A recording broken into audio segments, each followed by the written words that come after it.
Petri Wine brings you Basil Rathbone and Nigel Bruce in the new adventures of Sherlock Holmes.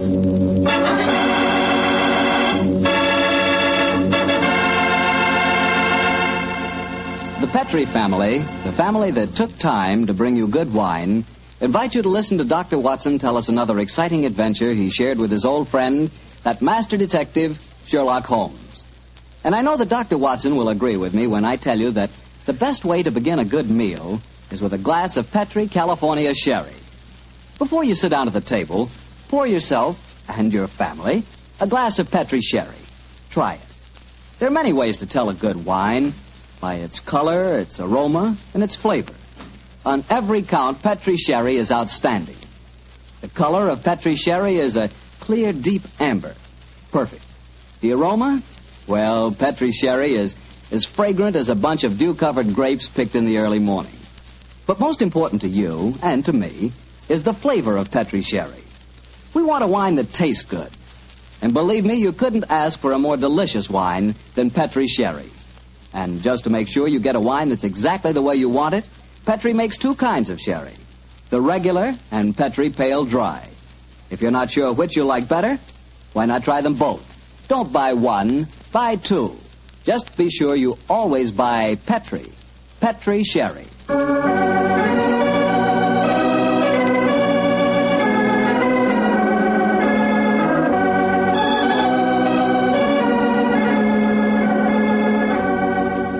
And now I'm sure our good friend Dr. Watson's ready for us. Let's go in and join him. Good evening, Dr. Watson. Good evening, Mr. Bartell. Quiet minute. I don't want it. Dogs seem very chipper tonight, Doctor. Have they been getting into any more trouble lately? Oh, no, my boy. It's been a relatively quiet week for them. One meeting with a dead seal, 2 visits to my neighbor's chickens, and a losing battle today with a cross-eyed Siamese cat. You call that a quiet week, huh? Oh, it is for them, but never mind about the dogs. Draw up your usual chair and make yourself comfortable. You're just in time to join me in a glass of sherry. That'd be very nice, Doctor. Oh, I see you have the old dispatch box out again. Yes, my boy. As the story I'm going to tell you tonight took place in 1887, I thought I'd better refresh my memory on some of the details of the case.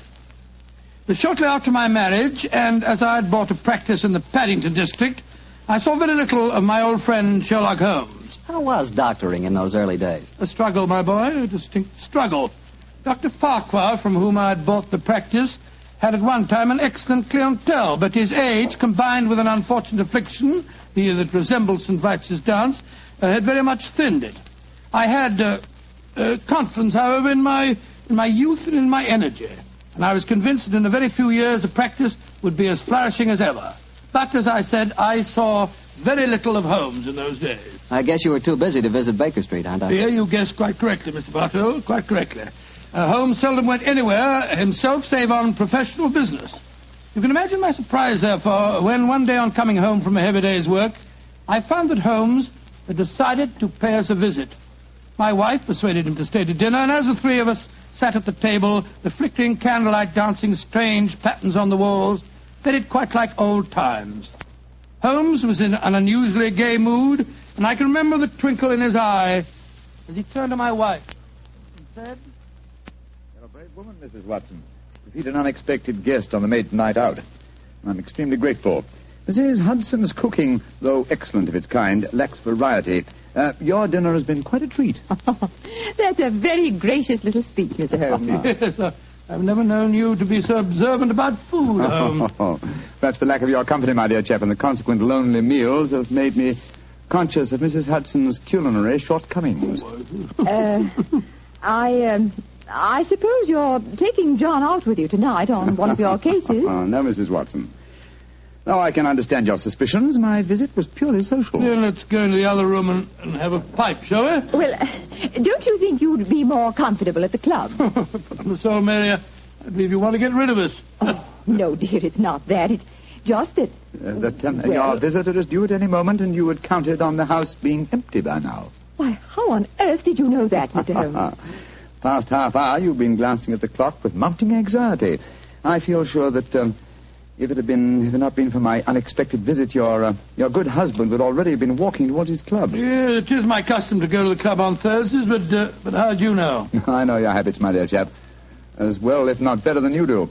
It's a good thing I'm a bachelor, isn't it, Mrs. Watson? Yes, indeed. A wife could keep no secrets from you, Mr. Holmes, I'm sure. Well, Mary dear, who is your visitor, and what is the secret that you've been hiding? Oh, it's innocent enough, John. As Thursdays is the maid's night out, and you've been going to the club, I've been letting Alicia Wentworth meet her young man here. With me as chaperone, of course. Oh, that's the mystery. Well, Watson, young love is on the wing, and I'm sure we're dreadfully in the way. Let's stroll to Baker Street, shall we? Yes, of course, I'll get my coat. Why didn't you tell me, Mary? Well, I was afraid you might be angry, John. Angry, of course, ma'am. Alicia's such a sweet girl. And Harry Prendergast is a very charming young man. He comes from an excellent family, has a commission in the infantry, and the children are tremendously in love. But her beastly guardian forbids them to meet. So Oh, there she is now. Well, we can pretend that we were just leaving anyway. Yes, I'll get my coat. Hello, Alicia, dear. Oh, Mrs. Watson, I'm so glad to see you. Come, dear. Alicia, this is my husband and Mr. Sherlock Holmes. How do you do, my dear? It's a shame that we have to go now, but my friend and I have some very important business to attend to. You're Mr. Sherlock Holmes, the detective, aren't you? Yes, Miss Whitworth. Please don't go, Mr. Holmes. Please don't. I need help so badly. Why, Alicia, what's wrong? You're as white as a ghost. Let's go into the drawing room, shall we? What's troubling you, Miss Wentworth? It's Harry, Captain Prendergast. I don't know exactly what's the matter, but something dreadful has happened to him. Oh, now sit down here beside me, dear. That's it. Miss Wentworth, what reason do you have to suppose that Captain Prendergast is in trouble? I've seen friends of his today. They spoke of him almost as if he were dead, and yet they wouldn't tell me why. And just now I went to his club, and they told me that Captain Prendergast was not a member. But he is a member. He's been a member for years. Oh, what's happened to it? What has happened to it? There, dear. Mr. Holmes will help you. Now, don't you cry. Have you been to the police, Miss Wentworth? No, Doctor. You see, I went to my guardian, but he wouldn't let me go to the police. He said there'd be a scandal. But then he hates her. The Prendergasts are a fine family. Why does your guardian object to him so strongly? I don't think he would approve of anyone I choose. He doesn't want me to get married. Well, sounds like a positive ogre to me. Who is your guardian, my dear? Colonel Moran. Colonel Sebastian Moran. Indeed. He's a man who has many entries against him in my ledgers, but a man that I've never met. I have long hoped to cross swords with him directly. But how could Uncle Sebastian have anything to do with the criminal profession, Mr. Holmes? He's the son of Sir August Moran, and he was once British minister to Persia. Oh, you must be confusing him with someone else. No, my dear, it's the same man, and furthermore, I'm almost certain that your guardian is the right-hand man of a certain friend of mine whose name also begins with the three letters M-O-R. Good Lord, Moriarty. I have no proof. And yet I suspect that Colonel Moran is the second most dangerous man in London. That's Harry. It must be Harry. Oh, poor girl. I do hope you can help her, Mr. Holmes. I shall do my best, Mrs. Well, Watson. if that is our young man at the door, it's more than likely her problem doesn't exist any longer. I hope you're right, Watson. Though with Colonel Moran as a guardian, I'm afraid the young lady is destined to have trouble. Come on, Harry. Good evening, Mrs. Watson. I'm so glad to see you, Harry. This is my husband. How do you do, Doctor? How do you do, my boy? And Mr. Sherlock Holmes. How do you do, Captain Prendergast? How do you do, sir? Harry, what's wrong? I can tell by your face that something dreadful has happened. It has, darling. Tell Mr. Holmes about it. He's promised to help us. Well, sir, I'm afraid this is a little outside of your province. You will find that my friend's province is quite extensive, Captain Prendergast. I shall be more than happy to do anything I can to help, sir. That's very nice of you, Mr. Holmes. Well, it's pretty bad. Last night I was accused of cheating at cards at the Tankerville Club. Oh, dreadful. Of course, I don't have to tell you that I didn't cheat, but the evidence was dead against me. I'd been winning heavily, and the cards were proved to be marked. Marked? How? There were pinpricks on the edges. Pinpricks which indicated the card's value. How did the pack of cards come into play? That's the devil of it. I myself broke open a sealed pack given to me by the club porter. And I swear that was the pack that was later found to be marked. Was everyone searched? Yes. But they found a new, unopened pack in my pocket. The obvious implication being that you had substituted the marked cards, of course. I can see what happened. Somebody deliberately tried to incriminate you by dropping the new pack in your pocket. Of course, darling. But what I can't understand is how the marked pack was introduced into the game. Were there any other cards found in the room? None, Doctor. The Tankerville, eh? Colonel Moran is a member of the club, isn't he? Yes, he is. Uncle Sebastian uses it all the time. He was present at the game last night, Alicia. Oh, Harry, now we're worse off than ever. If he thinks you cheated at cards, he'll never let us get married. Now, don't worry, Alicia. I'm sure that Mr. Holmes can find a way out of this. I'm afraid it'll be too late. I couldn't marry you now, Alicia. What do you mean, Harry? But they forced me to resign from the club. That's a bad enough disgrace. But I know there's worse to come. You see, I was expecting my promotion to major any day. Now it'll be a miracle if I'm not cashiered from the regiment. What kind of a life can I offer you? Harry, you're talking absolute nonsense. I think, Captain Prendergast, the next step is obvious. We must remove this apparent stain on your character. But how? Miss Wentworth can stay here with Mrs. Watson. The doctor and I will drive over in a cab with you to the club and see what can be done.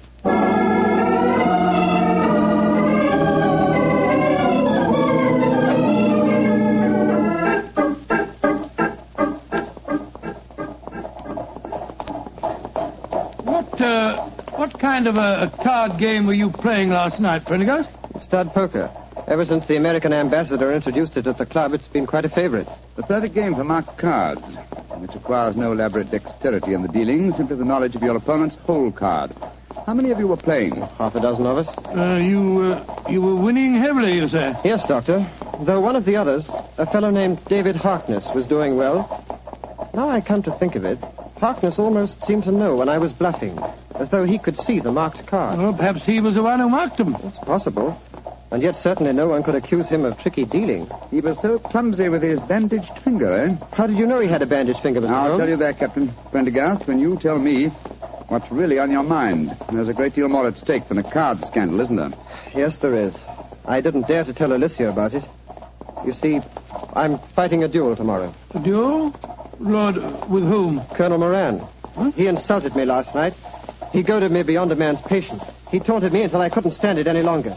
And so I challenged him. And in so doing, gave him the choice of weapons. Yes, confound it. Of course, he chose revolvers. Moran is a big game hunter of note. He was reputed to be the best shot in England. And I'm probably the worst in London. If only I could shoot as well as I can box. I'm regimental champion, you know. Revolvers? Good heavens, man, revolvers. A duel with Moran is suicide for you. No, it's not suicide. At the Tankerville Club. Here, cabby. Keep the change, will you? Oh, blimey. Thank you, Governor. Suicide. No, it's not suicide. This is a carefully laid plan for murder. Pray heaven that we are not too late to avert it.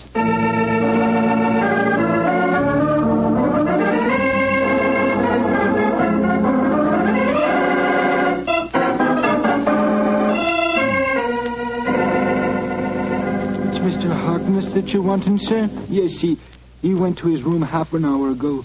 Number 108. Up the main stairs and down the corridor, sir. Thank you. I want you to follow us in precisely 1 minute and bring a sealed pack of the club's playing cards to Mr. Harkness's room. Do you understand? Oh, yes, sir. And thank you.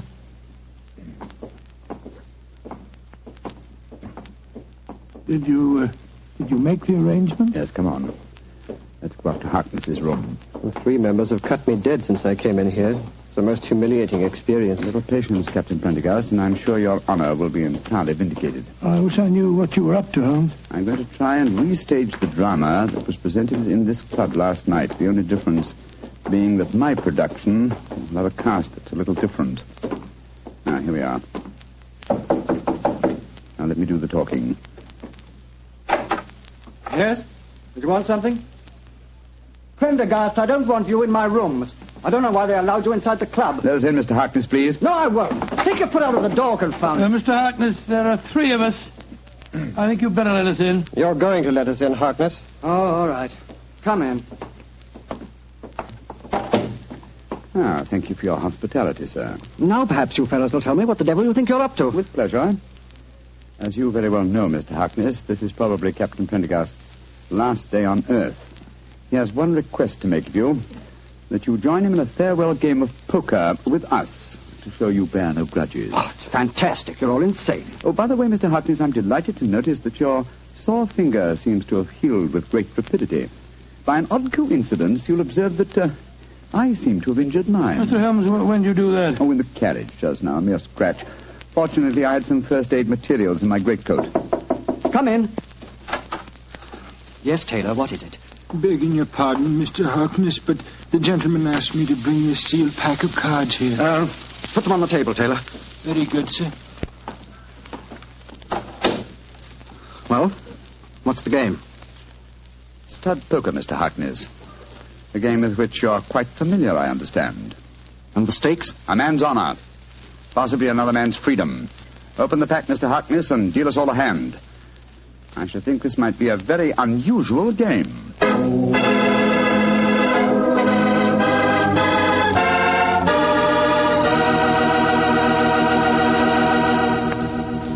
You'll hear the rest of Dr. Watson's story in just a few seconds. Time for me to explain that Petri California Sherry is not only an ideal wine to serve before dinner, but it's also the perfect wine for almost any occasion. Petri Sherry is fine after dinner, when you're listening to the radio or just sitting around talking. And, of course, you couldn't ask for a finer party wine than Petri Sherry, especially if your party is at cocktail time. If you don't know what wine to buy, you can't go wrong with Petri Sherry. But be sure it's Petri. Look for the letters P-E-T-R-I. They spell the proudest name in the history of American wine.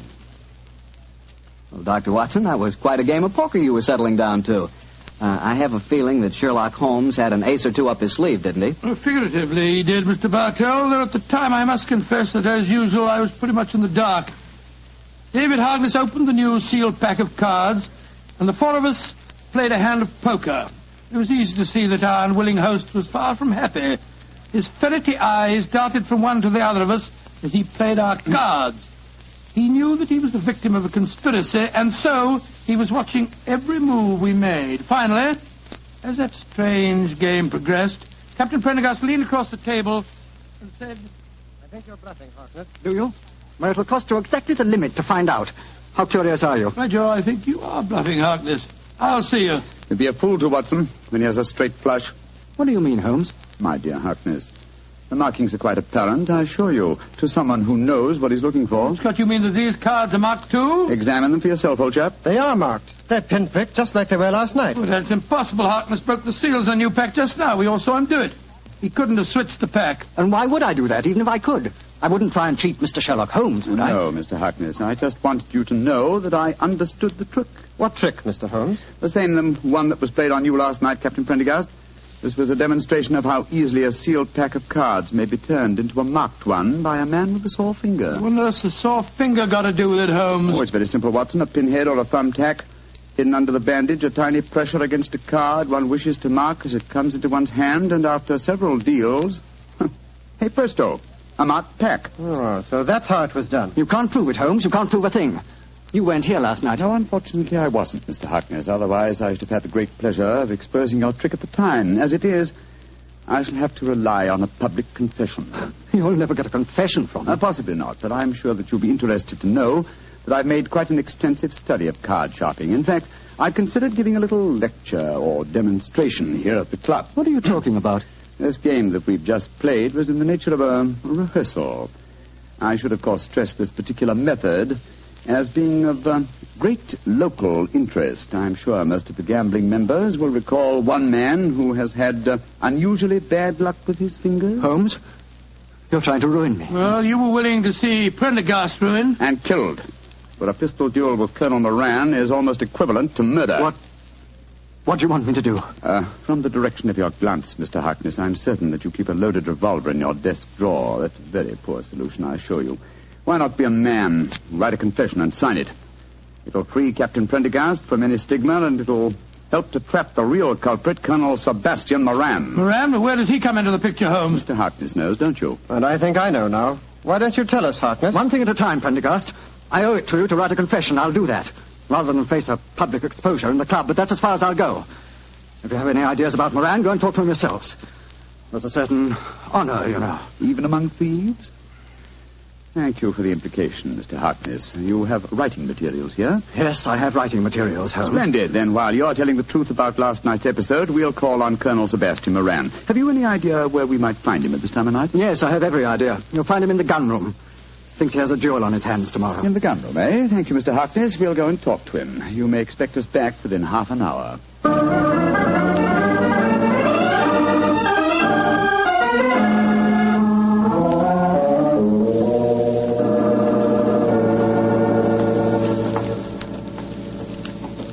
Who are you fellows? Turn the gas up, can't you? Colonel Moran, this is Mr. Sherlock Holmes and Dr. Watson. How do you do? Colonel Moran, I've been wanting to meet you for a very long time. Sherlock Holmes, I've heard a lot about you. And I of you, Colonel. Harry, what are you doing inside the club? Mr. Holmes brought me back. We've just left David Harkness's room. He's writing a confession that he engineered the swindle last night, that he deliberately tried to involve me. So, in that case, I suppose I need oil this revolver no longer. Harkness is a cheat. Dear me, how shocking. Aren't you glad that my name will be cleared in this business? Of course I am. I'm delighted. And you'll apologize for the things that you said last night? Yes, Harry, I'll apologize. But you must realize that this revelation makes no difference to my feelings about your marriage to Alicia. Upon my soul, Colonel Moran, it seems to me that one Dr. Watson, I think the name is. Watson, yes, my name's Watson.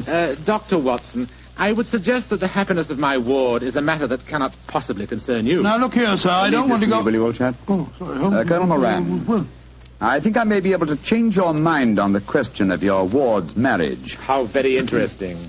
And what makes you labor under that delusion? Would you care to have it known at the club that you had deliberately planned Captain Prendergast's murder? What in thunder are you talking about? You know, sir, that a revolver duel with you is no duel. It's a cold-blooded killing. Rubbish. I was challenged. Therefore, I had the choice of weapons.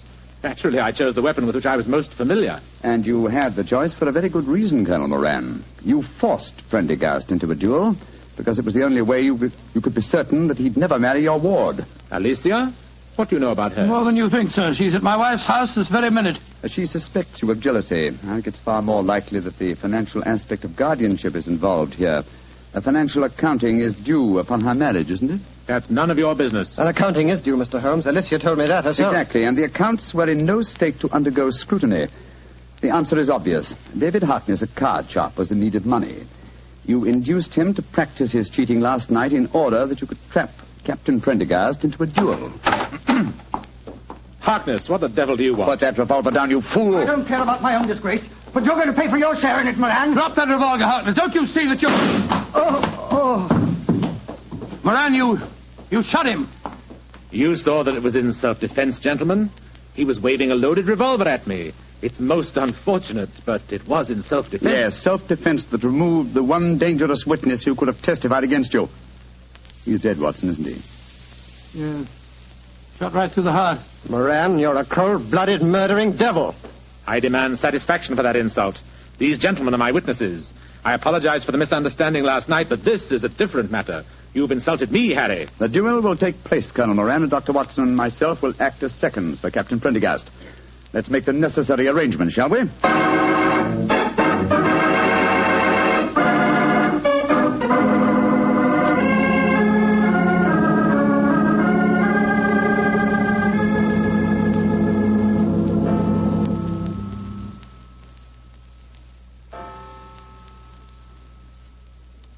Mrs. Watson?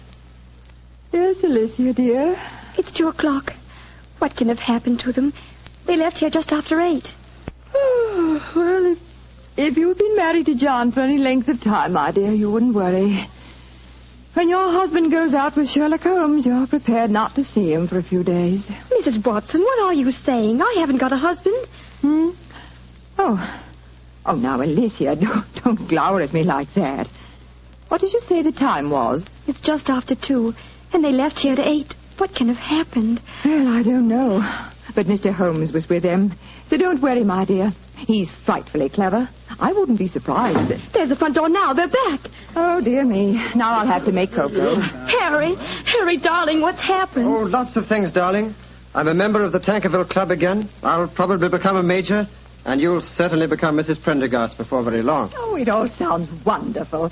What have you two been up to, John? Oh, it's the old story, Mary dear. Holmes solved the case, and it all ended happily. Happily? My dear Watson, that's hardly the word to use. Harkness is dead, and Colonel Moran is probably in hospital. Please, tell me what happened. Well, your guardian challenged Captain Prendergast to a duel. He overlooked the fact that since he was the challenger, the choice of weapons belonged to his opponent. And perhaps you can guess what that choice was. Boxing gloves. We've just come from the gymnasium at the club, Alicia. I'm afraid I really gave him a thrashing. And a well-deserved one, too. I'm only sorry that I couldn't put him where he belongs, behind prison bars. Oh, Harry. He'll be the laughing stock of London. I'm glad of it. But But that means that he'll never consent to our being married. I disagree, Miss Wentworth. If we keep his secret, and we've hinted that we might, I'm quite certain that he'll withdraw his objections to the marriage, and somehow he'll make up his deficiencies in his guardianship account. Probably by borrowing money from Professor Moriarty. Oh, I think it's all wonderful. But it's well after 2 o'clock in the morning. Let's go into the kitchen, shall we? I'll make some cocoa. Cocoa? Spot of whiskey? Harry, you and Alicia stay here. You probably have some plans to make. Oh, cocoa's not a very exciting drink. Oh, shush, John. Oh, sorry. As soon as the cocoa's ready, we'll call you.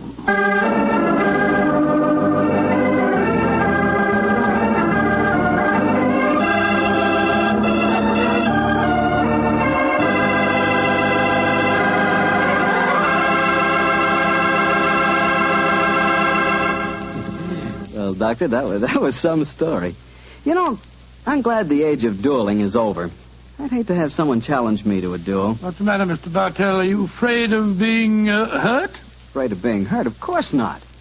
If someone challenges me to a duel, I have the right to choose the weapons, don't I? Yes, and what weapons would you choose?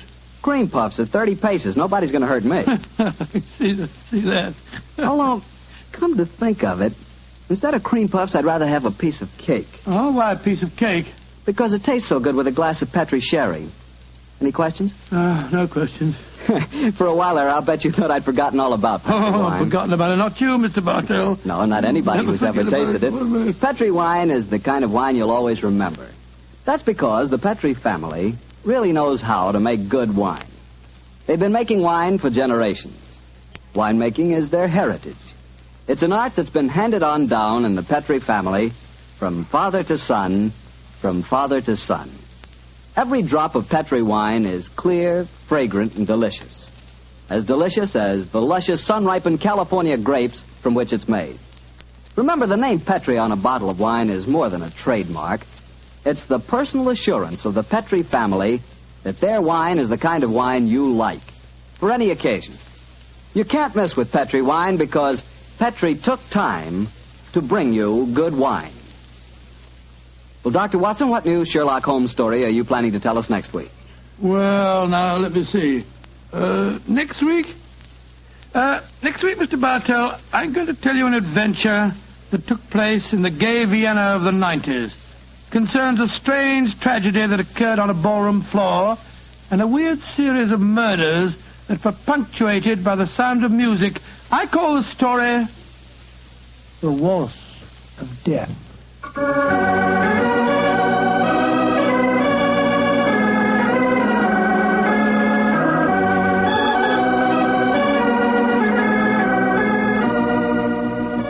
Tonight's Sherlock Holmes adventure was written by Dennis Green and Anthony Boucher and was suggested by an incident in Sir Arthur Conan Doyle's story, The 5 Orange Pips. Music is by Dean Fossler. Mr. Rathbone appears through the courtesy of Metro-Goldwyn-Mayer, and Mr. Bruce through the courtesy of Universal Pictures, where they are now starring in the Sherlock Holmes series.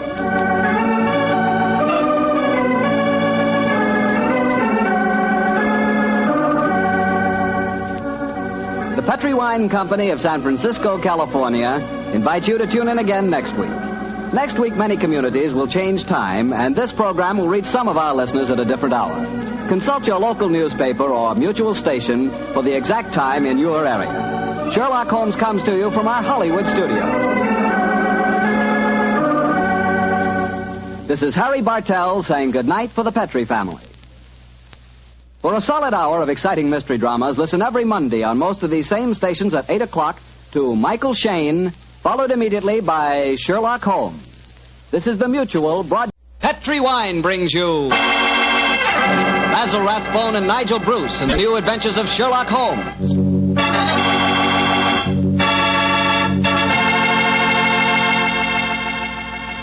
The Petri family, the family that took time to bring you good wine, invites you to listen to Dr. Watson tell us another exciting adventure he shared with his old friend, that master detective, Sherlock Holmes.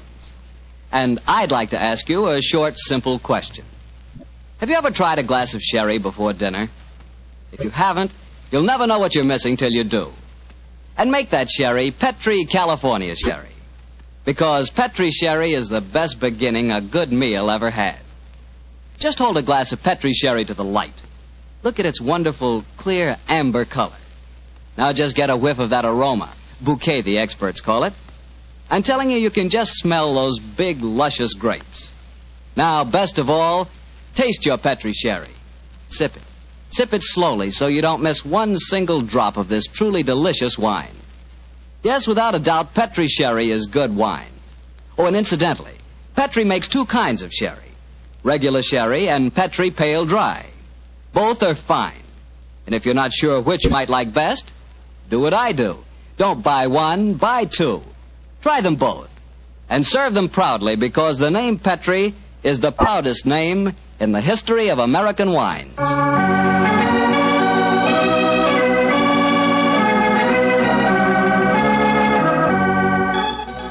And now I'm sure our good friend and host, Dr. Watson, is waiting, so let's go in and join him. Go in. Good evening, Doctor. Good evening, Mr. Bartell. Here. Quiet. Down, Monty. Down there. Dogs seem very chipper tonight. Yes, tonight, yes, but they've been in disgrace most of the day, Mr. Bartell. Oh? What have they been up to? After the seals again, Doctor? Oh, my boy, this time it was chickens. They got into my neighbor's coop and had a delightful time. Fortunately, there were no casualties, but I'm afraid that my good neighbor policy has suffered a slight diplomatic strain.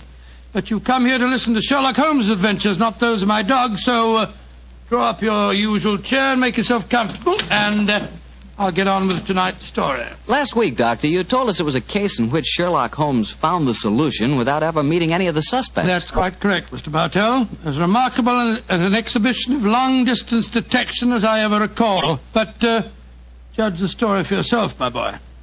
It was in the autumn of 1903, and Sherlock Holmes was about to retire to his bee farm on the Sussex Downs.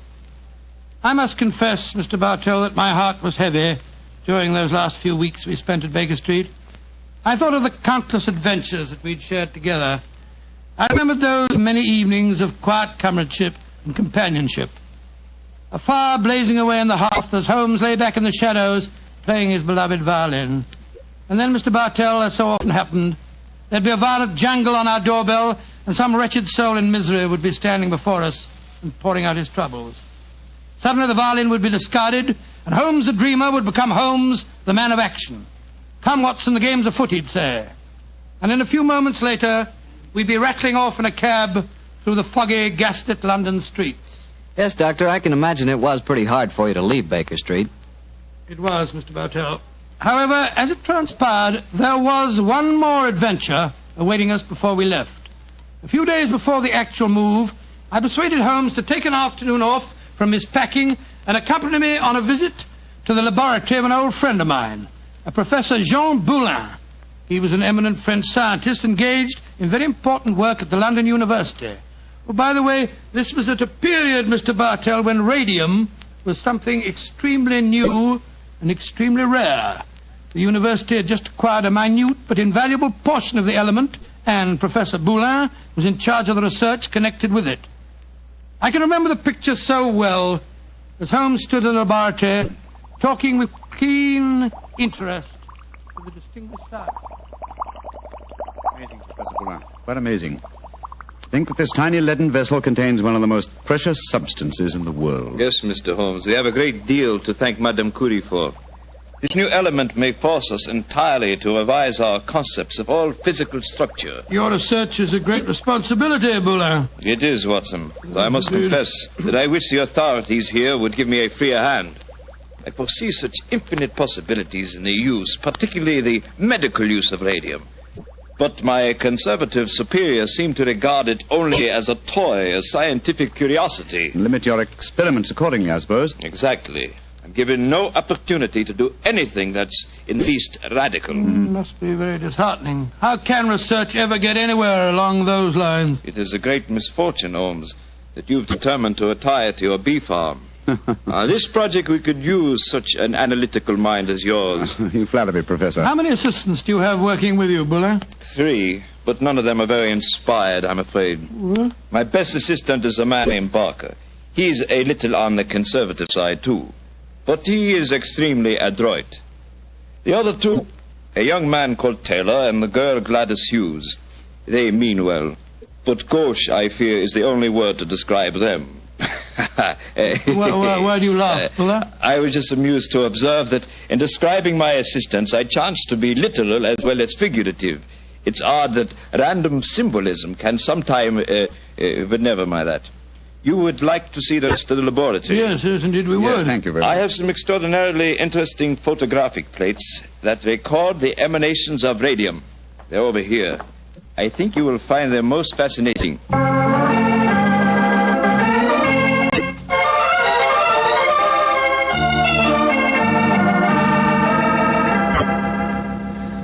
Baker Street, particularly when our rooms are full of packing cases, seems rather drab after the scientific stimulations of Professor Boulin's laboratory, doesn't it, old chap? Yes, it seemed drab even if we hadn't been to see him. I feel frightfully depressed, Holmes. I just don't know what I'm going to do without you. Oh, you're still a young man, Watson, and a susceptible one. You'll marry again. No, I won't. You will, old chap. And you'll end up by being glad that your old roommate, your difficult, rather unsociable old roommate, is living in retirement on the Sussex Downs. Rubbish. I shan't feel anything of the kind. In any case, I don't think you will be able to stay in retirement for long. Your mind is much too alert to be satisfied by being a sort of midwife to a bunch of beastly bees. Oh, dear Watson. I feel that you'll never eat honey again. Yes, you can laugh, Holmes, but I could see how excited you were when Boone suggested that you might help him with his radium experiment. Flattering suggestion, I must admit, my dear fellow. Just the same, Oh, now, who the devil's that? From the urgency of the tug on the bell pull, I'd say that it was a client. And go and head him off, will you, old chap? Yes, I'll do my best. Oh, Watson, explain that I'm no longer in practice. Too late, Holmes. He's brushed past Mrs. Hudson. Here he comes rushing up the stairs. Oh, confound it. I beg your pardon, sir, You but... Mr. Sherlock Holmes? No, I am not Sherlock. Then you must be Mr. Holmes. That is my name, sir. But may I ask what accounts for your rather whirlwind entrance? My housekeeper, Mrs. Hudson... I haven't any time to consider etiquette. My sister Gladys Hughes has vanished. Vanished into thin air. You've got to find her for me, Mr. Holmes. I'll pay you any fee you name, but you've got to find her. Mr. Hughes, I'm extremely sorry that your sister has vanished, but I'm afraid that I can do nothing to help you. I'm retiring. I'm giving up my practice. If you won't help me, I'll go to someone who will. That's exactly what I mean, sir. I suggest that you go to the police, or if you insist on a private investigator, I can strongly recommend Mr. Martin Hewitt. Yes, his address is 39 Pont Street, Knightsbridge. Good day to you. Good day, Mr. Hughes. 36 Pont Street, Knightsbridge. Mr. Martin. Yes, I can understand his concern, but his manners leave a great deal to be desired. Holmes. Gladys Hughes, his missing sister. That was the name of one of Professor Boulin's assistants, wasn't it? True, old fellow, but it's probably only a coincidence. What? Both Christian and surnames are extremely common ones. Well, I have a feeling that it may not be a coincidence. Oh, come now, my dear fellow. Don't you try and embroil me in a fresh adventure. I've retired and I'm leaving for Sussex in a few days. And if any more clients come wrenching at my doorbell, I shall ignore them.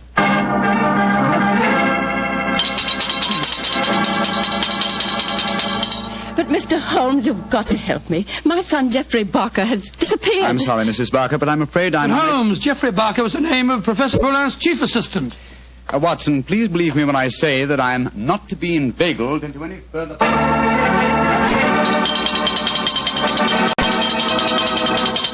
Mrs. Taylor, I'm sorry, but I can't help you. Oh, but Mr. Holmes, it's my husband. He's disappeared.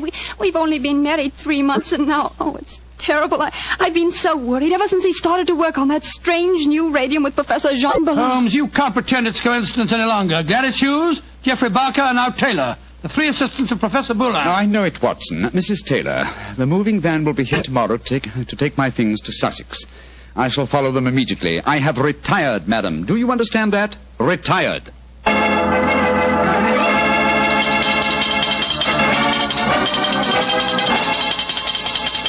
Yes, another telegram for you, Holmes. That'll be the 4th today. Why won't Scotland Yard leave me alone? Well, it's a pretty strange business. 3 people engaged in research of this new element, radium, have all disappeared within 48 hours. Scotland Yard needs your help. Let them earn their salaries, my dear Watson. I've helped them for the last time. Well, let's see how they've couched their latest diffusion. Oh, this isn't from Scotland Yard. It's from my brother, Mycroft. Mycroft? What's he going to say? Listen to this. Now Professor Boulin has disappeared. Great Scott. And the radium with him. Surely the pattern is obvious, Sherlock. Radium must be found, could solve the problem for you, but I'm too lazy. Consider what a flashy case for you to retire on. Regards, Mycroft. The old devil. Holmes, this is shocking. My old friend Boulin has disappeared. Yes, Watson, and now my brother asks me to investigate. The pressure becomes irresistible. Very well. I bow to fate and postpone my retirement for a few hours. Good man, Holmes. You know you'll never really retire. Let me see. As Mycroft says, there's an obvious pattern in this case. Our first step, of course, will be to interview all the doctors who treat patients without charge. Why? Well, surely that's obvious. Well, it isn't at all obvious, Sir Tui. I don't know why you always leave me in the dark. Well, what makes you laugh? Being left in the dark, it's just like the old times, isn't it, Holmes? Come on, old fellow, let's go. The game's afoot.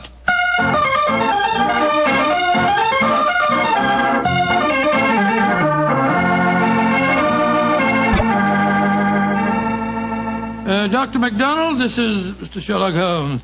Mr. Sherlock Holmes. I'm very glad to meet you. And are you, Dr. MacDonald? I swear that I've never been in as many doctors' offices as I have today. But Mr. Holmes is in search of some information. Perhaps, Doctor, you can help him. I'll do my best. What do you want to know, Mr. Holmes? Whether you have any charity patients with skin eruptions or growths of any kind. I mean, patients that have not kept their appointments recently, perhaps. Now, let me see. Why, yes, I do. Old Mrs. Pendle. She has a very bad case of lupus. She was due for a treatment here yesterday, and I've seen nothing of her. Splendid. Can you give me her address? Why, certainly. It's in my book here. Well, I hope this isn't a false trail, Holmes. We can only explore it and see, dear chap. Here we are. Mrs. Pendle, 36 Elm Gardens, Clapham. Mrs. Pendle, 36 Elm Gardens, Clapham. Thank you, Doctor. I'm greatly obliged to you.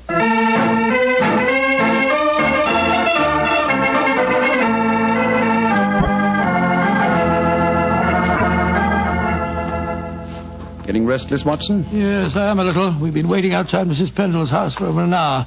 Why don't we knock on the door? See if she's at home. Oh, no, my dear chap. We mustn't frighten her. I hope that she's going to lead us to our quarry. You see... Shh. Front door's opening. A woman's coming out. Yes, it's Mrs. Pendle, beyond doubt. Look at that bandage around the upper part of her face. Yeah, hello, she's turning down the street. We're going to follow her, I suppose. Naturally, but let's give her a start, shall we? We don't want her to spot us. Well, while we're waiting, perhaps you'll clear up 1 or 2 points for me. I'm still very much in the dark. With pleasure, old chap. What puzzles you? Well, one of the things that Come on. What? We've given her enough of a start. Let's follow her. Oh, very well. But look here, you asked me what I didn't understand. 2 things puzzle me. What did Mycroft mean by the pattern of the case? Why are we following a poor sick old lady through the London streets? I'll answer the first question, and I think the answer to the second will be self-apparent. The pattern of the case is clear. Professor Boulin and his 3 assistants have vanished together with the radium, but their disappearances were not simultaneous. Had they been so, it would have been a transparent case of theft.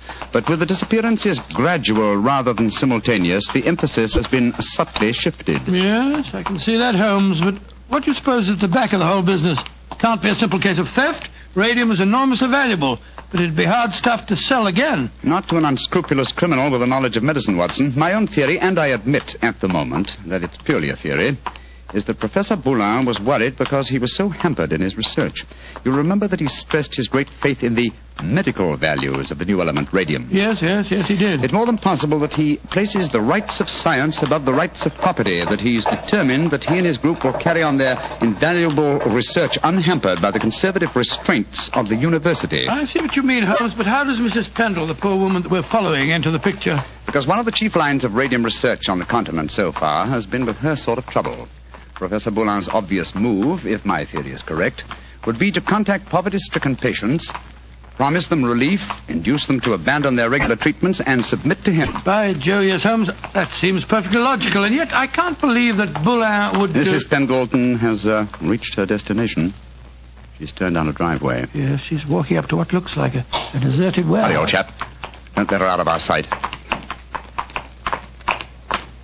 She's opened the door without knocking.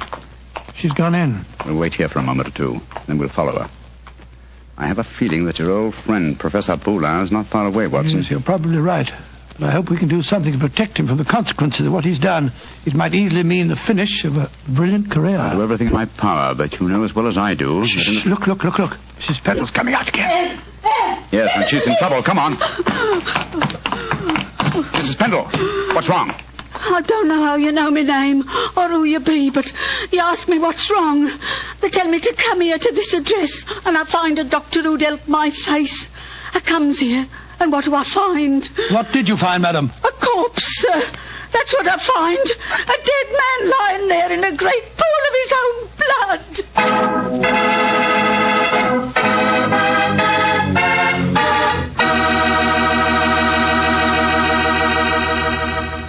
You'll hear the rest of Dr. Watson's story in just a second. So I'm just going to remind you that there's one wine which everyone likes and which is good on any occasion. Petri California Sherry. You want a swell wine to serve before dinner? The perfect answer is Petri Sherry. If you want a wine that's delicious after dinner, or later in the evening when you're just talking things over with your friends, again you want Petri Sherry. And if you want a wonderful wine to serve at cocktail time, naturally you want Petri Sherry. Sherry is a wine that's good at any time. And Petri, well, Petri is the wine that's good all the time. Well, Dr. Watson, so following the tracks of old Mrs. Pendle led you to a corpse, huh? Yes, Mr. Bartell. Of course, Sherlock Holmes and I went at once into the broken-down warehouse to examine the scene of the tragedy. Slumped over a desk in a dark and shabby room, a flickering candle giving a macabre lighting to the scene, was the body of a man. I think I knew its identity even before Holmes turned to me and said... It's Professor Boulin. All right, Watson. Poor devil. Murdered, of course. Yes, but examine him for yourself, will you? Yes. Yes, there's no doubt about it. This wound couldn't have been self-inflicted.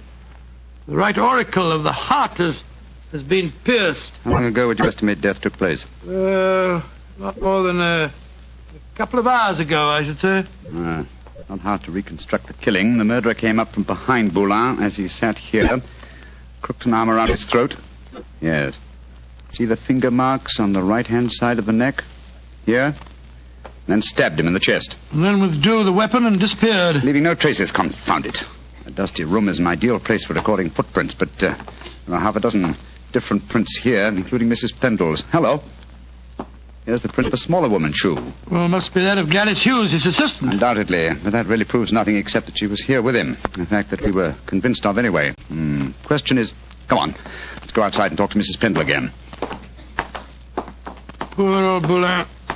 What a shocking way to die. And what a great loss to science. I suppose the murderer must have stolen the radium. We found no trace of it in there. Undoubtedly, the possession of the radium was the motive for the murder. Mrs. Pendle. The poor man is dead, ain't he, sir? I'm afraid so, madam. I knew it. I never should have come here. I never should have left Dr. MacDonald. Mrs. Pendle, let me ask you a question. I can't be answering no questions, sir. I don't know nothing about how the poor soul got himself murdered. What would a poor woman like me know about such things? No, my good woman. My friend isn't suggesting at all that you know anything about the murder. Then what do you want to know, sir? Who told you to come to this address today, Mrs. Pendle? A young lady. Nice young lady she was, too. She met me coming out of Dr. MacDonald's yesterday and told me that if I come here today, I'd find a doctor who could cure me. Yeah, that was obviously Miss Hughes. Holmes, I believe that your theory was right. Come on, Mrs. Pendle. We'll escort you to the nearest police station where you can report the murder. Yes, sir. And then, Watson, we must keep on the track of the radium. That, perhaps, is more important than any life. Well, how are we going to do that? We haven't a clue to go on. Remember that Professor Boulin's 3 assistants are still missing. We must go to the homes of each of them and see what can be found out. Mr. Hughes, you must realize by now that your sister's disappearance is part of something vastly more significant than you think. I must ask you in the My sister didn't disappear, Mr. What do you mean, sir? You came to us and said that she had. Oh, it was all a mistake, gentlemen. She came back today. She'd just been down to the seaside for a short rest, and she'd forgotten to let me know. I'm sorry to have bothered you. May I see your sister at once, please? I'm sorry, Mr. Holmes, but she's out just now. I don't know where she's gone or what time she'll be back. Mrs. Barker, I've come to you about your son's disappearance. I'm afraid that... but my son didn't disappear, Mr. Holmes. It was all a misunderstanding. He came home today. Then may we speak to him, please, Mrs. Barker? Oh, I'm afraid that's impossible. You see, he... Mrs. Taylor, I want to talk to you about your husband's disappearance. Oh, that. He came home this afternoon, Mr. Holmes. At first I was so suspicious, but when he explained, well, I'm sure you know how it is in the first few months of marriage. Those Those little tips.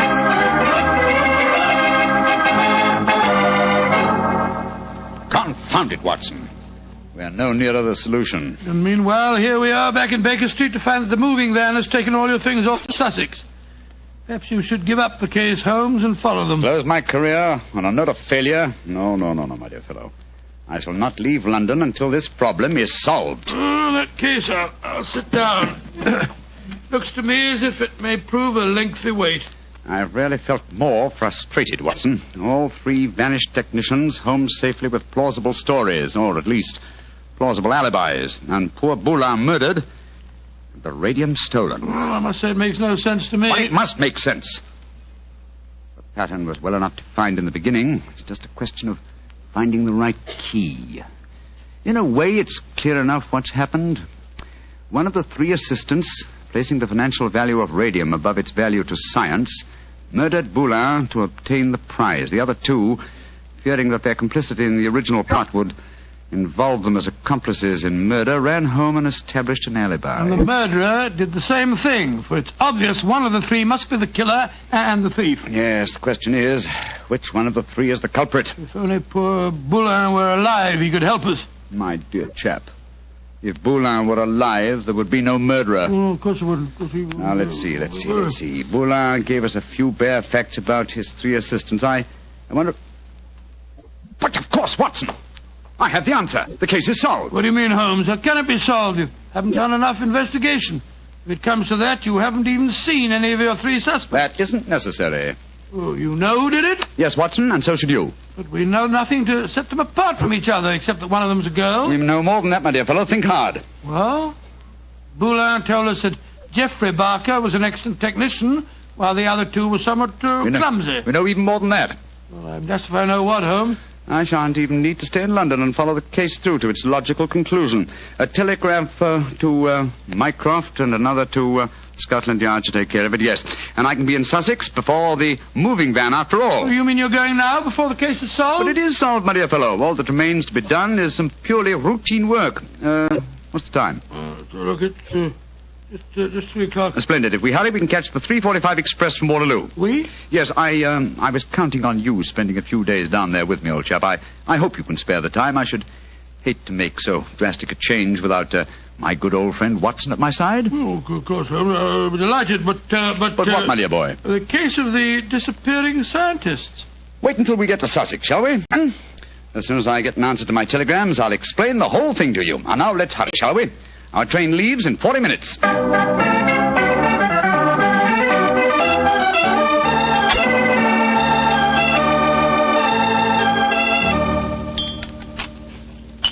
More tea, Watson? Thanks, old boy.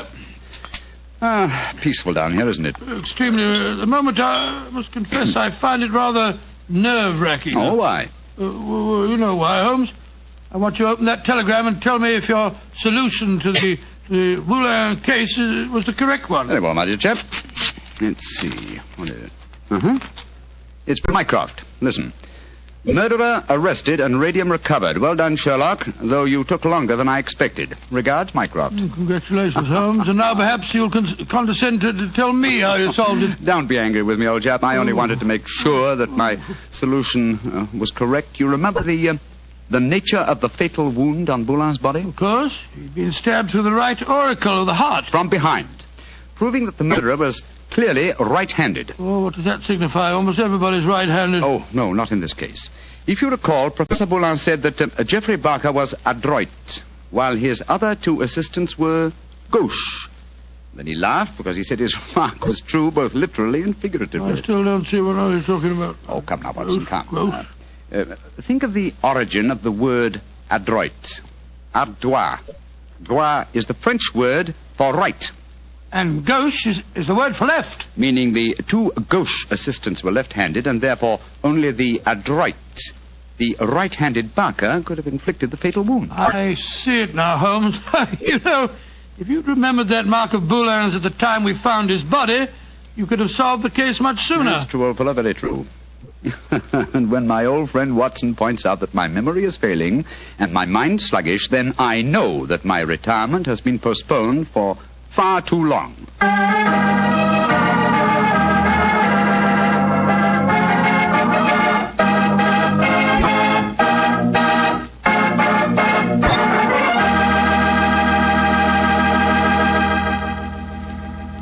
Well, so Holmes really went through with his idea of becoming a bee farmer. Yes, of course.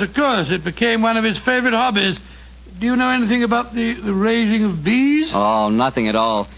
The only connection I've ever had with bees was very remote. Once I had the hives. Once you had the... Oh, no, Mr. Barker. Oh, yes, Dr. Watson. But seriously, I do know one thing about bees. Even when you know all about them, you're apt to get stung. That's true enough. So I'll make my hobby Petri wine. You know, you can't miss when you buy Petri wine, because Petri wine is always good wine. The Petri family has been making fine wine for generations. In fact, they started way back in the 1800s. And they've handed on down from father to son, the knowledge and experience absolutely essential to the making of truly fine wine.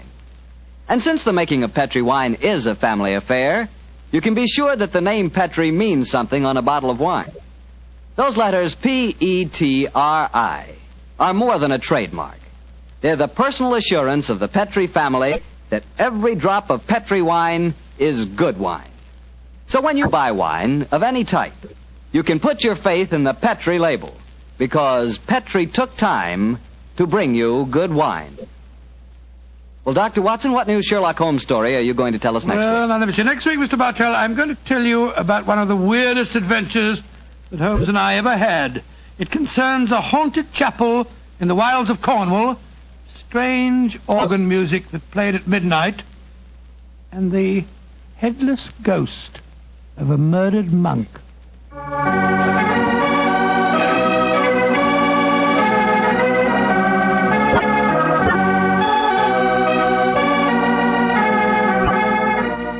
Tonight's Sherlock Holmes adventure was written by Dennis Green and Anthony Boucher and was suggested by an incident in Sir Arthur Conan Doyle's story, The Reigate Puzzle.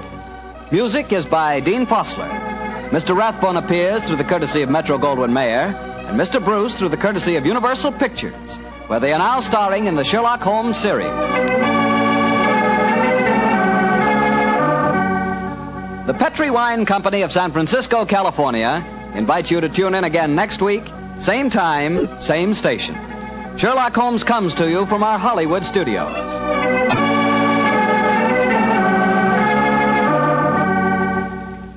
This is Harry Bartell saying good night for the Petri. This episode from the life of Sherlock Holmes will be transmitted to our men and women overseas by shortwave and through the worldwide facilities of the Armed Forces Radio Service. Petri Wine brings you Basil Rathbone and Nigel Bruce in the new adventures of Sherlock Holmes.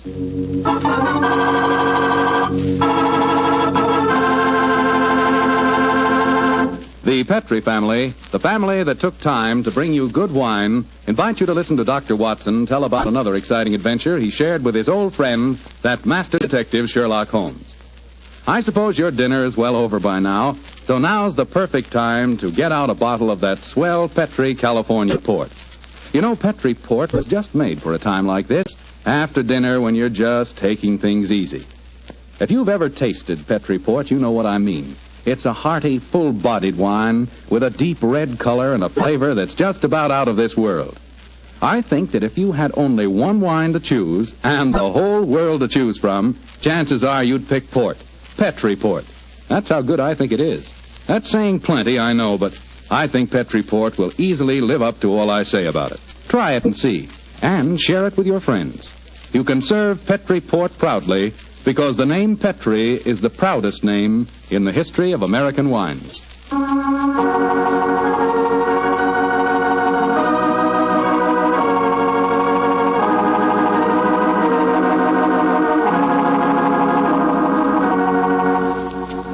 And now let's visit our old friend, Dr. Watson. I'm out here on the patio, Mr. Foreman. Come on out and join me. Admiring the sunset, eh, Doctor? Yes, my boy. It's a particularly beautiful one. Well, where are the puppies this evening? Asleep on a favorite tweed coat of mine that's just come back from the cleaners. And you hadn't the heart to move them, I suppose. No, I hadn't. Little fellows looked so comfortable. In fact, I sometimes wonder if these... but you haven't come here to listen to a dissertation on the behavior of dogs? Well, it is getting near story time, Doctor. Yes, of course it is. Well, just let me get my pipe properly lighted. Ah, that's it. The story I'm going to tell you tonight began in 1909. I received a telegram from my old friend telling me that he was leaving his Sussex bee farm and coming to London for a few days. I hadn't seen the great man for several months, so naturally I went to Victoria Station to meet him.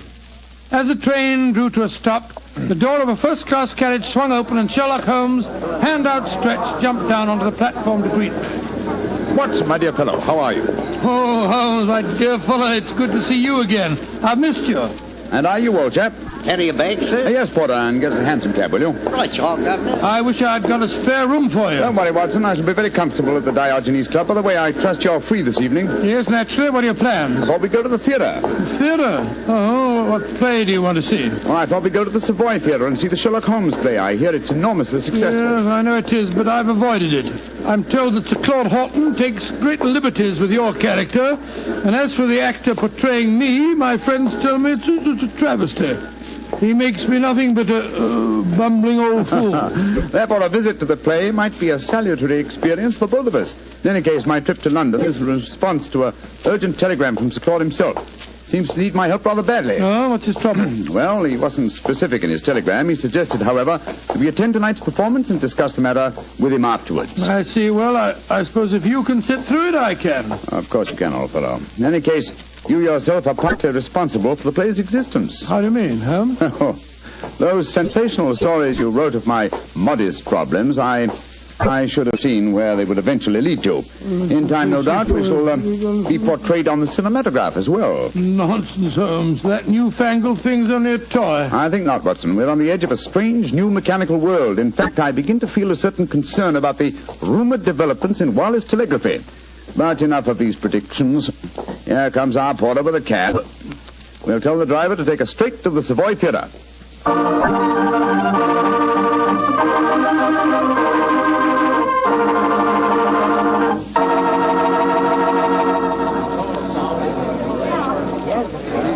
Just look at that line of people at the box office, Holmes. Very flattering, old chap. Possibly, but I hope it doesn't mean that we've got to wait our turn and... Excuse me, gentlemen. You're Mr. Sherlock Holmes and Dr. Watson, aren't you? Yes. I thought I couldn't be mistaken. My name is Frank Ferris. How do you do, Mr. Ferris? I'm glad to meet you, sir. Sir Claude has a box reserved for you. He asked me to see that you are quite comfortable. Very considerate of him. Will you follow me, please? Thank you.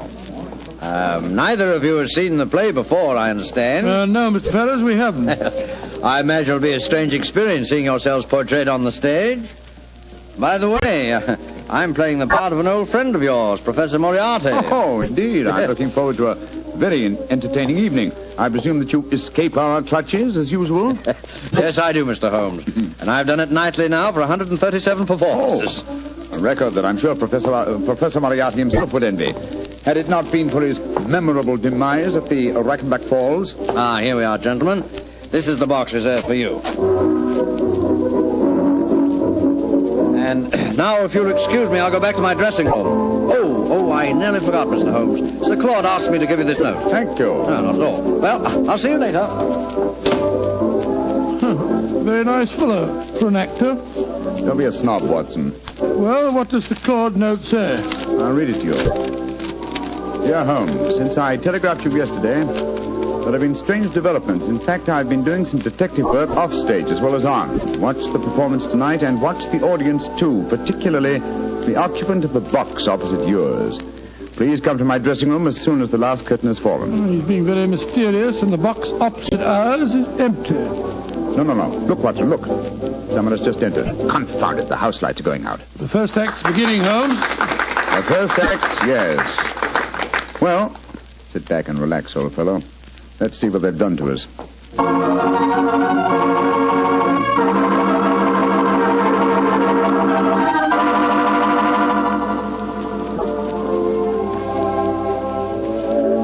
Well, and what did you think of the first act, Holmes? Huh? Oh, the first act, yes. I was examining the occupant of the box opposite ours. An attractive young lady, alone and unusually preoccupied in her program. In fact, one might assume that she was trying to hide her face. Yes, but the play, don't you think it's ridiculous? Just imagine a crown jewel being stolen from the Tower of London. Why not? It's been attempted many times. Anyhow, you must admit that the actor who's portraying me behaves like a blithering idiot. And Sir Claude's interpretation of you is pretty far-fetched. Far-fetched, but flattering, Watson. What poise, what suavity, and what a voice. I find myself thoroughly entertained. You're a strange chap, Holmes. No accounting for your tastes. Look, Watson, look. The back of the box over there. Good Lord, I could have sworn a man dodged behind the curtains. I don't think the girl saw him, though. Looked like a foreigner. I think as the young lady's alone, we'll take the liberty of joining her. Oh, dash it, there go the lights again. The second act starting now. And sit down, old fellow. We don't want to attract attention. We'll join her during the next intermission.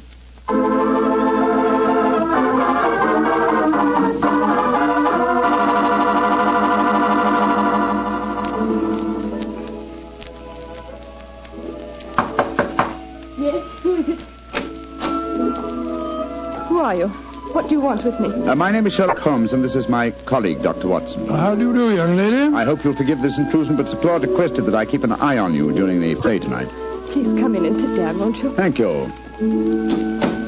Oh, this is very kind of you. You must forgive my abruptness just now. When I've just been watching Sherlock Holmes and Dr. Watson being impersonated on the stage, it's rather startling to have the real couple walk into my bar. Yes, I quite understand. By the way, just before the curtain went up on the second act, I thought I noticed a man come into the back of this box and then disappear again. Were you aware of his presence? No, I didn't see him. But I know who it is. He's been following me for weeks now. Perhaps you'd like to tell us about it, Miss... Henshaw. Alicia Henshaw. Yes, I would. As a matter of fact, that's why I'm here tonight. Sir Claude Horton's an old friend of my father's. I went to ask his advice. He did some investigating himself for a few days, and then he found himself a little out of his depth, so he decided to telegraph for you, Mr. Holmes.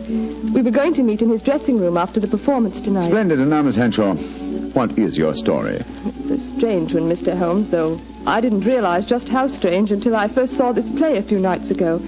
You see, my story concerns a stolen ruby. Good Lord, and tonight's play revolves around the same thing. Exactly. I might as well tell you how it all started. My brother's an officer in the British Army stationed in Egypt. Early this year, he saved the life of a very important native personage in some uprising in Cairo and was rewarded with a magnificent ruby. This jewel he sent to my Uncle Timothy and me. We're the last of the Henshaws, you see. Did your brother tell you the name of this personage? He didn't know it, Mr. Holmes. Apparently, the whole affair was hushed up. I see. Please continue. Well, the trouble began shortly after Uncle Timothy and I received the ruby. A description of it was published in the papers, and a few days later a message came to us from an Egyptian, Muhammad Ali, laying claim to the stone as one stolen from his family years ago.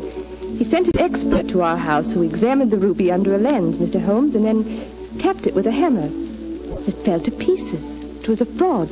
Gracious me, an amazing thing. I'm sure that's not the end of the story, Miss Henshaw. Oh, no, Mr. Holmes. I wrote and told my brother what had happened. He became very suspicious and suggested that I investigate the credentials of the expert that examined the stone. I think I can finish the story for you. The supposed expert was a jewel thief who substituted a paste ruby for the real one, destroyed the imitation, and walked off with the treasure. It's an old trick. Of course, you haven't been able to find any trace of the supposed expert. Well, that's the funny part of it, Mr. Holmes. Uncle Timothy and I gave a description to the police, but it was a very vague one, I'm afraid. All the time, Uncle said the man reminded him of a colleague of his many years ago at the university, a professor of mathematics. He couldn't think of his name, but when we first saw the play a few nights ago, he was reminded of it. The name was Moriarty. Moriarty? But Moriarty's dead. Miss Henshaw, you say you have been shadowed for some weeks. Yes, an Egyptian. They've stolen the ruby, Mr. Holmes. Why don't they leave me alone? That, Miss Henshaw, represents a very fascinating problem, and one that I shall be most happy to help you solve. Oh, thank you so much, Mr. Oh, Holmes. there go the lights again. The last act. Yes, the last act of this little play, but not, I fear, of Miss Henshaw's problems. Let's meet after the act in Sir Claude's dressing room, shall we?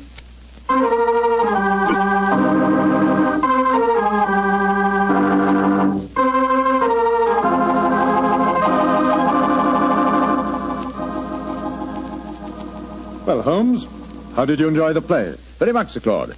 May I introduce my old friend, Dr. Watson? How do you do, Sir Claude? How are you, Doctor? I see you've already made the acquaintance of Miss Henshaw, and she, no doubt, has told you her troubles, eh? Yes, Sir Claude. And Mr. Holmes has promised to help me. Splendid. Tell me, Watson, How did you like the play? It was very interesting, Sir Claude. Not quite accurate, of course. Well, you have to allow us a little dramatic license, you know. What did you think of Rodney, the man who was portraying you, Doctor? Well, since you mention it, I think the fellow needs to study diction. He mumbles so much I couldn't understand a word he said. Oh, come now, old fellow.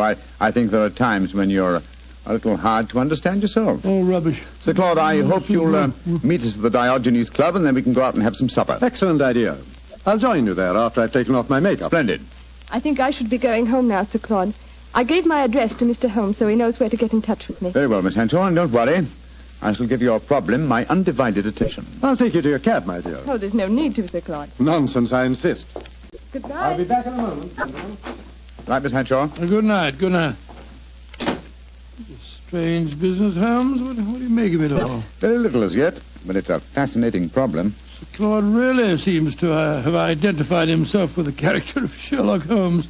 He gave me the impression that he feels quite capable of solving the case by himself. Oh, hello.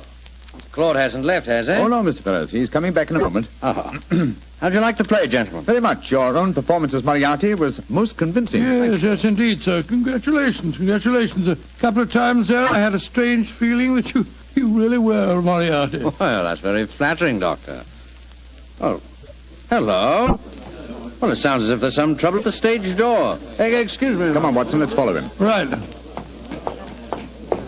Hello, it's Sir Claude. He seems upset about something. Yes. What's happened, Sir Claude? Oh, there you are, Holmes. I'd just seen Miss Henshaw off in her cab when a foreign-looking fellow came out of a doorway and got into another cab. I heard him tell the driver to follow her. I tried to stop him, but he got away. Must be the same man that we saw in her box during the play. Sir Claude, we have her address. I think we'll drive there at once and see that she's arrived safely. We'll join you later at the Diogenes Club.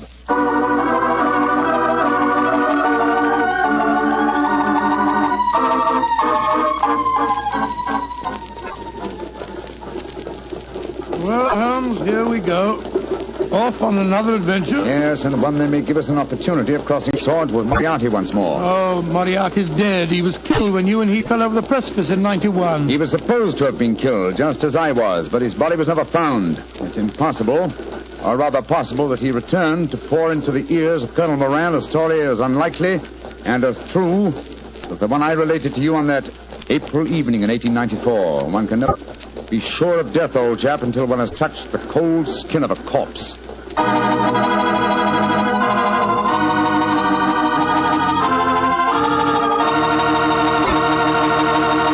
Dr. Watson's story will continue in just a few seconds. Hardly time for me to tell you about a really great Petri wine. Petri California Muscatel. Did you ever walk through a vineyard early in the morning and pick a big, juicy muscat grape right off the vine? If you've ever done that, then you know what to expect when you taste Petri Muscatel. Petri Muscatel is the color of golden sunshine with a flavor to match. Serve Petri Muscatel after dinner some evening, or serve it any time friends drop in. It's a wonderful way to express your hospitality with a wonderful wine, a Petri wine.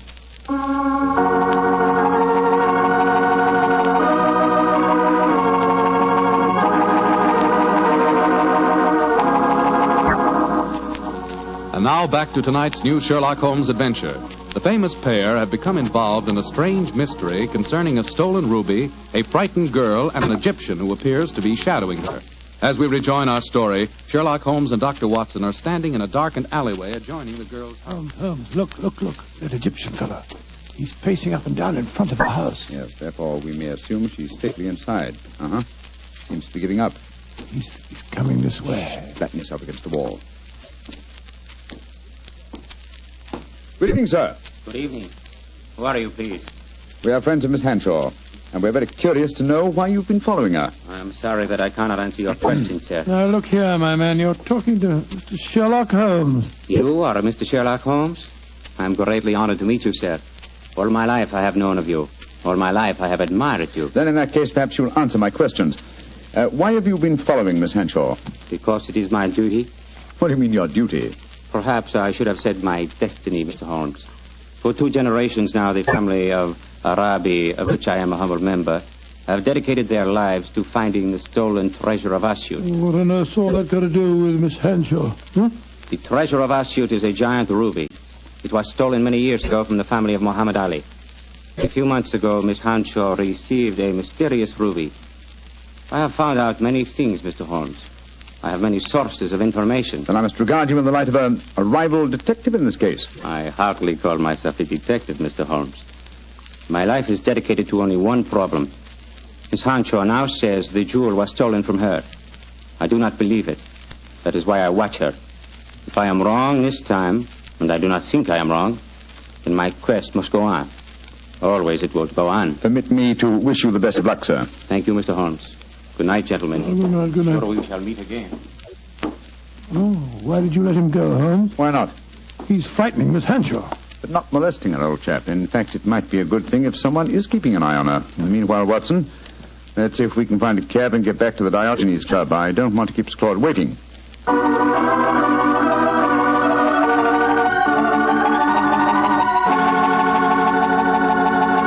Has Sir Claude Horton arrived yet?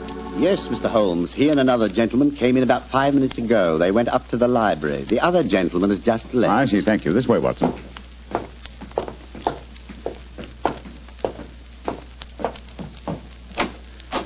I'm sorry, Sir Claude, to have kept you waiting. We took a little longer, but... Sir Claude! Great heavens. What's the matter with him? Holmes. I found the answer. Too late. It's... No, sir. Don't try and stand up. You're ill. What are you trying to tell me? The ruby. Moriarty. The answer's in the book. In the book. Sir Claude! Holmes! He's been stabbed. He's dead.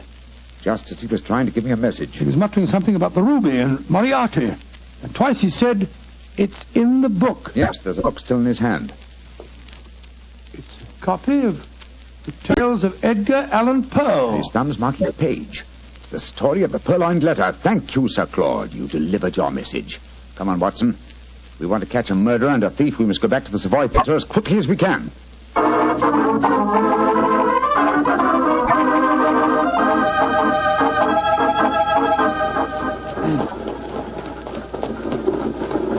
Why do you suppose Sir Claude was murdered? Because I was too curious.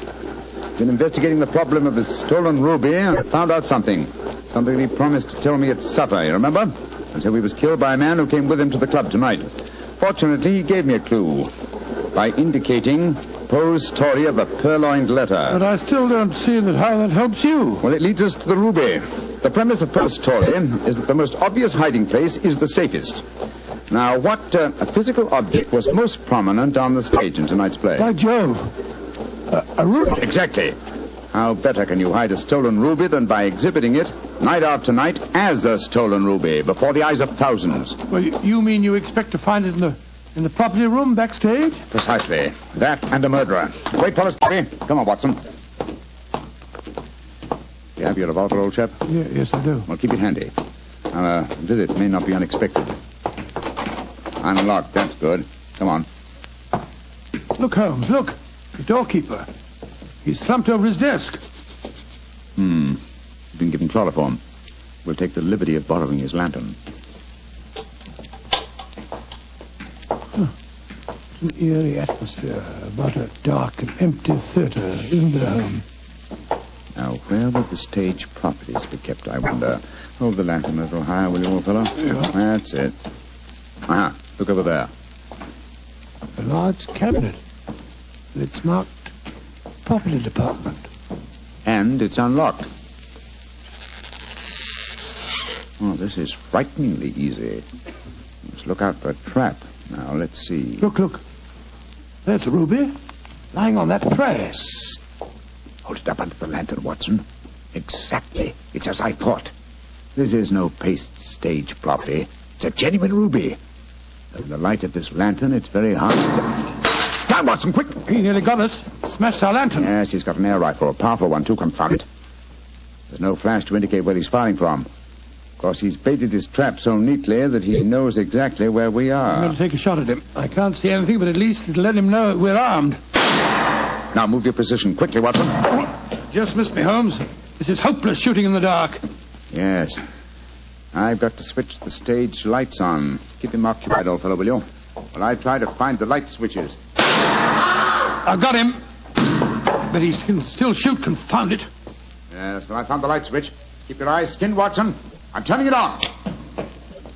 There he is, Holmes. Up in that box. Getting away. After him, Watson. You can jump over the footlights into the box.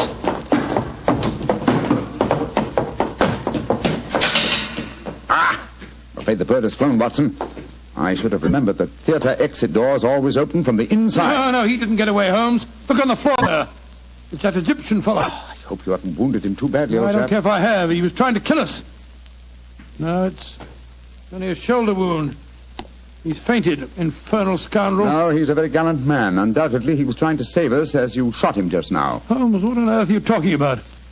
Obviously, he's Moriarty. No, Watson, Moriarty just escaped through the door you heard clang a few moments ago. Then what's this man doing here? As a fellow detective, undoubtedly he followed us. Perhaps he preceded us. When Moriarty started shooting, this man tried to capture him and got wounded by you for his pains. Then who is Moriarty? He must be someone connected with this theatre. It's obvious. Moriarty is Moriarty. What? You mean Frank Ferrers, the fellow that played the part on the stage? Again, remember Poe's story of the purloined letter. But why didn't you recognize him? Oh, remember, I haven't seen him for 20 years, and you haven't forgotten his genius for disguise, have you? What incredible audacity.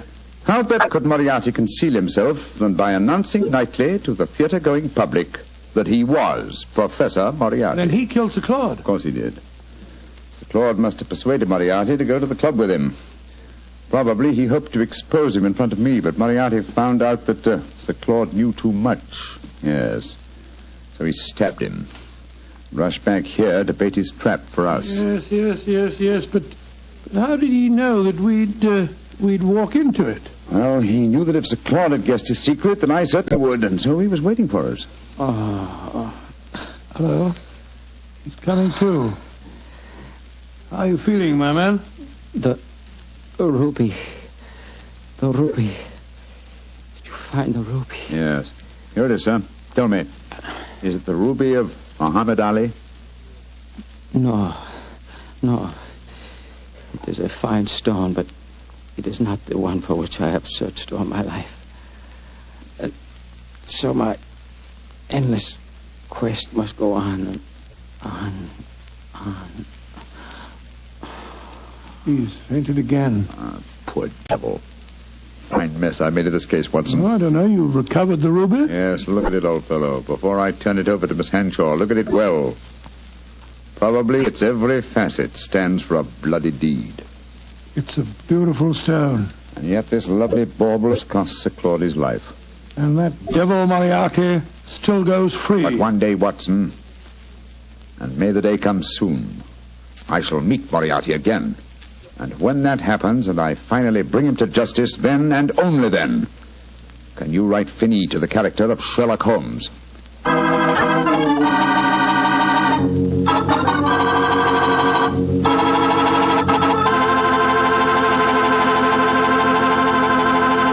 Well, Doctor, that was kind of an exciting story. Tell me, did the Egyptian recover from his bullet wound? Yes, indeed he did, and rather quickly, too, Mr. Foreman. I felt very badly about shooting him, but of course I couldn't help it. Of course not. But, you know, if I had to shoot someone accidentally, I wish it could have been the actor who portrayed me on the stage.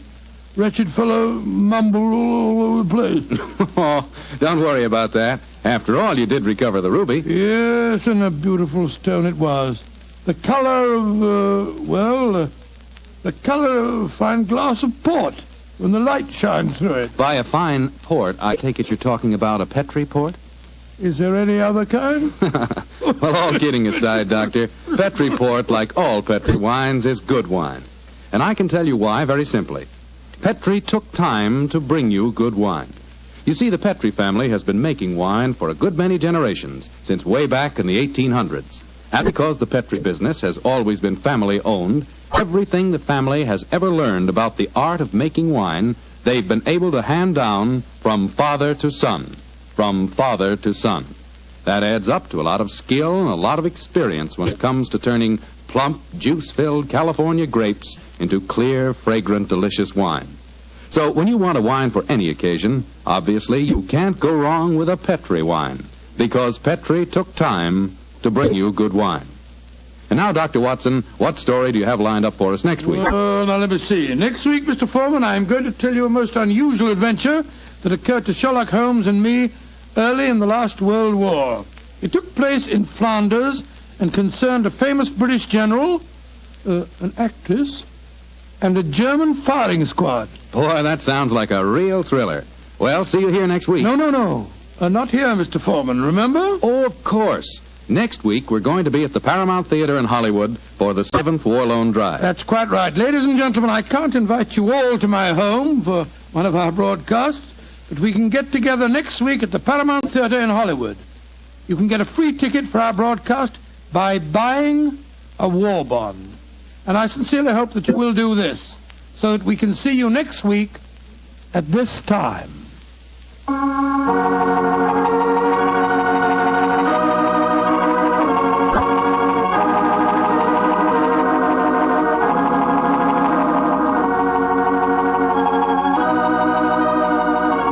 Tonight's Sherlock Holmes adventure is written by Dennis Green and Anthony Boucher and is based on an incident in the Sir Arthur Conan Doyle story, The Adventure of the Second Stain.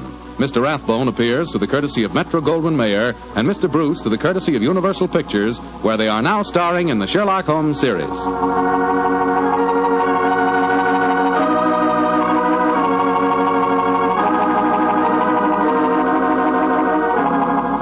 The Petri Wine Company of San Francisco, California, invites you to tune in again next week, same time, same station. Oh, the Petri family took the time to bring you such good wine. So when you eat and when you cook, remember Petri wine. To make good food taste better, remember... Petri.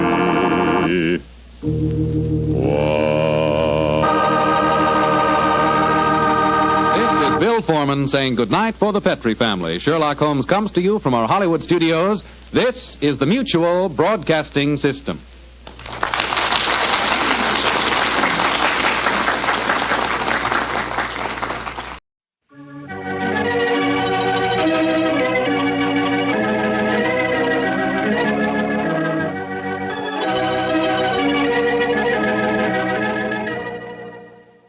Once again, it's time to walk down Baker Street with its swirling fog, its passing hansom cabs, and bustling London life.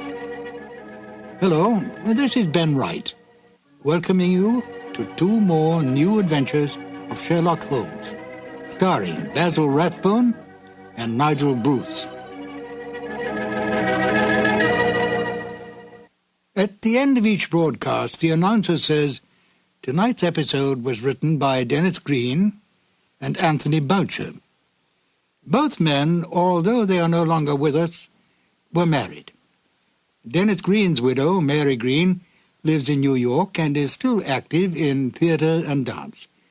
And Phyllis White, Anthony Boucher's widow, lives in San Francisco and makes numerous guest appearances at mystery club gatherings and at the meetings of the Baker Street Irregulars.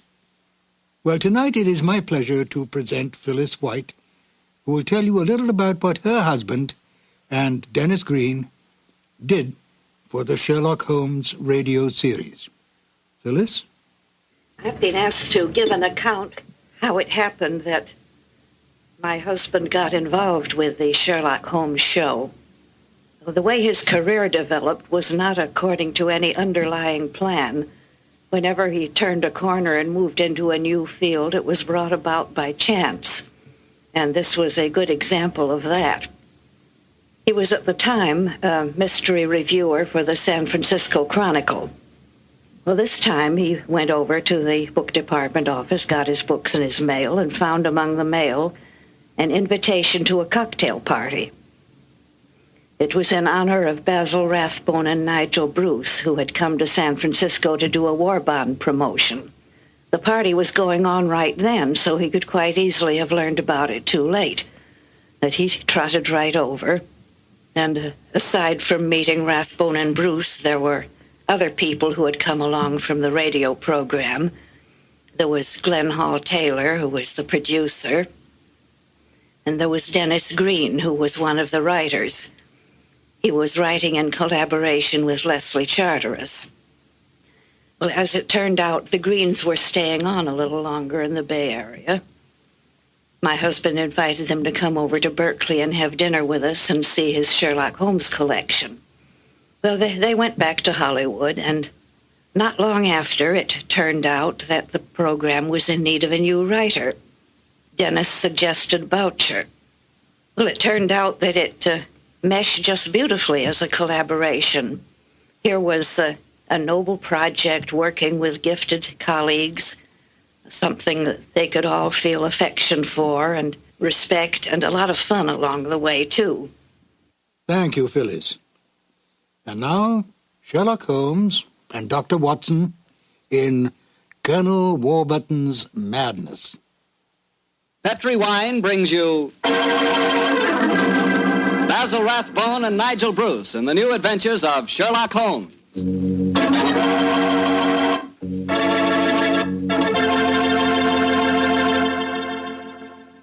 The Petri family, the family that took time to bring you good wine, invites you to listen to Dr. Watson as he tells us about another exciting adventure he shared with his old friend, that master detective, Sherlock Holmes. And you know what I wish I could share with you sometime? A bottle of Petri California sherry. Have you ever tasted Petri sherry? It's just perfect before dinner. Why, that Petri sherry can change the usual before-dinner lull into a special event, and that's a fact. Just look at the clear color of Petri sherry. It's a deep, rich amber, clear and cheerful-looking. And wait till you taste it. That's when you find out for sure just how good a wine can be. That's when you find out just what I mean when I say that the flavor of Petri sherry comes right from the heart of the grape. Try Petri sherry by itself, or with hors d'oeuvres or canopies or whatever you call those little cocktail sandwiches, and say, if you like your sherry dry, well then Petri California Pale Dry Sherry is the sherry for you. Just be sure the label says Petri, the proudest name in the history of American wines.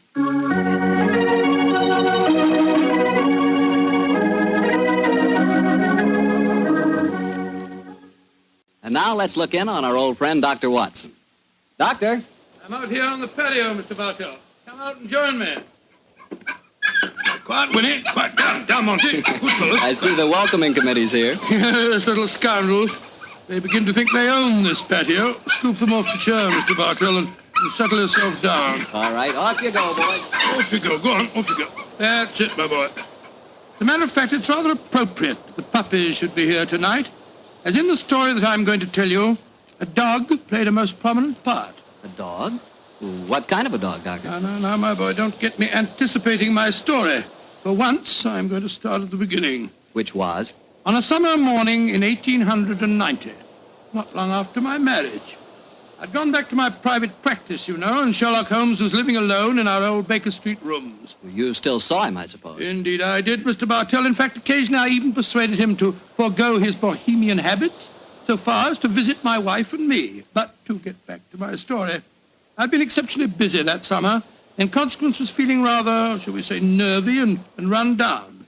So much so that Mary, Mrs. Watson, persuaded me to take a fortnight's holiday. We went down to the charming little village of Taplow on the lower reaches of the River Thames. But, as so often happens, the best-laid schemes of mice and men gang after glade. I guess the holiday backfired on you, Doctor, and you found yourself involved in a mystery? Maybe a mystery calling for the aid of your old friend Sherlock Holmes? Quite correct, Mr. Bartell. We'd only been down there a couple of days when the trouble began. In fact, the whole thing became so involved that I thought the best thing to do was to put the whole strange story in a letter to Sherlock Holmes. This I did. And I can imagine how he chuckled when he read my news. Dear old Watson. Seems to be a little out of his depth. My dear Holmes, I need your help. Or at least your advice. 2 days down here and I've become involved in a most unusual problem. It began this morning when Mary and I were out for an after-breakfast stroll. The sun was shining, the birds were singing, and there seemed every indication of it being a happy and careful. You know, Mary, I've always thought up to now that balmy was rather a silly word. I still do, John, dear. Nevertheless, it's the only possible word that describes a day like this adequately. Very well, dear. It's balmy. Personally, I'm so happy to see you relaxing that I don't care what the weather's like. You've been working much too hard. Yes, it's been a busy year. Yes, and last year Sherlock Holmes monopolized most of your time. At least I've got you to myself for once. You dear little thing, you've always been rather jealous of my association with Holmes, haven't you? Not jealous, dear, but I must confess his influence on you wasn't entirely for the good. He had a habit of keeping you out all night. Well, you should be used to that, dear. After all, it happens often enough in my practice. True, John, but on those occasions I know where you are and don't worry about you. And again, you've copied so many of Mr. Holmes' eccentricities. Keeping your tobacco in a Persian slipper, for instance. And, oh, John, look down. Look, do you see that woman walking across the field towards us? Yes, what's the matter? Do you know her? I'm not sure, but I think it's Ellen Warburton. I believe she does live somewhere near here. And who is Ellen Warburton? An old friend of mine. She's frightfully clever and advanced. She's interested in women's suffrage and all sorts of things. Oh, sounds dreadful. Imagine giving women the right to vote. Their place is in the home. It is Ellen. Ellen Warburton. Oh, how are you? Mary Watson. How very nice to see you again. I'm Mary Watson now. This is my husband. How do you do, Miss Warburton? How do you do? How do you do? Mary, I'd heard that you'd married. Aren't you a medical detective or something, Mr. Watson? Not quite, dear. I hold the degree of Doctor of Medicine from the University of London, madam. But he's helped the great Sherlock Holmes on many of his cases. That's how I've heard of him, then. Do you mind if I walk with you a little way? Of course not, Ellen. Come along. Do you live near here, Miss Warburton? About 4 miles away, Doctor, at Chevy Grange. I'm a glorified housekeeper for my uncle, Colonel Warburton. Oh, dear, that sounds rather dull for you. As a matter of fact, the state of my uncle's health at the present moment makes it anything but dull for me. That's why I asked if I might walk with you for a way. Well, what's the matter with him, Ellen? He's going mad. Before my eyes. And I can do nothing to help him. Mad? Oh, come now, Miss Warburton, surely you... Doctor, I'm not an hysterical girl. In fact, I regard myself as something of a scientist. I studied physics for a number of years at Bristol University. And I tell you that my uncle is going insane. What are the symptoms? Most of the time, he's perfectly normal. But when these attacks are on him, he gets in the most frightful rages and says the strangest things. He's even complained of hearing a shrill piping whistle that comes out of nowhere. I can't hear it, nor can anyone else. But Uncle gets into the most dreadful state. I wonder, would you have a look at him for me, Dr. Watson? Well, I don't hardly Of course, feel... John will do everything he can. Thank you so much. Then supposing you both come over... So, my dear Holmes, at 7 o'clock this evening, we found ourselves approaching Chevy Grange. It was rather a forbidding-looking place, covering a little more than an acre, I should say. As we stood waiting for admittance, I must confess that I was not entirely... Gloomy-looking place, isn't it, Mary? It is a little forbidding, John, dear. Oh, dear, what's that? Sounds like a tom-tom. Someone singing a weird chant. Seems to be coming from the direction of that barn over there. It doesn't seem quite appropriate, dear, does it? I mean, not in the heart of Buckinghamshire. Why not knock on the door again, John? Yes, it's all right, I will. Perhaps they didn't hear us. Oh, they did. Who is it? Oh, it's guests. It's Dr. and Mrs. Watson, my good man. Acker's the name, sir. Come in, please. The Colonel's expecting you, sir. He's in the study. This way, sir. By the way, Hacker, as we were waiting outside the front door, we heard a strange chant, and it sounded as if someone was beating a tom-tom. Oh, that was Miss Narda. You'll be hearing more of her. Promising beginning. Let's see what happened next. This very unpleasant fellow Hacker showed us into the study where we met Colonel Warburton. First, it was hard to believe that he was a sick man. He looked well enough, and his conversation was sprightly. Spent most of his army life in Africa as military governor in a Zulu district. And the African spears and other trophies that lined his study walls bore mute evidence to his past life. He encouraged me to tell him some of my own army experiences. Oh, dear, poor fellow. It was really rather flattering. There I was, Colonel Warburton, on the howdah of this wretched elephant. The river was a raging torrent, and I couldn't get the confounded animal to budge. Well, I'm a pretty strong swimmer, you know. Won several cups of swimming, as a matter of fact. Of course, I was a much younger man then. and John, dear. Yes, ma'am? You interrupted Colonel Warburton's story, Oh, dear. sorry. I thought this little incident would be interesting. Do go on, Colonel. Yes, Your please story don't. was so All right, interesting. all right. You were telling us that you were intercepted by an African drum code message. Oh, yes. Well, I don't want to sound conceited, but I doubt if there was another Englishman in the world who could have told you what those particular drum beats meant. Oh, I don't doubt that, Colonel Warburton. Well, I'd spent a good number of years studying the native customs. I spotted the code right away. It meant that an uprising was planned to start throughout the whole province at noon the next day. Of course, there it is again. The devilish whistle. Can you hear it, Dr. Watson? Mrs. Watson? I can hear nothing, sir. Nor can I. Of course not. No one can hear it but me. Now, Colonel Warburton, don't get so excited, It's sir. black magic, that's what it is. Oh, really, sir? Black you magic. must realize that the powers of jungle witchcraft are completely unknown in this country, Dr. Watson. But I know of them, and I can think of many people who might wish to employ them against me. Come in. Oh, it's you, Nada. Great Scott, she's very beautiful. Nada, I want you to meet some friends of Ellen's, Dr. and Mrs. Watson.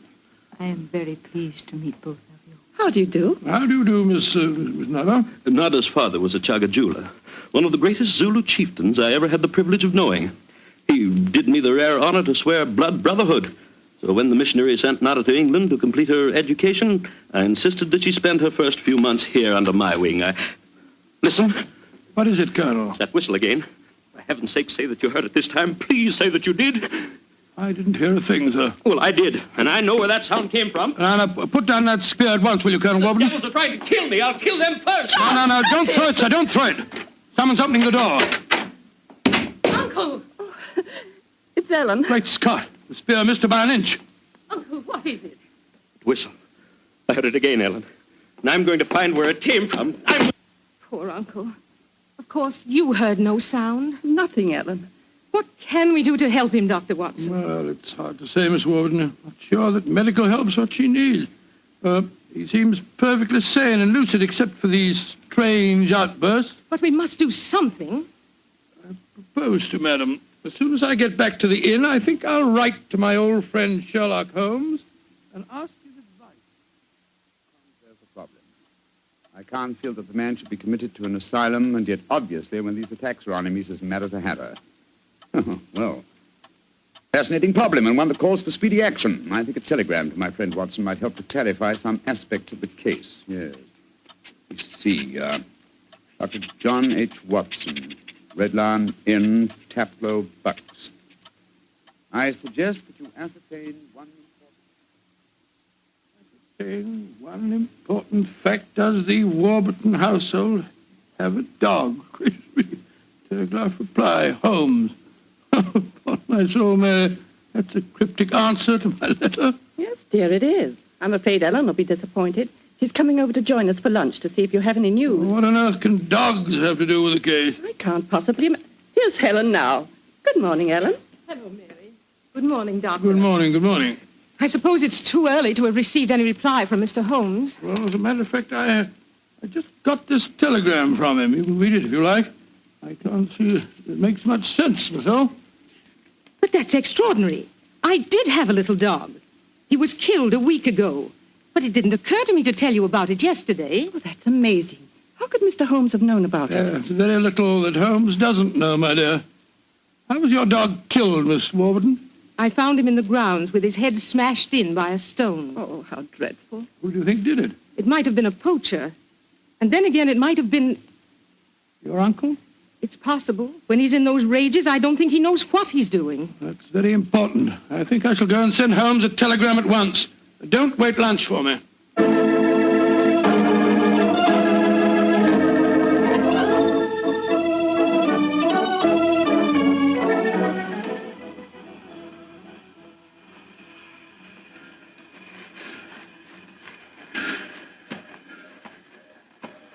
Why did we have to walk over to the station, John, dear? To see if there was an answer at the station telegraph office to the wire that I sent Holmes. Oh, it's only 4:30, dear. It's hardly possible for him to have answered as quickly as that.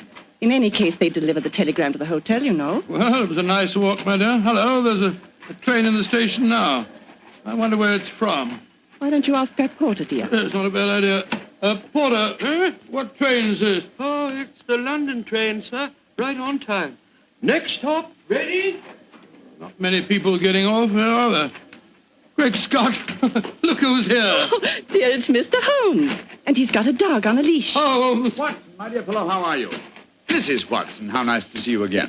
Thank you, Mr. I'm Holmes. delighted you're here, old fellow. We walked over to the station to see if you'd answered my telegram, and here you are in person. It occurred to me that I could be down here in the same time that it would take a telegram to reach you. And I decided that a day or two in the country would make a pleasant change, apart from the fact that Colonel Warburton's problem interests me enormously. Why on earth did you bring a dog? I felt that this was a case in which a dog would be of invaluable assistance. Oh, be careful, John. Yes, look out, old chap.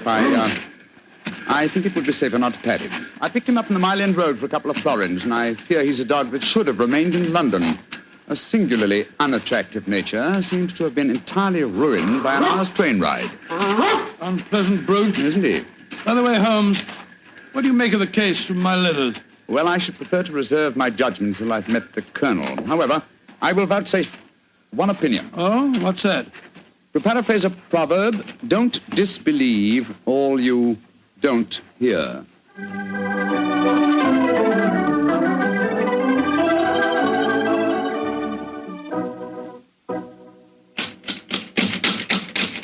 I can't think why someone doesn't answer. They can't all be out. Well, while we're waiting, I think I'll tie the dog up to this tree here. I don't want my arrival to cause too much commotion. Quiet! Quiet! Don't you think perhaps we could try the door, John? Yes, certainly. It's a good idea. Hello? It's unlocked. Then let's go in, old fellow. Let's go in. Colonel Warburton? Colonel Warburton? Ellen? Ellen? What was the name of that butler fella? Hacker. Yes, of course, that's it, Hacker. Hacker! Hacker! We appear to be in an empty house. The dog! Oh, fool that I am, I shouldn't have left him here. Come on!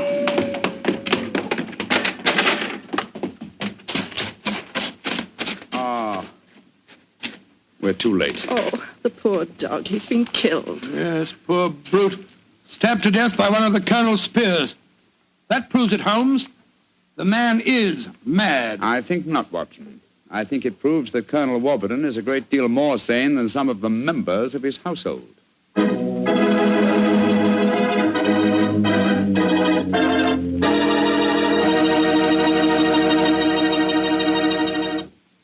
You'll hear the rest of Dr. Watson's story in just a few seconds. Time for me to remind you that there's one secret every smart woman knows. Simply, good wine makes good food taste better. And by good wine, naturally, I mean Petri wine. Try a Petri wine with your dinner. If you want a wonderful red wine, try Petri California Burgundy. If you want a perfect white wine, try Petri California Sauterne. In fact, try them both. You'll agree, I'm sure, that next to your good cooking, nothing can do more for a meal than a glass of good wine. A glass of Petri wine.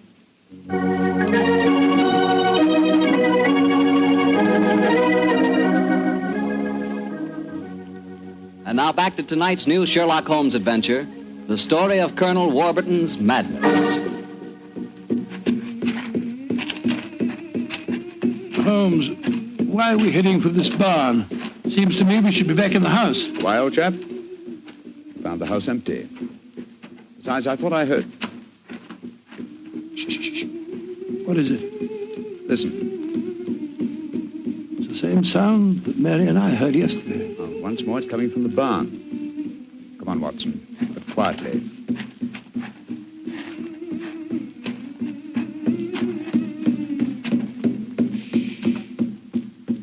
We can see through this window here. It's that Zulu girl, Nada. She's beating a drum and chanting. Who's the man with her? It's Colonel Warburton. No, it isn't. It's that servant fellow, Hacker. What in thunder's he doing here? Apparently assisting Miss Nada in some of her African mysticism. It's black magic they're dabbling with, just as the Colonel said. Let's go in and catch them red-handed. No. Stay quiet. We'll talk to them soon enough. At the moment, I feel it's much more urgent that we find Colonel Warburton. Come on.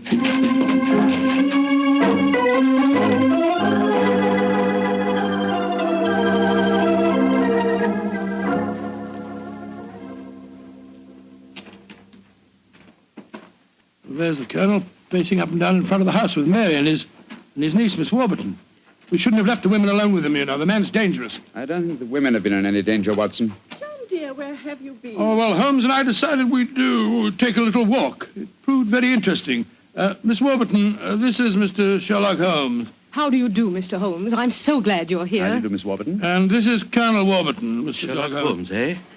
I suppose you think I killed your wretched dog. Well, I might have done it. When I hear that whistle, something seems to snap in my brain.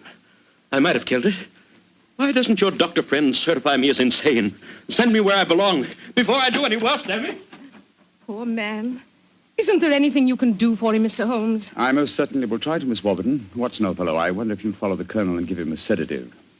I'm afraid he has quite an ordeal before him. Of course I will, Holmes.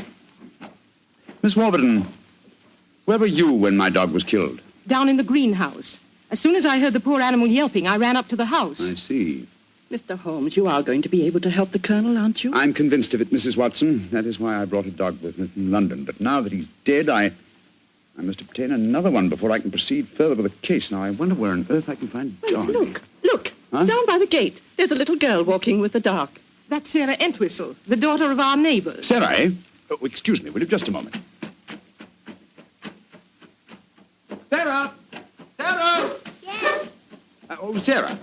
Sarah, my dear, what a pretty dog you have there. What's his name? It's a her. Her name's Boojum. What's your name? Holmes. Sherlock Holmes. Sherlock? That's a funny name. Yes, it is, isn't it? Look here, Sarah. Here's a nice, shiny half-crown for you. Why are you giving me money? Well, because I love dogs, and I want to borrow, what did you call him? Boojum. Boojum, oh, yes. I want to borrow Boojum for half an hour. Why? Well, I want to play with her, Sarah. You can play with her here. She's awfully friendly. Well, you see, I really want to take her for a nice walk. Why?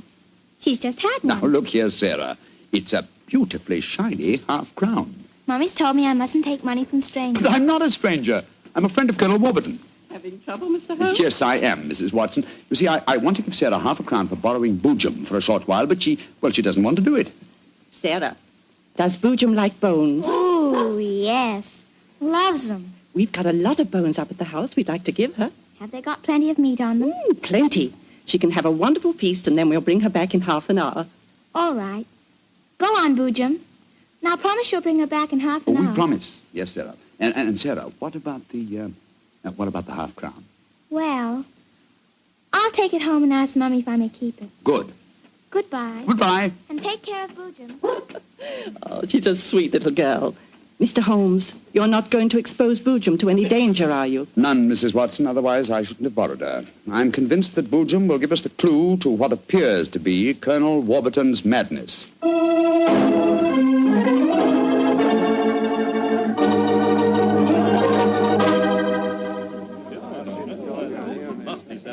Now, let me see. We're all here. Miss Warburton, the Colonel, Miss Nada, Hacker, and the dog Boojum. Yes. Now, ladies and gentlemen, I propose to conduct an experiment. Before I conduct it, I should like to point out the chronology of the events in this case. First, Miss Nada arrived here. Mr. Holmes, you're not suggesting Please let me finish, Miss Nada. First, Miss Nada arrived here. Second, the Colonel first heard the mysterious whistle. Third, your dog was killed, Miss Warburton.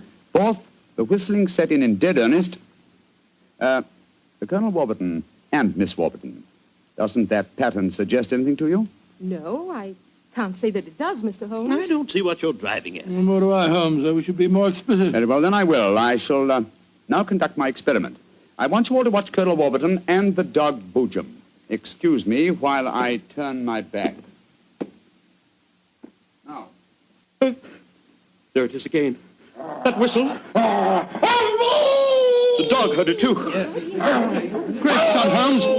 What does it mean? It means that this wooden whistle in my hand is the answer to the mystery. The sound made by this cunningly designed instrument is above the normal range of pitch. You see, the Colonel has hypersensitive ears. But the dog heard it. Perhaps I should have said the normal human range of pitch. Then do you suppose someone has deliberately been trying to drive the Colonel mad? Of course, Mary. That's why the dogs were murdered. Whoever it was knew that a dog would give the game away. And it's not hard to guess who that someone is.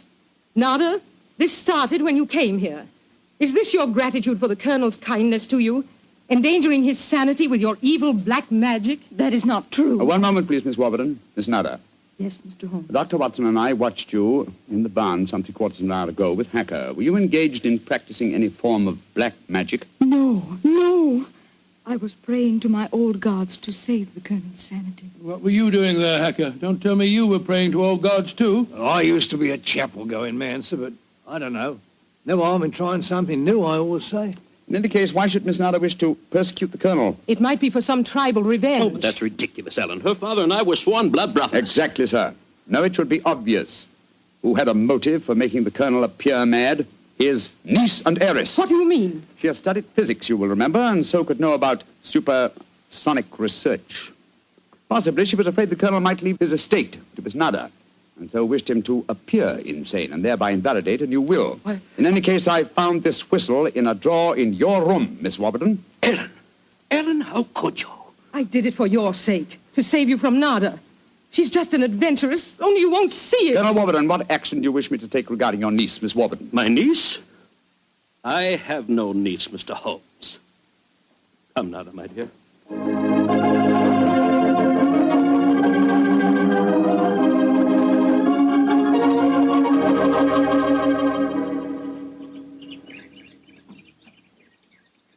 Oh, what an amazing case, Holmes. Mary, wasn't it clever the way Holmes solved it? It was very interesting, dear. I was quite enthralled. Oh, now I think I shall return to London and let you two finish your holiday in peace. Before you do that, Mr. Holmes, there's one thing we should do. What, Mary? Boojum. We promised, you know. Oh, yes, of course. I think the three of us might walk her home. But before we do that, I suggest we rummage through the kitchen. The kitchen? What on earth for? Bones, dear. Exactly. And bones with plenty of meat on them.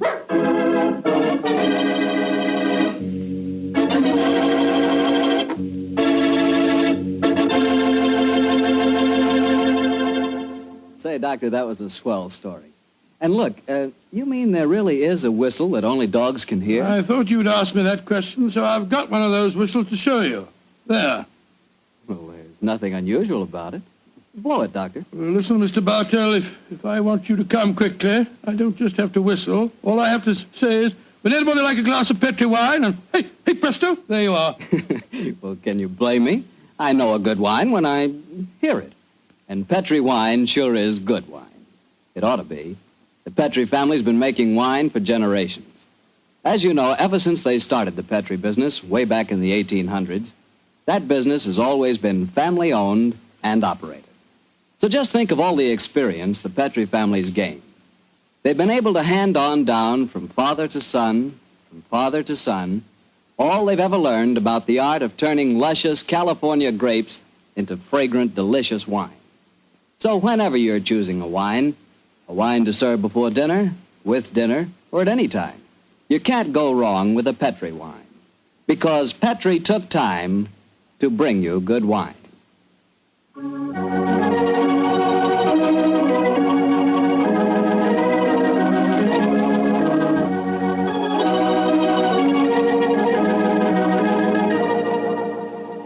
Tonight's Sherlock Holmes adventure is written by Dennis Green and Anthony Boucher and is based on an incident in the Sir Arthur Conan Doyle story, The Engineer's Thumb. Mr. Rathbone appears through the courtesy of Metro-Goldwyn-Mayer and Mr. Bruce through the courtesy of Universal Pictures, where they are now starring in the Sherlock Holmes series.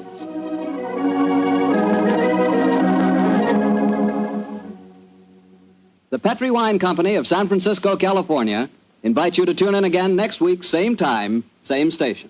Oh, the Petri family took the time to bring you such good wine. So when you eat and when you cook, remember Petri wine. To make good food taste better, remember... Petri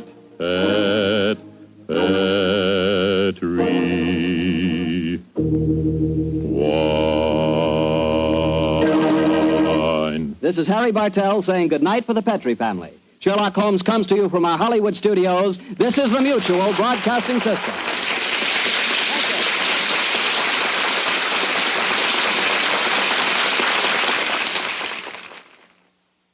I remember one instance when the culprit was not Willie. It was really Dennis's fault. He'd been naughty about putting an in-joke in the script. Holmes and Watson had to meet someone at a hotel, and he gave the hotel a name which was recognized by all the former denizens of London as that of a house of ill repute. Well, there were various comments about that, and Edna said, oh, but it's a very high-class one. Order was restored, and the rehearsal continued. They read on. Holmes and Watson were making their way through the fog to this rendezvous, until Watson exclaimed, there it is now, I see the red light. Edna used to permit a certain amount of this, but she would clamp down firmly because it was a tight schedule. This is Ben Wright. Phyllis White and I will return shortly with another new adventure of Sherlock Holmes.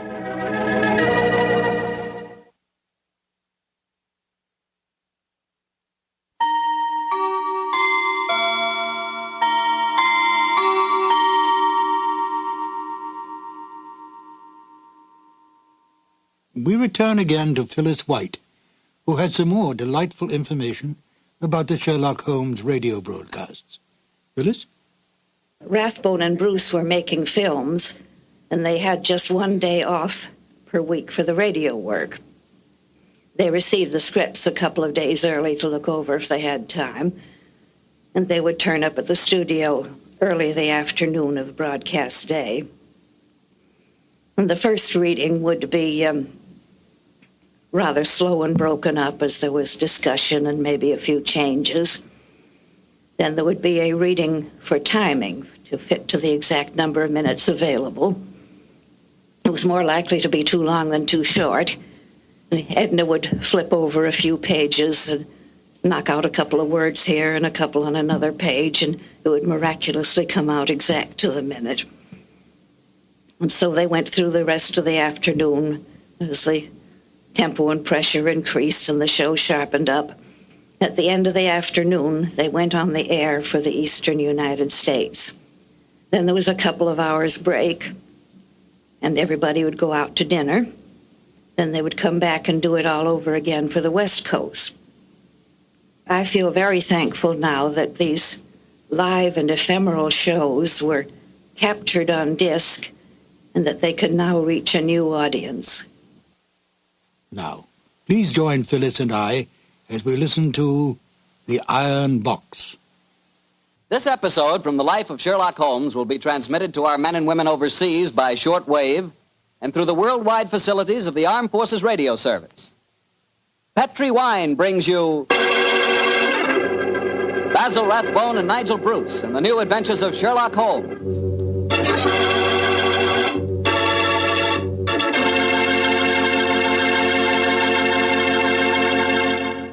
The Petri family, the family that took time to bring you good wine, invites you to listen to Dr. Watson tell us another exciting adventure he shared with his old friend, that master detective, Sherlock Holmes.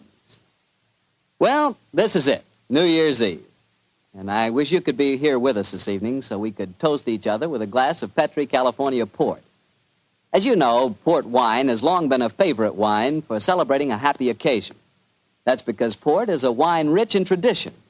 And you couldn't ask for a more delicious port than Petri port. Petri port is a deep, glowing red color, beautiful to look at and wonderful to taste, with a hearty, full flavor that's right from the heart of the grape. And when you serve Petri port to your friends tonight or any time, remember you can serve it proudly because the name Petri is the proudest name in the history of American wine.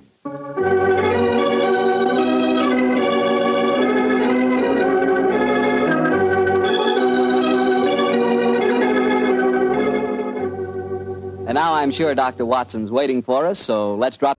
Petri Wine brings you Basil Rathbone and Nigel Bruce in the new adventures of Sherlock Holmes.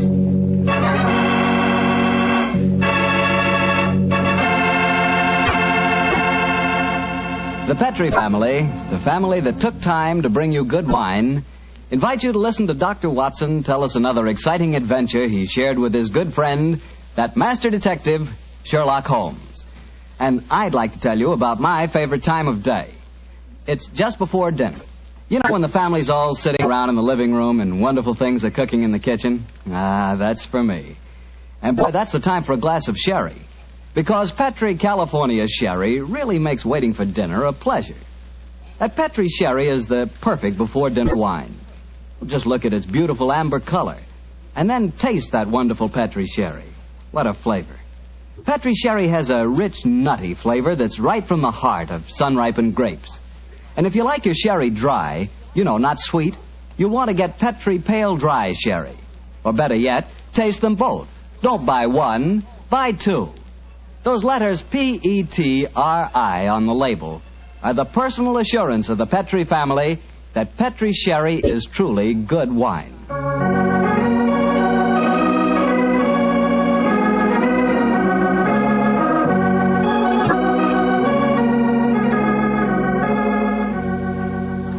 And now it's time to keep the weekly appointment with our good friend, Dr. Watson.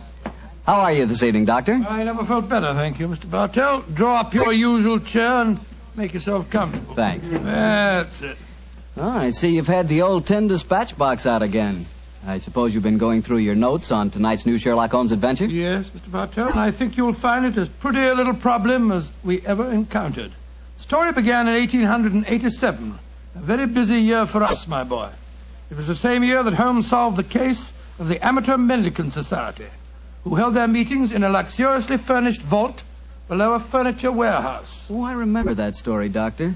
And wasn't 87 the year you both escaped from death in the Paradol chamber? It was indeed. You've got a very good memory, Mr. Bartell. The story I'm going to tell you tonight topped off this unusually exciting year. It was late in October, and the equinoctial gales had set in with exceptional violence. All day the wind had howled and the rain had beaten against the windows of our Baker Street lodgings.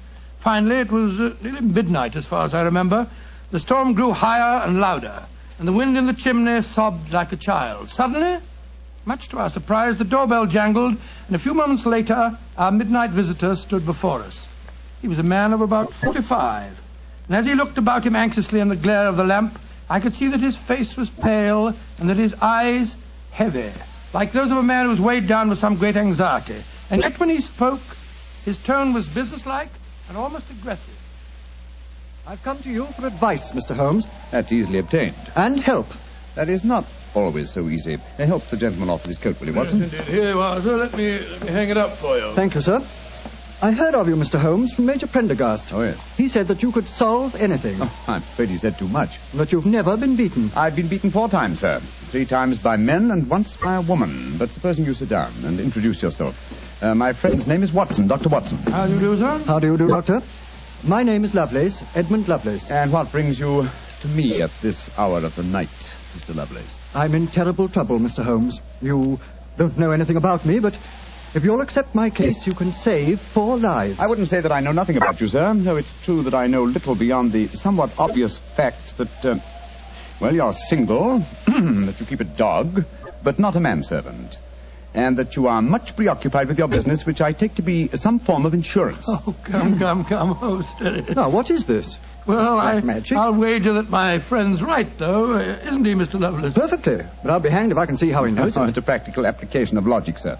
The briefcase that you carry might at first indicate a barrister or some other professional man, but your brusque, businesslike manner counteracts that suggestion. An insurance broker who must visit clients at odd hours is the likeliest man to combine that manner with a briefcase at midnight. But the wife and the manservant, and the fact that I'm preoccupied with my business. Your cufflinks don't match, sir. Each is from a different pair. That would suggest preoccupation, and it's a mistake that neither a wife nor a manservant would have allowed to pass. Yes, but how about the dog? Oh, surely that's obvious, Watson. Well, I can't see it. I shall let you ponder on that matter while Mr. Lovelace tells us his problem. Mr. Holmes, are you as interested in preventing a murder as in solving one? Well, naturally I am, Mr. Lovelace. Even more so. But please tell me your story. I live with 4 cousins of mine in an old house in Camberwell. My grandfather left the house and a sizable fortune to the 5 of us on condition that we lived together and maintained the family unity. It probably won't surprise you to know that we've grown to get pretty much on each other's nerves. Well, what happens if one of you dies, Mr. Lovelace? His share is divided among the others, Doctor. Oh, yes. The wonder to me is, sir, that not that a murder may take place, but that it has not happened long ago. Who's responsible for the administration of the estate? My cousin Gerald. He's much older than the rest of us, and he's a thoroughly unpleasant, cantankerous man. Yeah. He gets an extra share in the estate as administrator, and in consequence he doesn't work. We feel, of course, that he lives off us, and we're continually quarrelling with him about it. Sounds like a jolly household, I must say. There's going to be trouble, Mr. Holmes, I know it. Gerald hates us, and he's jealous of our share in the estate. You spoke of preventing murder just now. Yet I can see that you've selected your cousin Gerald as the potential murderer. Am I right? Yes, you are. Mm-hmm. But don't think it's personal prejudice that makes me suspect him. I have good reason for doing so. Oh, what reason? This evening, just before dinner, I helped Gerald off with his topcoat and went to hang it up for him. As I did so, I heard a strange metallic clink in one of his pockets. I slipped my hand inside it and found a hypodermic syringe and a small phial of liquid. I opened the phial and smelled it. Gentlemen, it reeked of bitter almonds. Bitter cyanide, eh? And what did you do? I thought of destroying it, but I realized that would put him on his guard, so I replaced it in his pocket. Of course, I warned the others, and we decided that I'd come to you. I had to see a most important client tonight, or I'd have been here earlier. Yes, it seems odd that you didn't come directly to Mr. Holmes as soon as you'd made the discovery, Mr. Lovelace. After all, if a potential murderer is walking about with a pocket full of cyanide, I should have thought that itself was more important than business. Well, Yes, I suppose it might seem so to you, Doctor. Now, that's a most interesting stick you carry, sir. May I examine it? Of course. Here. Oh, thank you. Now I see how you deduced that Mr. Lovelace had a dog, Holmes. There are the marks of the dog's teeth on the stick. Yes, my dear Watson, but these marks under scrutiny give us even more specific information. He's a large dog. You've had him for some years, Mr. Lovelace, and he's now old and feeble. Well, you're perfectly right, but I'll be hanged if I can see how you can tell that from looking at a walking stick. This stick is covered with teeth marks, therefore it has been carried many times by the dog. Now, it's a heavy stick, so only a large dog could have carried it. And the teeth marks also indicate a large jaw. The older marks are deep sunk. Look here.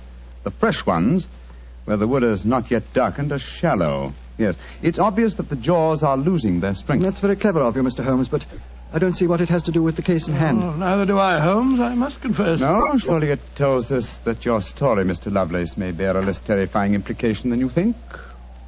On the other hand, its implication may be even more terrifying. Oh, it's late at night. I feel that any further delay in this matter would be extremely dangerous. I suggest that you get a cab and come to your house in Camberwell at once.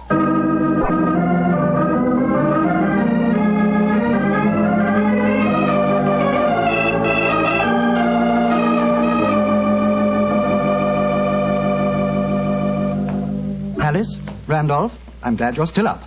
I was able to persuade Mr. Sherlock Holmes and Dr. Watson to come back with me.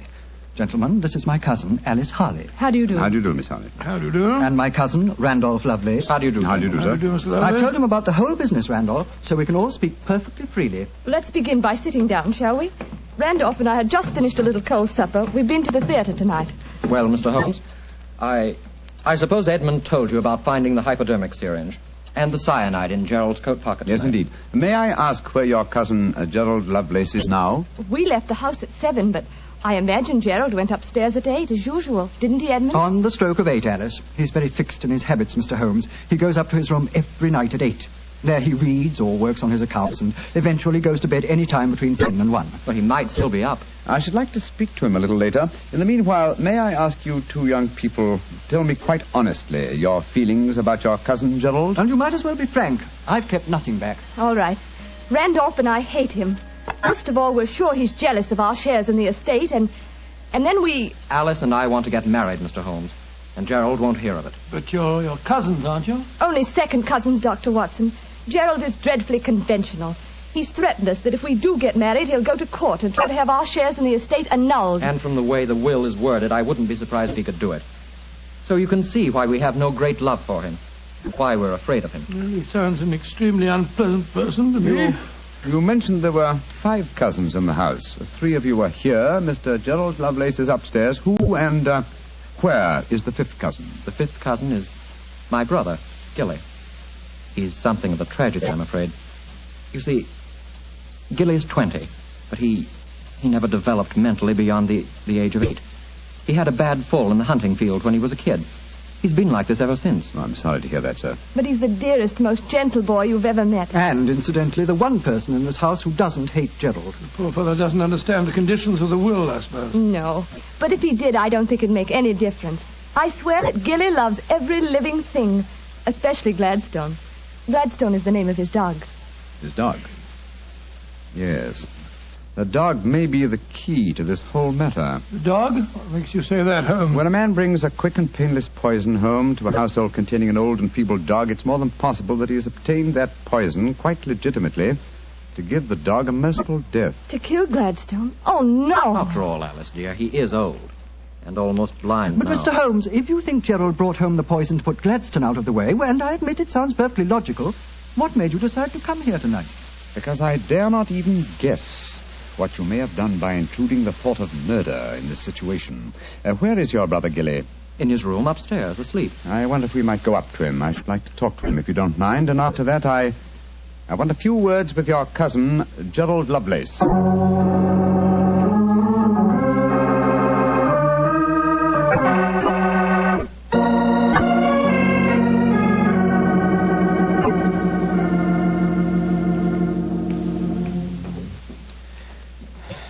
He's asleep, Mr. Holmes. Yes, with a dog in his arm.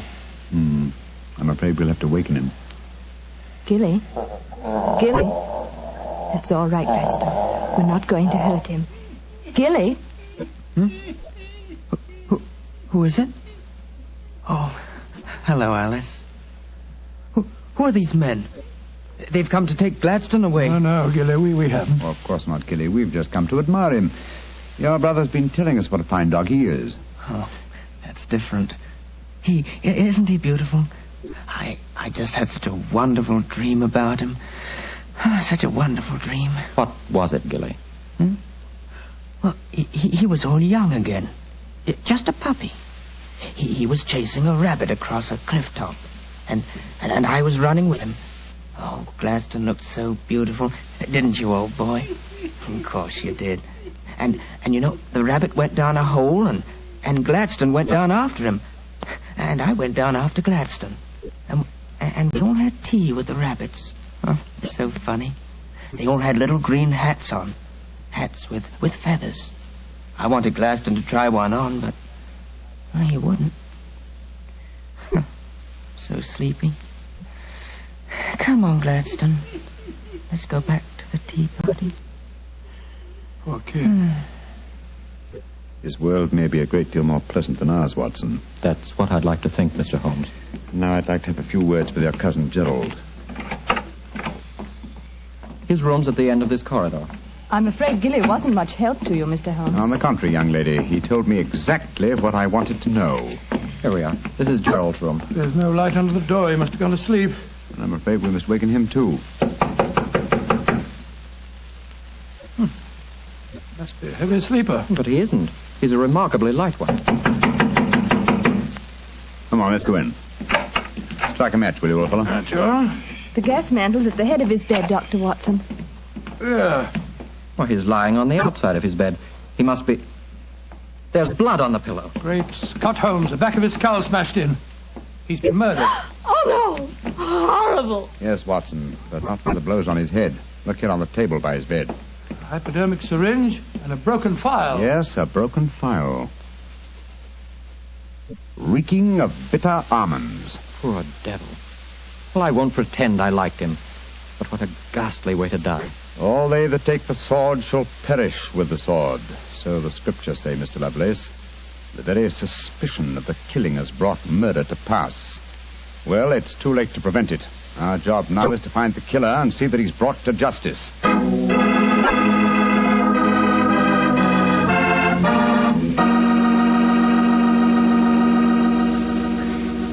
Dr. Watson will tell you the rest of his story in just a few seconds.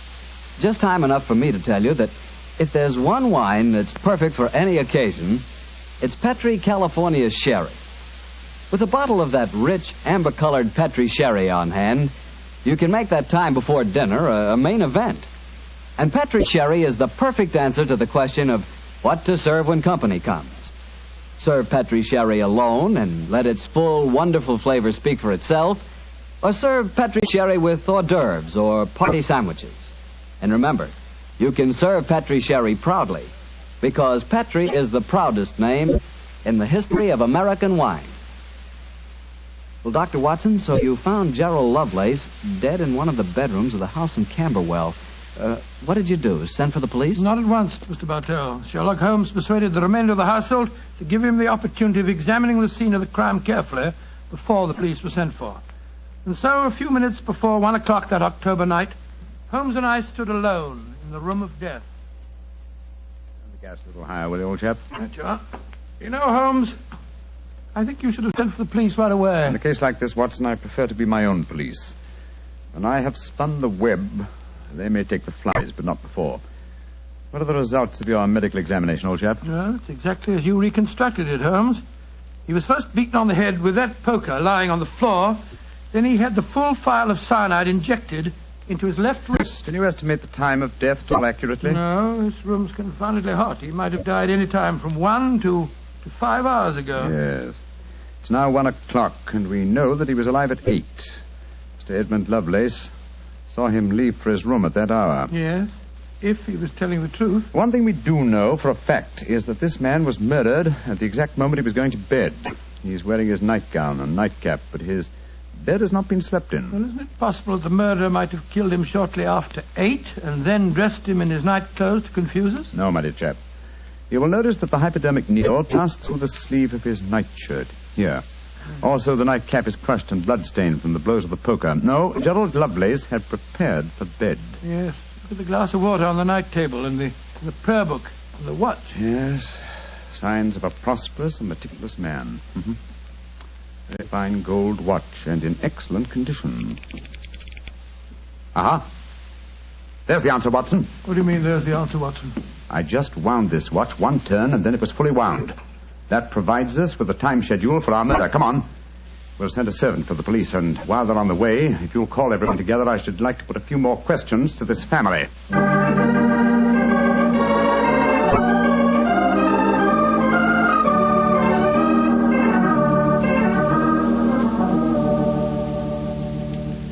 Before the police arrive, I should like to hear your statements again very carefully, if you don't mind.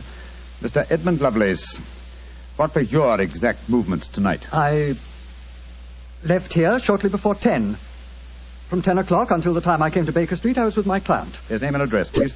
Derek Waterlow, 39 Onslow Square, South Kensington. Thank you. Make a note of these, will you, Watson? All right, you are, Holmes. You, Miss Harley, and you, Mr. Randolph Lovelace, went to the theatre together. Can any independent witness testify as to your movements? Well, yes, Mr. Holmes.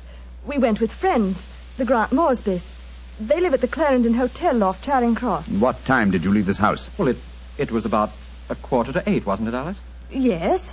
And after the play, we went to the Café Royal for a little refreshment with our friends and then came back here. I see. And what time did you arrive back at this house? Just a few minutes before midnight. I remember the grandfather clock in the hall striking just as we went into the drawing room. And your brother Gilly, sir. I hate to waken him again. Have you any idea of his movements tonight? Well, he never goes out after dark, Mr. Holmes. But I spoke to the cook as we came in tonight. She says that he played cards with her until just after 10 o'clock. He was fast asleep when I looked in on him shortly after midnight. Thank you. You've made a note of all these facts, Watson? Yes, Holmes, I got them all down. Good. Then let's be on our way to Baker Street. But the police, Mr. Holmes, they're on their way. I know.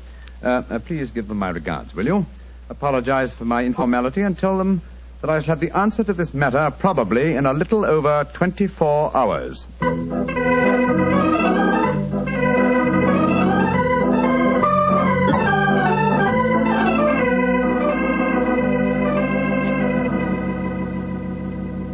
Holmes, here it is well after midnight. You haven't done a thing on the Camberwell case. No, but you have, old chap. You've checked on all the time alibis and found them valid. I'm much obliged to you. Yes, Inspector Lestrade was here tonight, you know, and he made some pretty caustic remarks, I can tell you. Oh, didn't you inform him that I'll have the answer to the problem before many hours have passed? Yes, I did, but you know, Lestrade, he wanted action. You shall have it.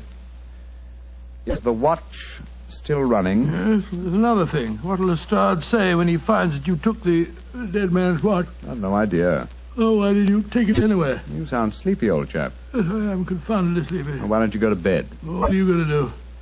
Continue my vigil with my pipe and the watch of a dead man.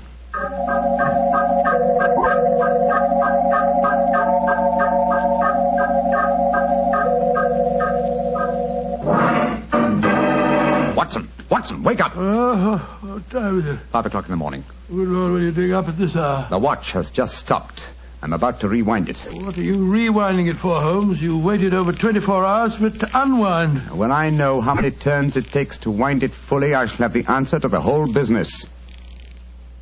10, 11... You're being confoundedly mysterious, as usual.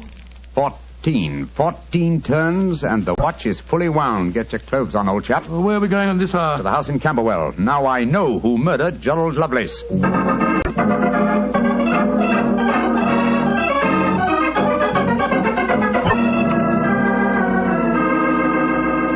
Mr. Edmund Lovelace, I'm glad you let us in. Please take us up to your young cousin's room at once. Gilly? What do you want with him? I'll explain in a moment. Please take us up to him. Oh, of course, but what brings you here at this hour of the morning? Mr. Holmes knows who murdered your cousin. Well, I'm glad to hear it. It's more than the police seem to know. They were here half the night cross-examining us. Here we are. I don't think we'll bother to knock.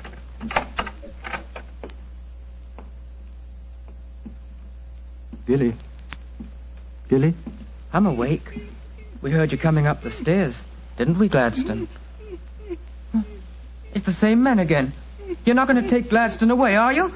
Please don't take him away. Don't worry, Gilly. We're not going to touch him. Oh, that's all right, then. Oh, Gilly. Yes? You really love that dog, don't you? Of course I do. More than anything or anybody. I believe you'd even kill a man who tried to hurt Gladstone. Wouldn't you? Oh, yes, sir. I would. Gilly! No. Great Scott. Gilly, I don't think you'd really kill a man. I don't think you could. Couldn't I, though? How would you kill him? I'd hit him first. I'd take a poker and hit him on the head so he couldn't fight back. And then I'd take the nasty needle he told me he was going to stick in Gladstone and I'd fill it full of that water he showed me and I'd stick it in him. That's what I'd do. Then he'd be dead. And he couldn't hurt my Gladstone anymore. Not ever. Let's leave him, shall we? Goodbye, Gilly. Pleasant dreams. Goodbye, sir. Good old Gladstone. You satisfied, sir? Yes. Poor Gilly. There's no doubt about it, of course. Can there be no one who described the murder to him, and yet he's just given an exact description of its method? What'll happen to him? They won't try him. No. A little pressure in the right places, and he'll be released to a private nursing home. I'll do everything I can, Mr. Lovelace. Thank you, Mr. Holmes. Thank you very much.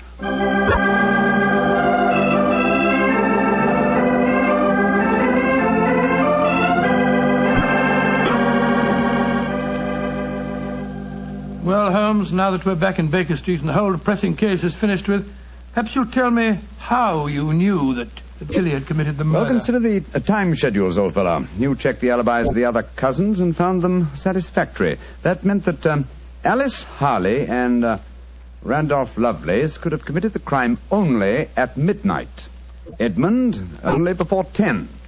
Gilly only around 11. You said that the time of death could have been at any of those hours. Yes, I did. So how did you pin it down to 11? The watch gave me the specific answer. When I picked it up, I unthinkingly wound it.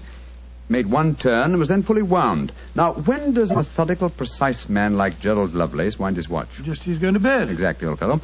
So that it was obvious that he was killed precisely one watch stem turn before I wound his watch. Now I'm beginning to see daylight, Holmes. So you let the watch run down? That's what I did. It took 28 hours, from 1 o'clock the night before last until 5 this morning. Now, how many turns did it take to rewind it? 14, wasn't it? That's right.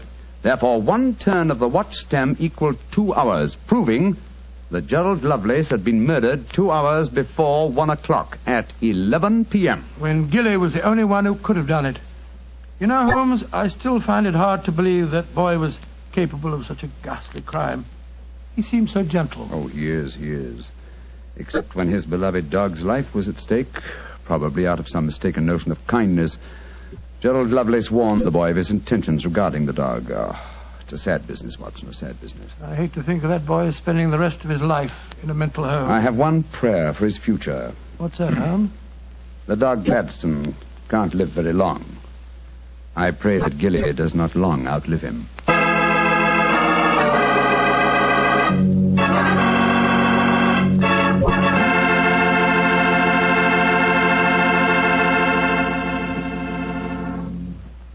Doctor, that was a remarkable bit of deduction on the part of Mr. Holmes. Yes, extremely clever, wasn't it? Of course, if I may say so, I was of some small help myself. Small help? Why, Doctor, you practically solved the case by yourself. Oh, I wouldn't go as far as saying that. But, Doctor, you did check all the alibis, didn't you? Yes, I checked where each suspect was at various times. Yes, you checked time. And what's more important than time? Well, Why, Doctor, time is even vitally important when it comes to wine. I was wondering how you were going to bring that in. And one thing we do know, Petri took time to bring you good wine. So nobody can miss with Petri wine. It's just got to be good. You know, you can't be in the wine business as long as the Petri family without really learning all about the fine art of making wine. And don't forget, the Petri family has been making fine wine since way back in the 1800s. So, naturally, they've been able to hand on down, from father to son, the result of generations of experience at turning luscious, sun-ripened grapes into fragrant, delicious wine. No matter what type of wine you prefer, you'll like it more if it's a Petri wine, because Petri took time to bring you good wine. Well, Dr. Watson, what new Sherlock Holmes story do you plan to tell us next week? Well, now, next week, Mr. Bartell, I'm going to tell you a most unusual adventure that Holmes and I had when we were attending a performance at the Opera House in Rome. It concerns a famous singer who lost her voice, an understudy who was nearly lynched, and a murder that baffled the police. I call it The Adventure of the Terrifying Cat. Well, that's a story we've got to hear. Thank you, Mr. Bartell. And before you go, I want to talk to our friends about their war bonds. You know, during the war, the best investment we could find was a United States war bond. And for my money, they're still a great investment. They're called United States Savings Bonds now, and only the name is changed. Savings bonds are sold in the same denominations and give you all the same advantages. And you can buy savings bonds at the same places at your bank or your post office or through the payroll savings plan. So invest all you can in United States Savings Bonds, because you cannot find a better or a safer investment.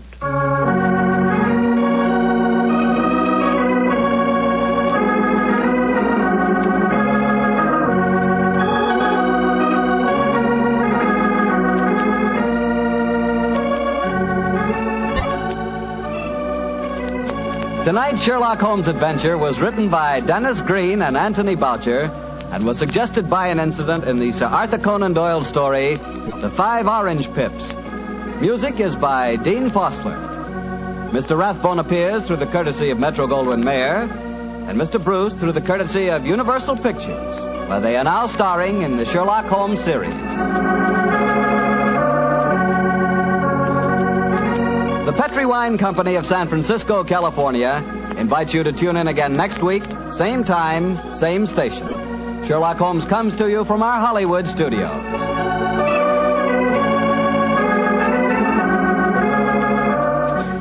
This is Harry Bartell saying good night for the Petri family.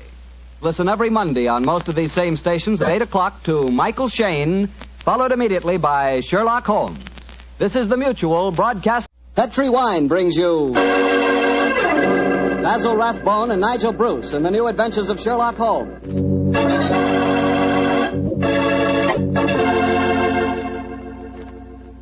The Petri family, the family that took time to bring you good wine, invite you to listen to Dr. Watson tell us another exciting adventure he shared with his old friend, that master detective, Sherlock Holmes. And if you will, I hope you listen to me for a second, because I want to tell you about a wine that can make waiting for dinner a pleasure. The wine is Petri California Sherry. Any evening, well, let's say tomorrow evening, right before dinner, pour yourself a glass of Petri Sherry. Just look at it. It's clear as crystal and a wonderful deep amber color. One sure sign of a good sherry. And if you need further proof of just how good Petri Sherry really is, taste it. What wine! That Petri Sherry has a flavor that you know comes right from the heart of the grape. And if you like your sherry dry rather than sweet, you'll really like Petri Pale Dry Sherry. There's no doubt about it. Petri Sherry is one of the most delicious before-dinner wines in this swell country of ours. Oh, and say, when you serve Petri Sherry, serve it proudly, because those letters, P-E-T-R-I, on the bottle spell the proudest name in the history of American wine.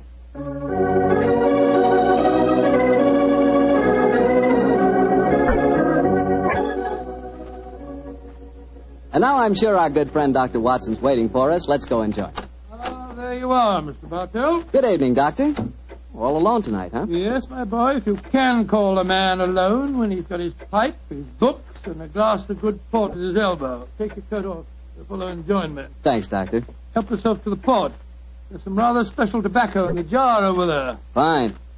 And now, Doctor, are you ready to tell us tonight's new Sherlock Holmes adventure? I am, Mr. Bartell, and I think you'll find it a most unusual story.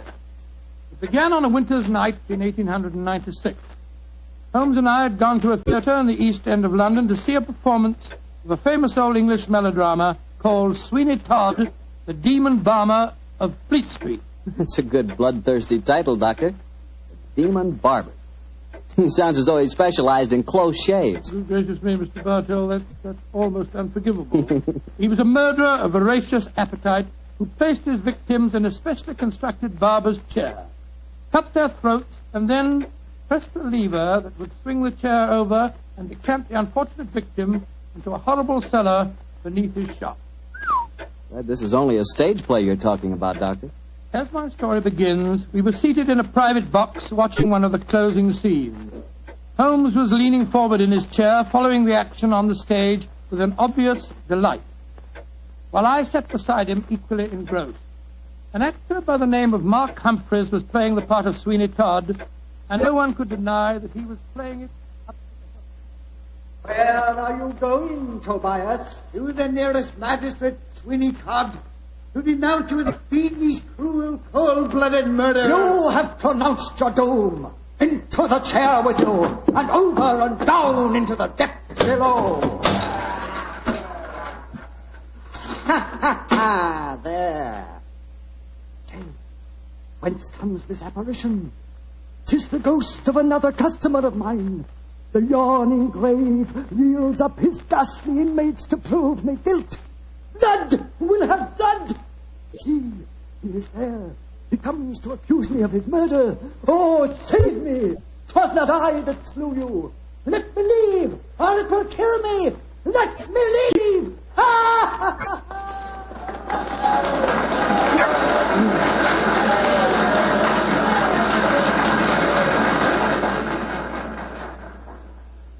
Oh, upon my soul, Holmes, that fellow Mark Humphreys is the most florid actor that I've ever seen on a stage. I find him enchanting, Watson. It seems to me he's really caught the flavor of this murderous monster piece. After all, a restrained performance of a Barber Sweeney Todd would be unthinkable. Yes, I suppose it would. But I must say his makeup seems rather overdone. No barber would wear such an enormous beard. It would be most impractical.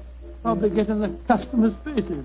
By the way, I noticed from the program that Mark Humphreys, as well as being the principal actor, is also the owner of the company. Yes, the current trend towards the actor-manager is a pretty healthy sign, I think. Come in. Excuse me, but is one of you gentlemen Mr. Sherlock Holmes? Yes, I am. Oh, I was asked to give you this note. Thank you. Now, who on earth knows that you're at the theatre, Holmes? We'll soon find out. This note is from Mark Humphreys, our actor-manager. What's it say? Dear Mr. Holmes, I recognize you in your box. Please come to my dressing room after the performance. My sanity, and even the safety of London, perhaps, depends on your compliance. Good Lord, my sanity and the safety of London. I wonder what on earth he means. That, my dear fellow, we can only discover by going backstage to meet him. As it is, the curtain's going up in the last scene I see. For a little longer, we must possess our souls in patience.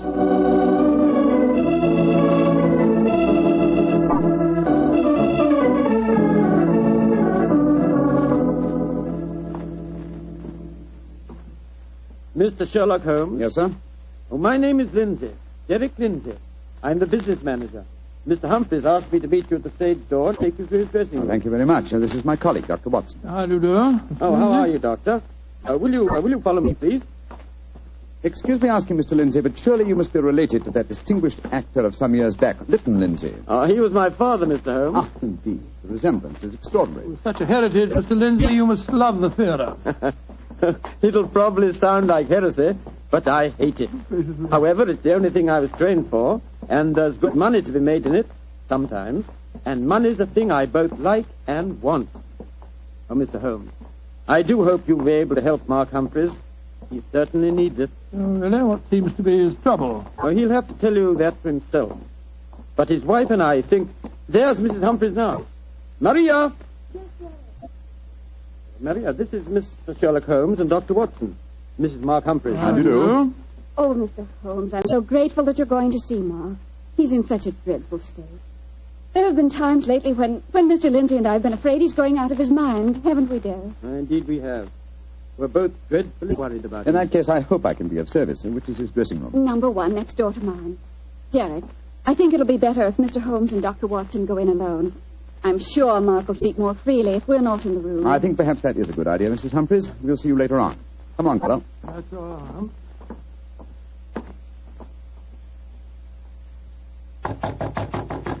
Come in, come in. Sherlock Holmes, thank heaven you're here.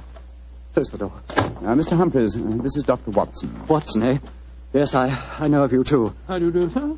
Sit down, won't you, gentlemen? You're wondering why I asked you to come back and see me, of course. Naturally, sir. Well, I won't beat about the bush and waste your time. I come straight to the point. I'm going mad. Oh, come on. I know. It sounds come. fantastic, but it's true. I've often heard of actors beginning to live their parts off the stage. They play on it. Well, it's happened to me. I'm turning into another Sweeney Todd. The character I'm portraying on the stage. Are you suggesting, sir, that you're a potential murderer? Yes, I am. What reason do you have for holding that belief? Reason? Listen to this. 3 times in the past week, I've wakened in the morning to find my boots covered with mud and my razor stained with blood. You've had no recollection of any untoward events during the night? None. Have you ever been addicted to the unfortunate habit of sleepwalking, sir? Not to my knowledge, Doctor. And if I had been, surely my wife would have told me about it. Your wife? Where do you live, Mr. Humphreys? We have a flat here above the theatre. Above the theatre, eh? Mr. Humphreys, you say that on 3 separate occasions on wakening in the morning, you have found a blood-stained razor and mud-covered boots. Can you show us this proof? No, I can't. I was always so frightened that my wife would see that I cleaned them before she had the opportunity of finding them. It is, sir. They would have been very valuable clues in a case like this. I couldn't risk my wife seeing evidence like that. Doctor, she'd know the truth.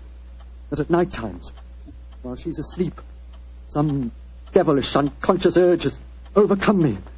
An urge that causes me to prowl the streets of London. Razor in hand, looking for a victim. Mr. Holmes, you've got to help me. I'm certain that without knowing it, I've been committing murder, and if you don't help me, I'll go on and on. Mr. Humphreys, please. I'll undertake the case. It's a very unique assignment. In effect, I'm being engaged by a possible murderer to prove him guilty.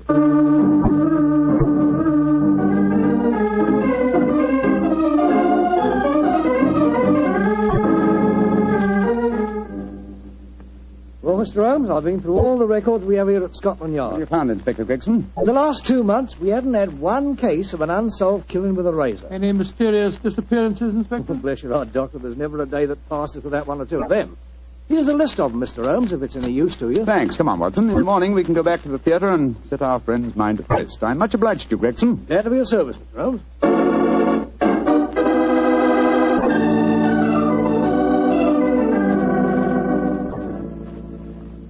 We examined the homicide records at Scotland Yard after leaving you last night, Mr. Humphreys. There have been no unsolved razor murders in London during the past fortnight. And therefore I think you may rest easy on that score, sir. But it proves nothing.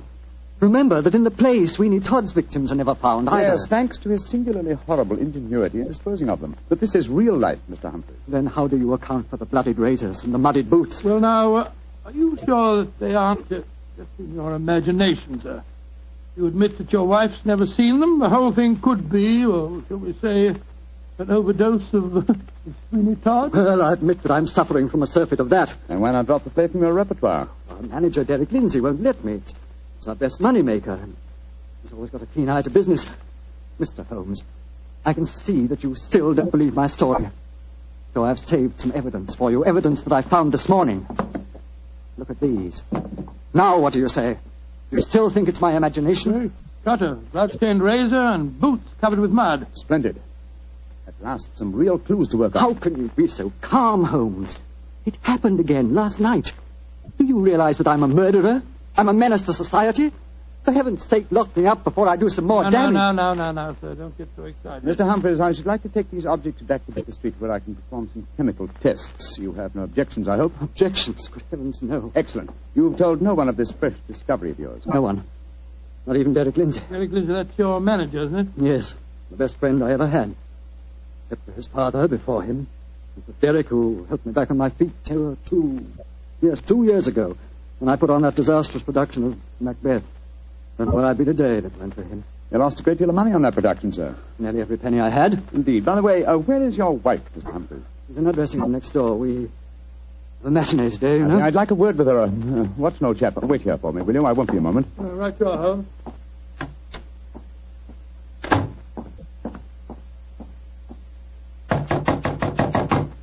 Who is it? Sherlock Holmes.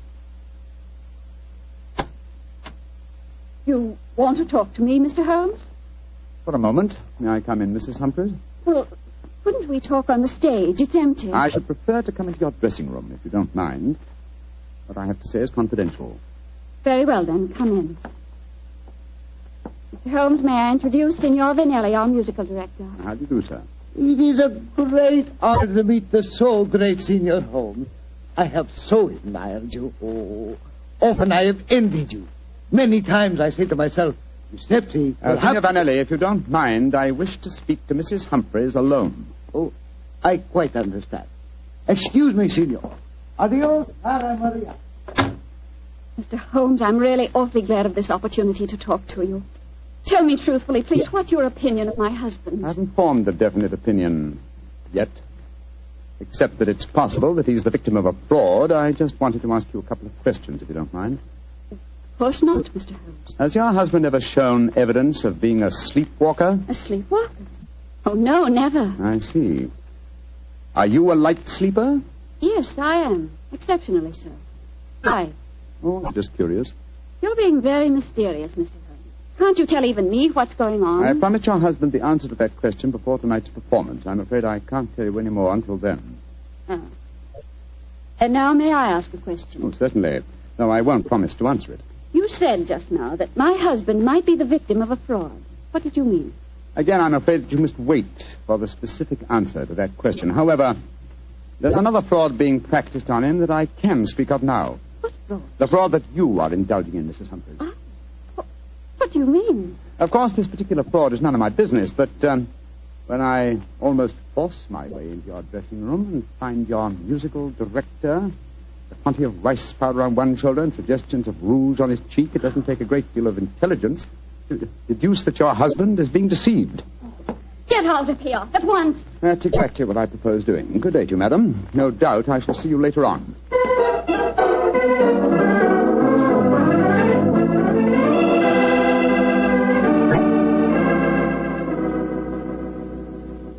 Well, Holmes, what does the microscope tell you about the mud on the boots and the blood stains on the razor? On a blank on the mud, old chap. It's an extremely common type that is found in most parts of London. And the blood? I'm examining that now. This is as strange a case as ever I remember, Holmes. Here you are trying to prove a man innocent when he insists that he's guilty. By George, Watson! Here's the answer. What? This blood is definitely not human blood. It's probably canine. Now, a Sweeney Todd madness would hardly drive its victim to kill dogs. Therefore, it's obvious that Mark Humphreys is the victim of a devilish plot. And he's not a murderer. No, come on, old fellow. Let's go to the theater at once and give him the good news.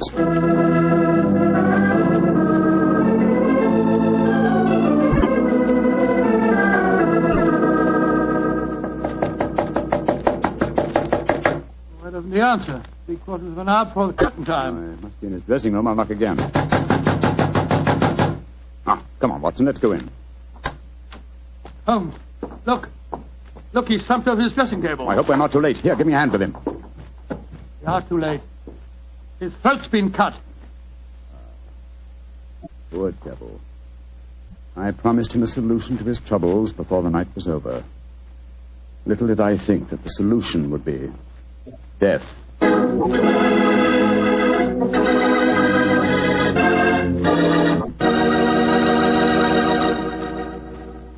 We'll hear the rest of Dr. Watson's story in just a second, so I'm going to ask you if you're one of those people who just eats to live, or whether you really enjoy good food. If you love good eating, you've just got to know about Petri wine. Petri wine makes good food taste wonderful. For instance, if you're having steak or a roast or any meat or meat dish, you'll love it served with Petri California Burgundy. Petri Burgundy is the last word in delicious red wine. Now, with chicken or fish, you can't beat the delicate Petri California Sauterne, a really extraordinary white wine. Just to make sure you don't miss either Petri wine, don't buy one, buy two. Buy both Petri Burgundy and Petri Sauterne.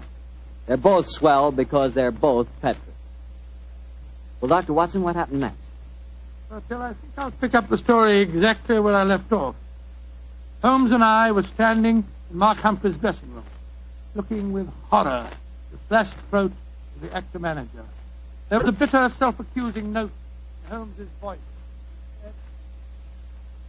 I promised him a solution to his troubles before tonight was over. Little did I think that solution would be death. This worry over his supposed madness caused him to commit suicide. Suicide? Rubbish, old fellow. It's murder. Look at the razor clutched in his hand. Undoubtedly placed there by the murderer before rigor mortis had a chance to set in. In any case, scrutinize the wound. Does that look as if it had been done by the hand of a suicide? Well, I don't see why not. Look closer, old chap. The depth of the wound is even, whereas a suicide cut always wavers towards the end. No, this is murder, Watson, and I think I know who did it.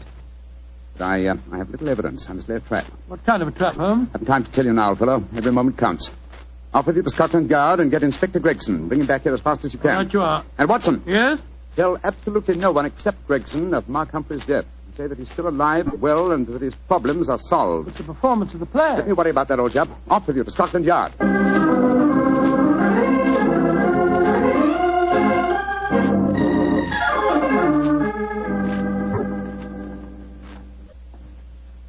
I'm sorry it took so long to find me, Dr. Watson. I was out on another case, you see. No, that's all right, Inspector. But the performance, if there is one, must be nearly over by now. Here's the stage door, sir. Yes, here we are.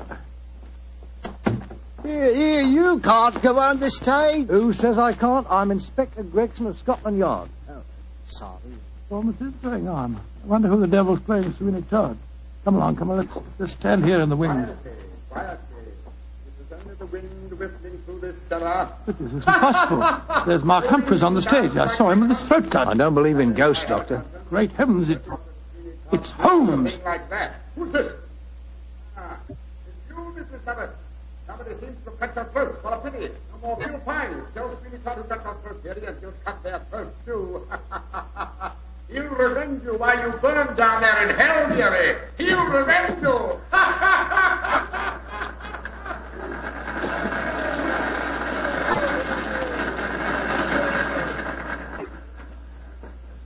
Here he comes now, Gregson. Amazing disguise. I'd never have recognized him. You're both here. Holmes, what are you up to? Surely that's apparent. I disguised myself as the dead man, hoping to force the murderer's hand. You're running a terrible risk, Mr. Holmes. Part of my profession, Gregson. Here comes Signor Vanelli, the musical director. My dear fellow, I had to leave the orchestra pit to come and congratulate you. Never have you given a finer performance. Bravissimo, bravissimo. Thank you. But it is true. You hardly seem the same person. Your performance is incomparable. Keep it up, Mark. Keep it up.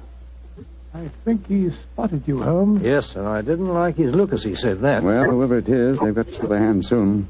The curtain's going up in the last scene. Keep your eyes open and suspect everyone.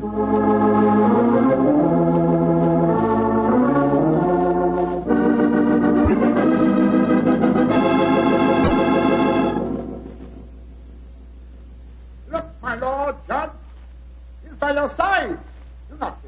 Your ermine robe is stained with blood. Sweeney Todd, what dark deed presses on your conscience?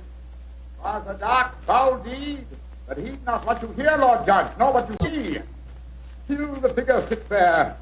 I fear it come to this. It is useless to deny my guilt. The very dead rise from their settlements to prove Sweeney Todd a murderer.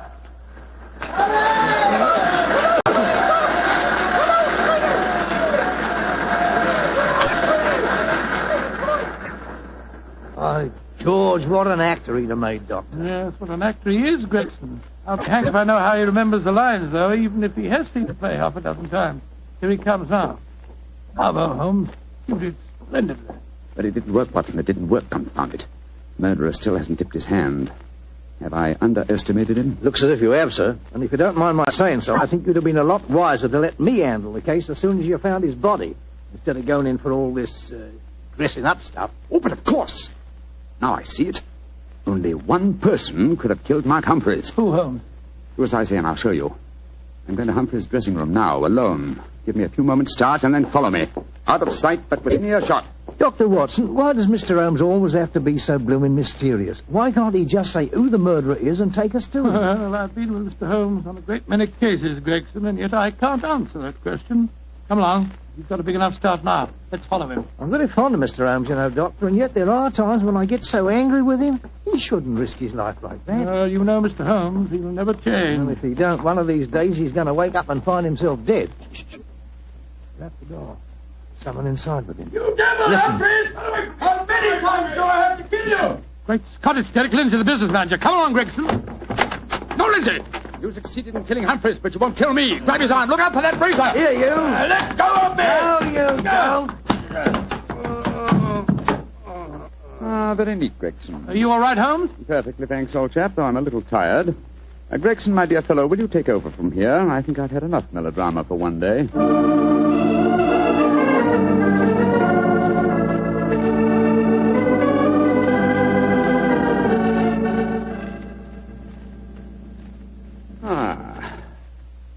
How pleasant, Watson, to be back at Baker Street again, a crackling fire, my dressing gown, and your company combined to make a soothing ending to a somewhat violent day. It's been a most unusual case, Holmes. I still don't entirely understand it. The original plot, of course, was to try and drive Mark Humphreys mad by making him think that he's the murderer.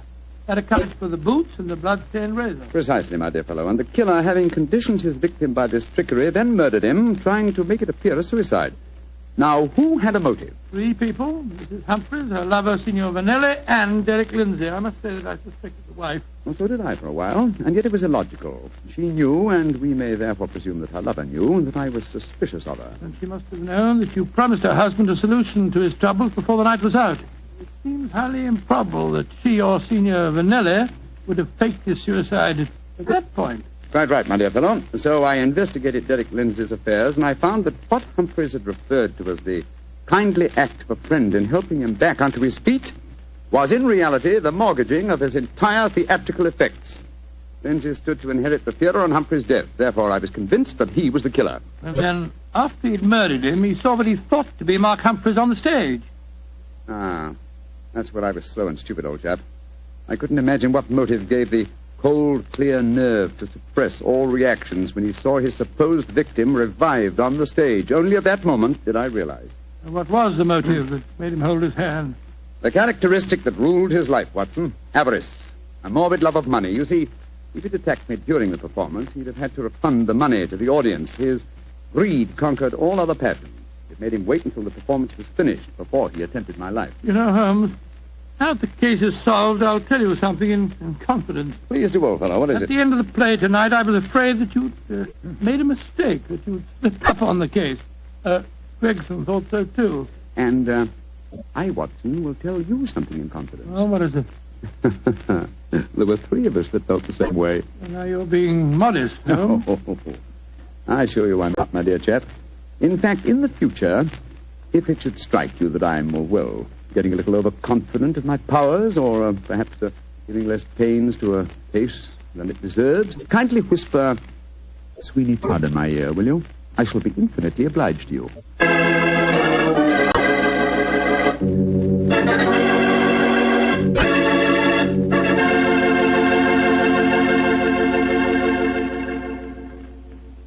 Doctor, that was a swell story. And a pretty narrow escape for Holmes. Yeah. He said he almost solved the case too late. Fortunately, it ended well. Mm-hmm. The thing that sticks in my mind is the fact that this was one of the very rare occasions when Holmes almost made a serious mistake. Well, we all make mistakes at times, don't we? Raquel, I said we all make mistakes at times. I suppose so. You mean to stand there and tell me that you never make a mistake? Well, not when it comes to choosing a wine, I don't, because I always choose Petri. Raquel, you trap me again. Could be. But honestly, Doctor, when you choose a Petri wine, you know it's a good wine.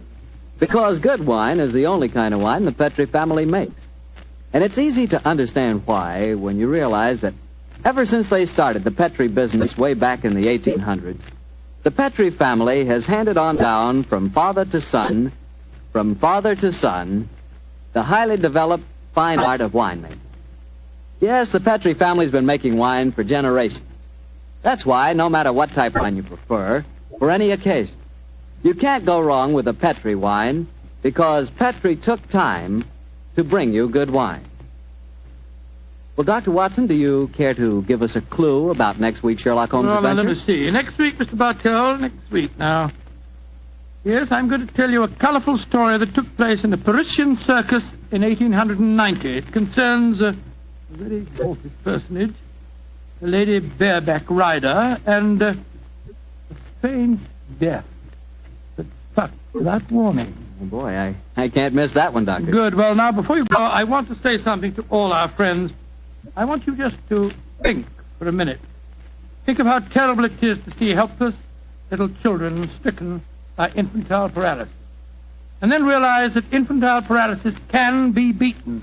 It can be beaten in very many cases. And your money, your dimes, can do it. Join the March of Dimes. Send your dimes to your local March of Dimes headquarters. Let's help little children walk. Let's help them live.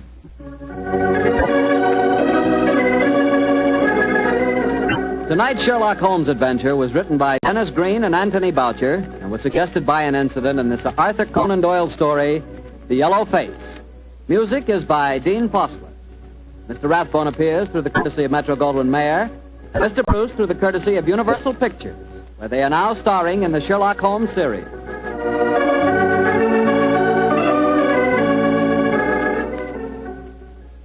The Petri Wine Company of San Francisco, California, invites you to tune in again next week, same time, same station. Sherlock Holmes comes to you from our Hollywood studio.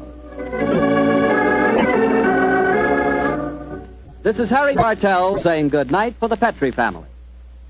For a solid hour of exciting mystery dramas, listen every Monday on most of these same stations at 8 o'clock to Michael Shayne, followed immediately by Sherlock Holmes. This is the Mutual broadcast. Sir Arthur Conan Doyle claimed he based the character of Sherlock Holmes on a teacher of his, Dr. Joseph Bell, whose real powers of deductive logic awed all who knew him. Yet Dr. Bell, in a letter to Conan Doyle, stated quite bluntly, "You are yourself Sherlock Holmes, and well you know it." Conan Doyle did not dispute this statement, for in fact Sherlock Holmes had the best characteristics of his creator. So did Dr. Watson. Highly educated, honest to the core, and one of the best writers of the Victorian age, the British public and then the world took him to their hearts. It was not long before the doctor-turned-writer found himself a well-established man of letters and friend to such countrymen as Oscar Wilde, Rudyard Kipling, and H.G. Wells. Not bad company to be with. In real life, Conan Doyle solved more than 2 actual murder mysteries, saving the lives of innocent men by his careful research, gathering of facts, and deductive reasoning. Few men in history can claim such feats. When he died in 1930, a time not so long ago, Sir Arthur Conan Doyle had this epitaph engraved on his tombstone: "Steel true, blade straight, Arthur Conan Doyle, knight, patriot, physician, and man of letters." Fitting words for such a giant of a man. And now, Basil Rathbone and Nigel Bruce in The Adventure of the 00. This episode from the life of Sherlock Holmes will be transmitted to our men and women overseas by shortwave and through the worldwide facilities of the Armed Forces Radio Service. Petri Wine brings you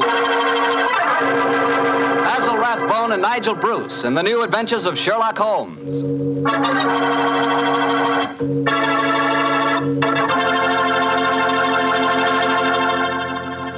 The Petri family, the family that took time to bring you good wine, invites you to spend the next half hour listening to Dr. Watson tell us another exciting adventure he shared with his old friend, that master detective, Sherlock Holmes. And say, let me tell you something I found out just the other day. Steaks are really back again. Good, thick, juicy porterhouse steaks. That's for me. A thick, tender steak on the rare side, together with a glass of Petri California Burgundy. You know, Petri Burgundy is a perfect mealtime wine. And with meat or any meat dish, it's the very last word in good eating. Honestly, when you taste the wonderful flavor of that rich red Petri Burgundy, you're tasting one swell example of the art of winemaking. It's full-flavored and just about the most delicious wine that ever poured from a bottle. Try it the next time you have steak or chops, or the next time you have hamburger or pot roast. Believe me, Petri Burgundy is the best friend a good meal ever had.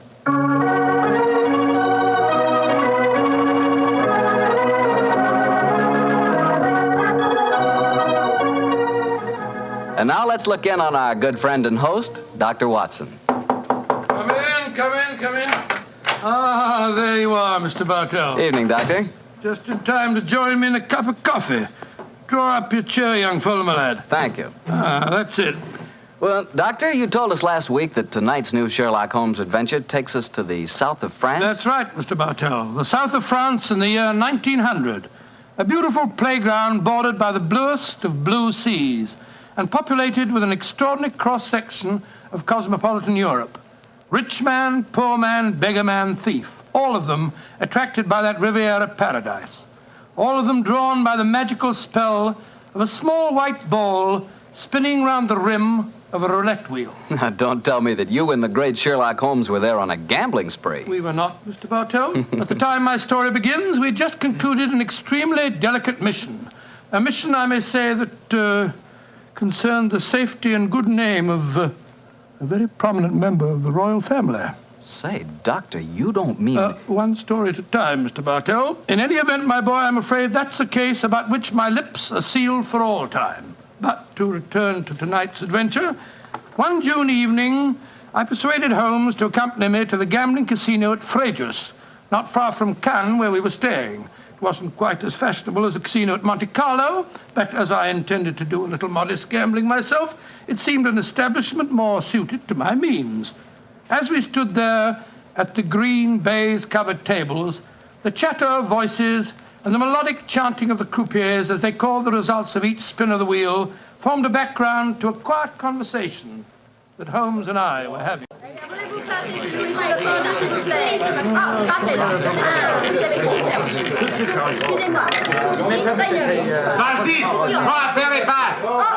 Lost again, Watson? Oh, confounded. That number 10 must come up soon. Oh, why not cut your losses, old fellow, and come for a stroll with me on the waterfront? Well, just let me make a couple more bets, Holmes. I have a feeling that 10 is bound to come up in a minute. Watson, I believe the blood of a gambler courses through your veins. Oh, there's no harm in taking a little flutter once in a while.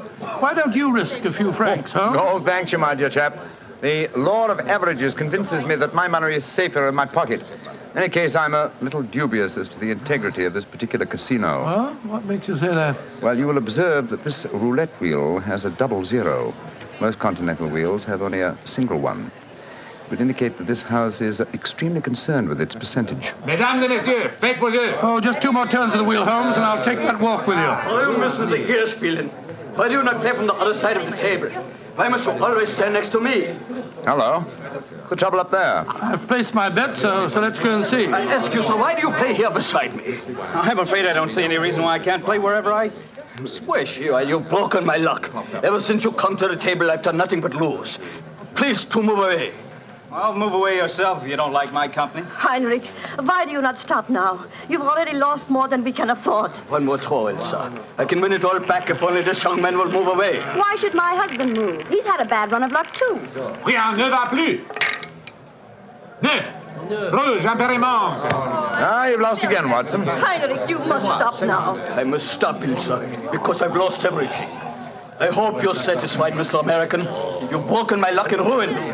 I hope that you in your turn will be ruined too. Heinrich! Heinrich, wait for me! I never heard such rubbish in my life. Were you listening to him, sir?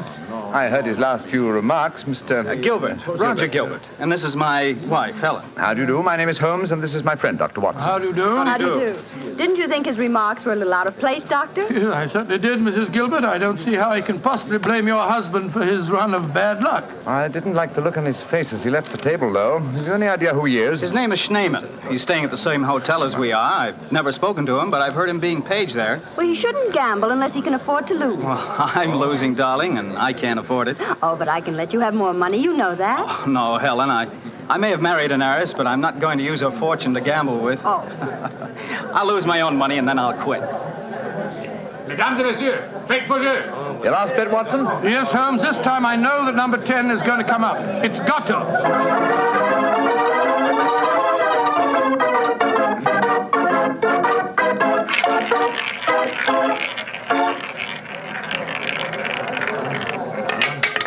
Numéro 10. I've lost again, darn it.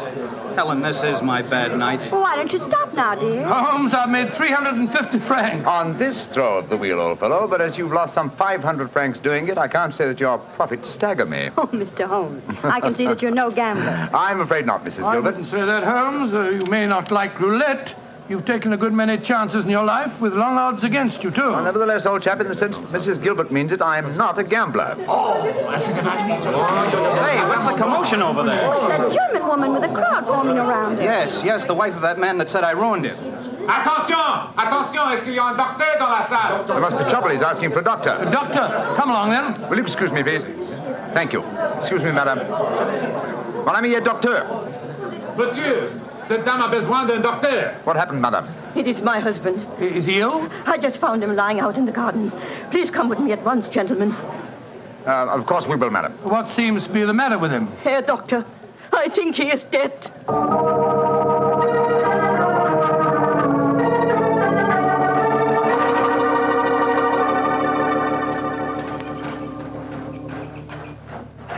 He's lying by that tree, Doctor. Please see if you can help him. Somebody else seems to be on the scene before us. Who are you, sir? I am Monsieur Chevray, director of the casino. Do any of you know this poor man? I am his wife. Is he dead? I am afraid so, madame. Let me look at him. I'm a doctor. Was your husband gambling in the casino tonight, madame? Yeah, he was. Poor Heinrich. He lose everything that we have. I'm afraid he's dead, madam. Shot through the heart. Oh, du lieber Gott. Suicide, Watson? Yeah, looks like it. Yes. Powder burns on the shirt front, revolver clutched in the right hand, fingers in a natural position. The angle of the wound settles it. Obviously self-inflicted. I missed you as you slipped out of the casino. What's wrong with him? I'm afraid he's dead, Mr. Gilbert. Yes, he committed suicide. I hope, young man, that you are satisfied. All night you brought him bad luck. He asked you to move away from him to change his luck, but no, you could not do it. Oh, Frau Schneemann, I'm terribly sorry, but I really don't see how you can blame me. I do blame you. And I also blame you, Monsieur Chevry. Me?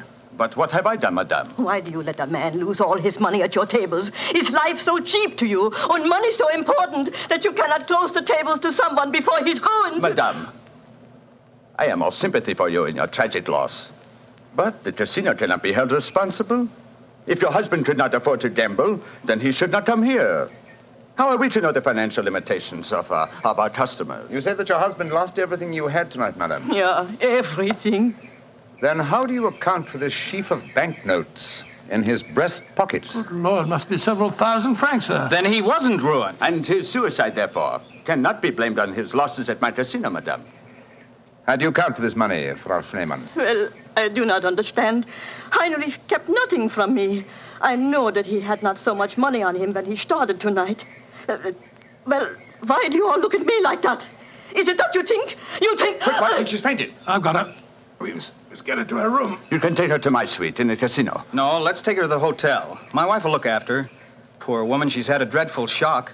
She can probably do with another woman's company. That's very considerate of you, Mr. Gilbert. Where are you staying? At the Hotel Crillon. It's quite near here. I'll get a cab, and while I'm doing that, Watson, see if you can revive her, will you? Yes, then we'll take her to the Hotel Crillon.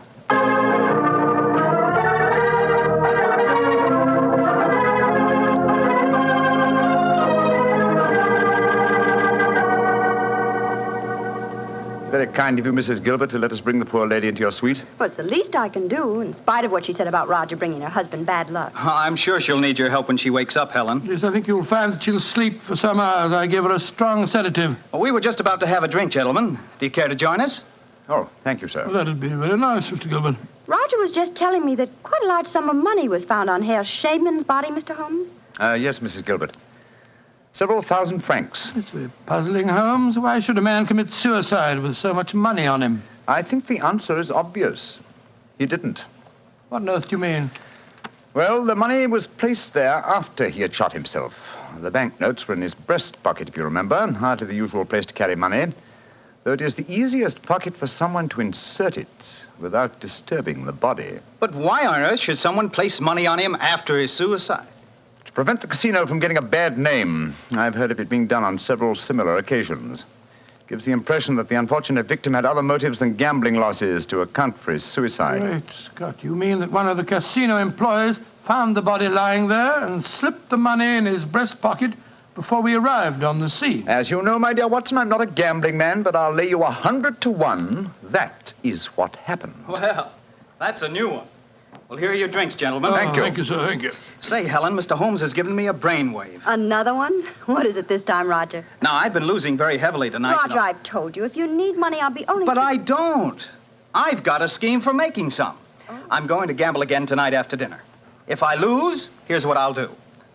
I'll stain my shirt front with red ink, walk out in the grounds, fire a shot, and lie down as though I'm dead.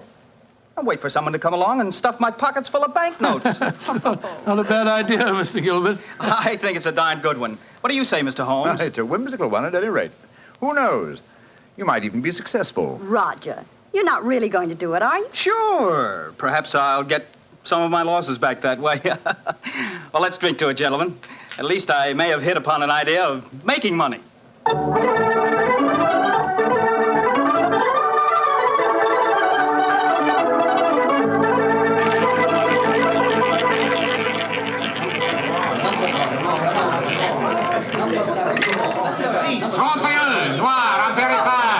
My dear Watson, you'll have to work hard at your practice when you get back to England.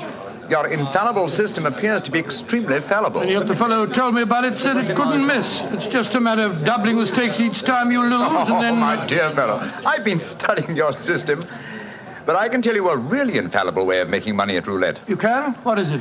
Well, own the gambling house and operate the tables yourself. The odds would be all in your favor. Oh, what a brilliant suggestion. Own the gambling house and operate Not gambling for tonight, Watson? It's nearly 11 o'clock. Yeah, I think so. Let's take a stroll round the other table, shall we? By the way, old fellow, the young American, Mr. Gilbert, was losing heavily again tonight. He was? I wonder if he'll try that trick that he threatened, the one with the red ink and the shot in the night. I shouldn't be at all surprised. As a matter of interest, I saw him leave the tables about half an hour ago.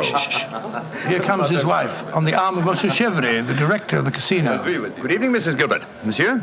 Bonsoir, monsieur. Hello, Mr. Holmes, Dr. Watson. Monsieur Chevrier is giving me a personally conducted tour of the casino. It's quite fascinating. And it is quite fascinating for me to have so beautiful a woman on my arm, mademoiselle. I know that I am the envy of all the men in the room. Oh, stop flattering me so much. I'm not used to it. Mrs. Gilbert, how is Frau Schneemann? She seems much better. She wakened an hour ago and insisted on going back to her own room. I wanted her to spend the night with us in our suite, but she wouldn't hear of it. I think I should drop in and see her before I go to bed. Oh, you have finished the gambling for tonight, perhaps, Doctor? No, perhaps about it, Monsieur Chevrier. I've had a bad run at the tables. Oh, I am so sorry. Has anyone seen Roger? He left the tables about half an hour ago, Mrs. Gilbert. After doing as I did and losing quite heavily. So he lost again, did he? I wonder if he'll try that new system he was talking about. We were just discussing that possibility ourselves, Mrs. Gilbert. Mrs. Gilbert! Mrs. Gilbert! Frau Schneemann, you shouldn't have left your hotel, you know. It is too late to worry for me, Herr Doctor. It is for Mrs. Gilbert now that you should worry. What do you mean, madame? Well, I went back just now to where poor Heinrich died. And there, lying in the grass, I saw another body. I was too shocked to go too close. But I am quite sure that I recognize your husband, Mrs. Gilbert. Oh, Dr. Watson, she's ruined Roger's trick. And he'll have taken fright and bolted by the time we get there. Possibly. Let's go at once and find out, shall we?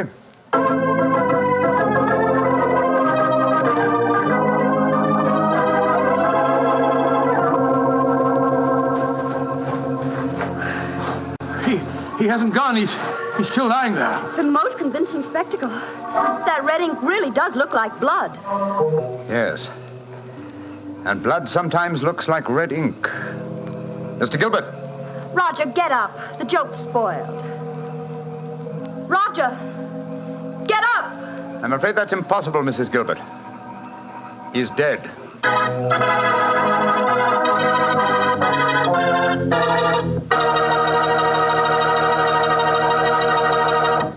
Dr. Watson's story will be continued in just a second. which is all the time I need to tell you that the easiest way I know to transform a simple meal into a feast is to serve that meal together with Petri California Sauterne. Petri Sauterne is a delicate white wine that's the perfect companion for chicken or turkey. Turkey, yes. Turkey and Petri Sauterne. That's the heart of any Thanksgiving dinner. Look, why not make this Thanksgiving dinner the best one you ever had? Give it the air of a banquet. Serve it with Petri Sauterne. And when you buy that Sauterne or any wine for your Thanksgiving dinner, whatever you do, look for the letters P-E-T-R-I, because a Petri wine is always a good wine. Well, Doctor, so the young American's joke turned out to be another tragedy. Yes, Mr. Bartell. The poor fellow was lying there dead with a bullet wound in the heart and a great splash of blood staining the whiteness of his shirt front. What happened next? Monsieur Chevre, director of the casino, took the distraught widow away from the scene while Holmes and I examined the body closely. Within a few minutes, we were joined by Inspector Ganivet of the French police. As we stood there in the moonlight, the sounds of music could be heard from the casino. It was hard to believe that 2 men had died in that lovely garden since the moon had risen.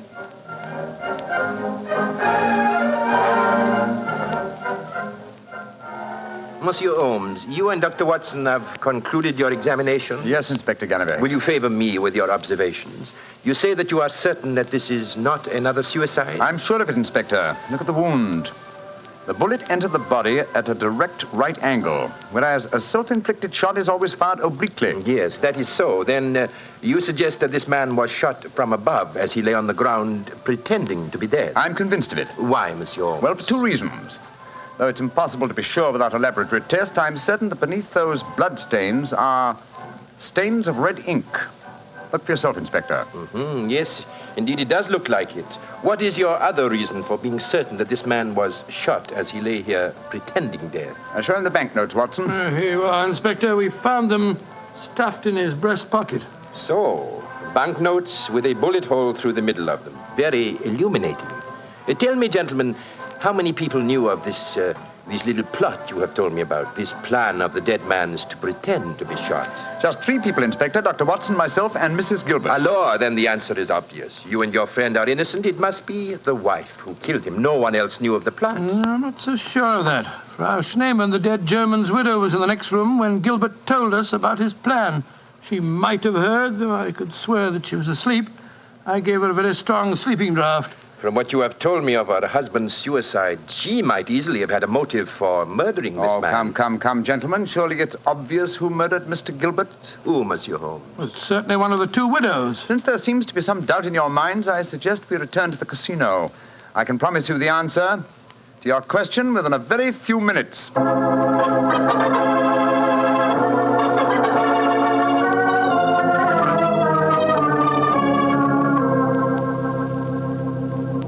Well, Monsieur Chevre, now that we're all assembled in your office, I shall sit down quietly and let Inspector Ganivet conduct his examination. No, Monsieur Holmes. No, you have handled the case so far. Please to continue it to the end. Yes, Mr. Holmes. I should appreciate it. On behalf of the casino. Very well, gentlemen. It won't take me long. Frau Schneemann. Ja, Herr Holmes. What time did you leave your hotel tonight? Well, I do not know what time it was. Well, what made you leave it? I could not sleep. I knew that they had taken poor Heinrich's body away, but I felt that I must walk back there. It was the last place I saw him alive. How close did you come to Mr. Gilbert's body when you saw it lying there? Oh, close enough to see who it was. Then I ran into the casino to tell his wife. I knew what had happened. How did you know?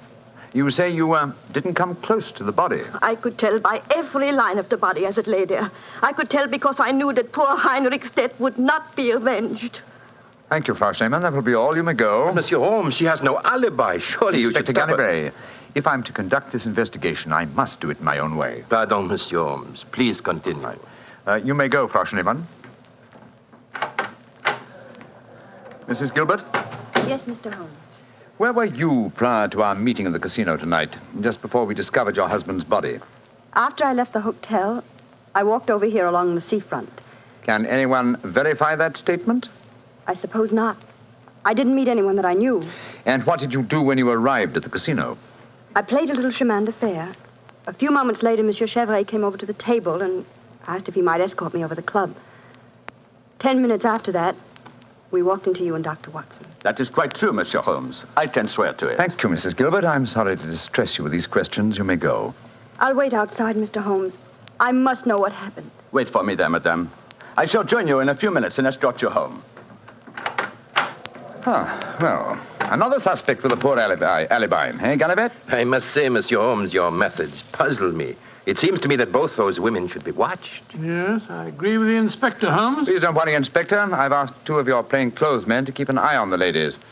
And now, Monsieur Chevret, I'd like to ask you a few questions. Ask me any questions you wish, Monsieur Holmes. Thank you. You will agree that it is the custom of the casino to put money on the bodies of suicides after their death, to give the impression that gambling losses were not responsible for the tragedy. Well, I do not think... Oh, come now, Chevret. I know that is a fact as well as you do. Exactly. Now, on those rather gruesome occasions, whose responsibility is it to secrete the money? Yours? Or do you entrust the matter to an underling? I do it myself. I see. Did you place the money on Herr Schneemann tonight? Yes, monsieur, I did. And did you also perform the same service on the body of Mr. Gilbert? No. I knew nothing of that death until a German lady, Frau Schneemann, come running into the casino. Excuse me interrupting, Monsieur Holmes. Of course, Inspector. What is it? I think that you are wasting time. It is obvious that Madame Gilbert committed the crime. She knew of her husband's plot, she had no alibi, and she had the motive. For is not marriage itself the greatest of all motives for murder? Oh, my dear Inspector. How very cynical. Madame Gilbert did not kill her husband. I know it. And what is your opinion, Watson? Well, it's that German woman. She had no alibi either. And remember, she was half mad with grief. Mr. Chevret, you say that you know Mrs. Gilbert is not guilty. How do you know? I was with her myself at the time the murder was committed. Oh, indeed. How very interesting. And what time was the murder committed? Well, it was... Our investigations have never established what time the murder was committed, Monsieur Chevret. I'm afraid you've walked into my trap. You've given yourself away. Great Scott, Chevret, it was you. Chevret, I've known you a good many years, and this is going to be a hard thing to do. I am going to arrest you. Oh, no, you're not, Delivery. Put down that revolver, sir. Do not be frightened, Doctor. I am not going to shoot you. Chevret, why did you murder Roger Gilbert tonight? Surely you know that too, Monsieur Holmes. Because I am in love with his wife. She's young, beautiful, and rich. It did not occur to me until I saw the young fool lying there tonight pretending to be dead. In my profession, it is natural that I should carry a revolver. What was simpler? Mr. Gilbert gave me the perfect opportunity. I could not resist it. Put down that revolver, Chevret. Why are you all so frightened? Surely you know how I am going to use it this time. I think so, monsieur. But it's a coward's way out. What an unperceptive remark for such a perceptive man. No. No, all my life I have been a gambler. I gambled tonight for the highest stakes of all, and I lost. No. No, I'm not afraid to pay for my losses. Au revoir, monsieur.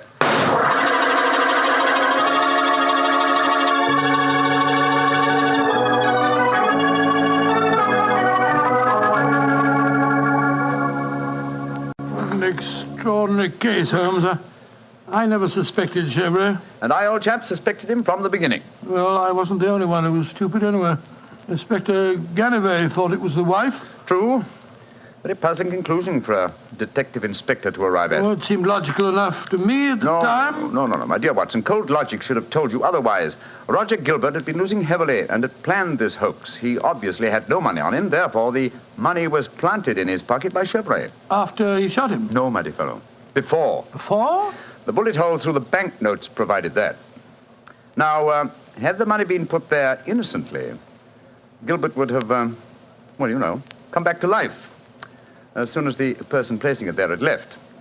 He would not have remained lying on the ground for a murderer to find him. And Chevret must have bent over him as he lay there, placed the money in his breast pocket, and then fired. Precisely, Watson. Well, Holmes, I must say you solved it very neatly. You've told Inspector Ganivet that you wanted no credit in the case. Naturally, publicity would be unfavorable. If you remember, no one is supposed to know that we're in the south of France. I'm certain that the inspector learned a few tips about detection tonight. Possibly, old fellow. And I hope that you have learned a few things about gambling. How do you mean, Holmes? Well, you're backing the wrong color. A gambler is usually superstitious, and superstition... Well, I should have told you what color to follow tonight. I still don't understand you, Holmes. I was playing number 10. Exactly. Number 10 is black. You should have followed a red color tonight, old fellow. The color of red ink. Red ink. And blood.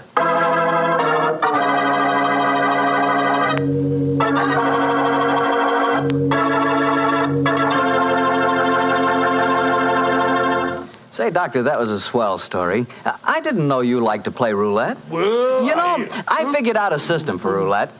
It's like yours. Every time you lose, you double your money and keep doubling until you win. Oh, it's a great system, Mr. Bartell. There's only one thing wrong with it. What's that? You lose, you go broke before you win. Look, take my advice. Don't gamble. You can't beat the laws of chance. But suppose I bet on a sure thing. Like what, for instance? Oh, like the fact that Petri wine is always good wine. It is, you know. Because the Petri family has been making wine for generations. They've been handing down from father to son, the art of turning luscious, sun-ripened grapes into delicious, fragrant wine. Ever since the Petri family started their business way back in the 1800s, they've been perfecting the art of winemaking. That's why Petri wine is always good wine. The Petri family took time to bring you good wine. So no matter what type wine you prefer, why not take a few seconds of your time to look for the letters P-E-T-R-I. They spell delicious wine, Petri wine. Well, Dr. Watson, what new Sherlock Holmes story are you going to tell us next week? Next week, Mr. Bartell, I'm going to tell you of a strange adventure that Sherlock Holmes and I had when we were in Stratford-on-Avon many years ago. It concerns an actor, a mysterious boating accident, and several dead butterflies. Sounds good, Doctor. I'll see you then. Oh, fine, but now, don't forget, next week we're going to broadcast our program from the Paramount Theatre in Hollywood for the Victory Loan Drive. So if any of our friends are going to be in Hollywood, we'd love to see them there. Just buy a Victory bond at any store or bank on Hollywood Boulevard, and in return, you will be given your ticket of admission. Better hurry up, though, before all the seats are gone. Let's really buy lots of those Victory bonds. Let's finish the job.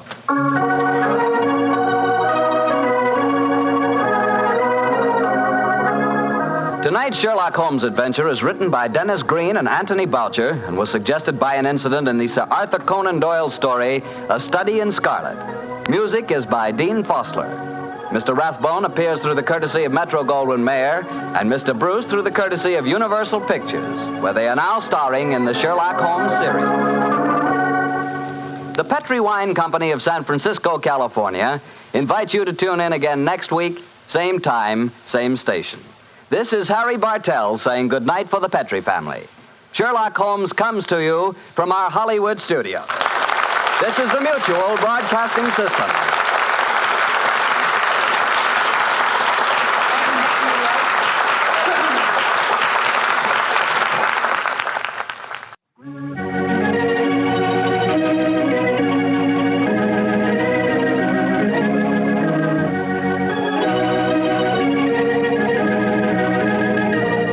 Episodes you've just heard, the original The Adventure of Thor Bridge and The Double Zero, are part of the New Adventures of Sherlock Holmes starring Basil Rathbone and Nigel Bruce, and are a 1989 copyrighted production of 221A Baker Street Associates. The Sherlock Holmes stories and the characters of Sherlock Holmes and Dr. John H. Watson were created by Sir Arthur Conan Doyle and are used with the kind permission of Dame Jean Conan Doyle.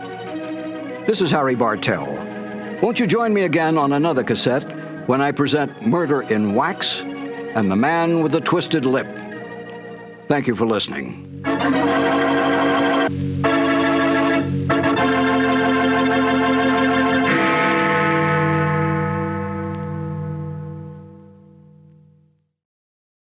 This has been a presentation of Simon & Schuster Audio.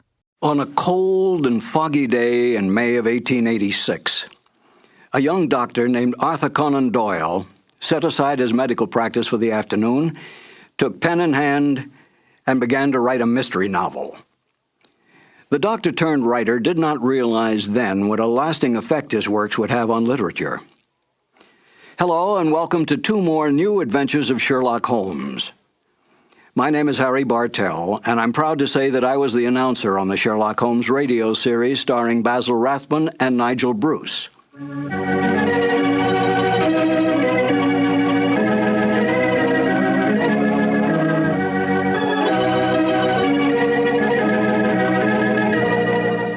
There are more true facts available about the real life of Sir Arthur Conan Doyle than all the fictitious conjectures on the written life of Sherlock Holmes. Yet it was Conan Doyle's great detective that brought the author worldwide fame. This saddened Conan Doyle, for he was really a romantic writer who wanted desperately to be recognized through his well-written historical romance novels. But it was not to be. The first short story to appear, A Scandal in Bohemia, was what made the name of Sherlock Holmes a household word. After writing but 6 short stories, Conan Doyle tired of the great detective. He wanted out. But Conan Doyle's agents, his book publisher, his reading public, and even the author's own mother continued demanding more and more Sherlock Holmes stories. Conan Doyle gave in, spending most of his time devising mystery plots for the great detective to solve, devoting only small periods of time on his other works, all of which he considered more important than Sherlock Holmes. Within months, the popularity of Sherlock Holmes spread worldwide. Conan Doyle was no fool. He knew which side his bread was buttered on, and he soon gave up his medical practice to spend all his time and energy on writing. Today, anyone can go into a bookstore and ask for a copy of Sherlock Holmes stories. Try to do that with any of Conan Doyle's other great works. Such is the power and attraction of the greatest detective of them all, Sherlock Holmes. Now, let's listen to Basil Rathbone and Nigel Bruce in one of the original Conan Doyle mysteries, The Adventure of Thor Bridge. This episode from the life of Sherlock Holmes will be transmitted to our men and women overseas by shortwave and through the worldwide facilities of the Armed Forces Radio Service. Petri Wine brings you Basil Rathbone and Nigel Bruce in the new adventures of Sherlock Holmes.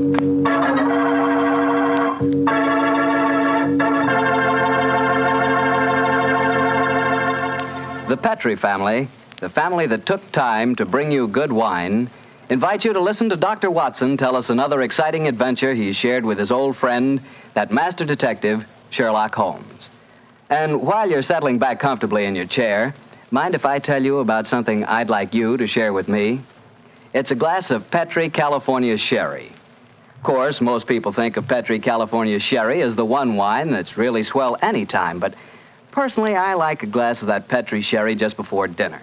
You know, that's the time you're a little on edge, you've just finished your day's work, and you're waiting for your dinner, and, well, that's when you want to lean back and take it easy.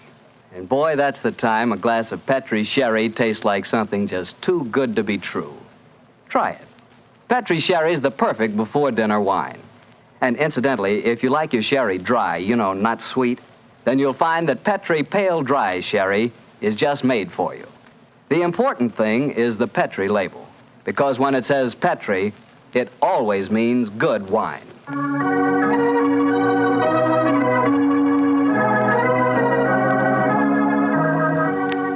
And now for our weekly visit with our good friend and host, Dr. Watson. Good evening, Doctor. Good evening, Mr. Bartell. You're a bit late. I've been keeping some dinner hot for you. Here, pull up your chair and join me. That's very nice of you. Thanks, Doctor. Are you all set with tonight's story? Yes, my boy, I'm all set, as you call it. As a matter of fact, I was going over my notes on the case just before you arrived. Last week, you hinted that a beautiful girl figured prominently in your adventure. That's quite right, Mr. Bartell. An extremely beautiful girl. In fact, I often used to say to Sherlock Holmes that if I'd been a little younger at the time, I might... Oh, well, you haven't come here to listen to my personal reminiscences.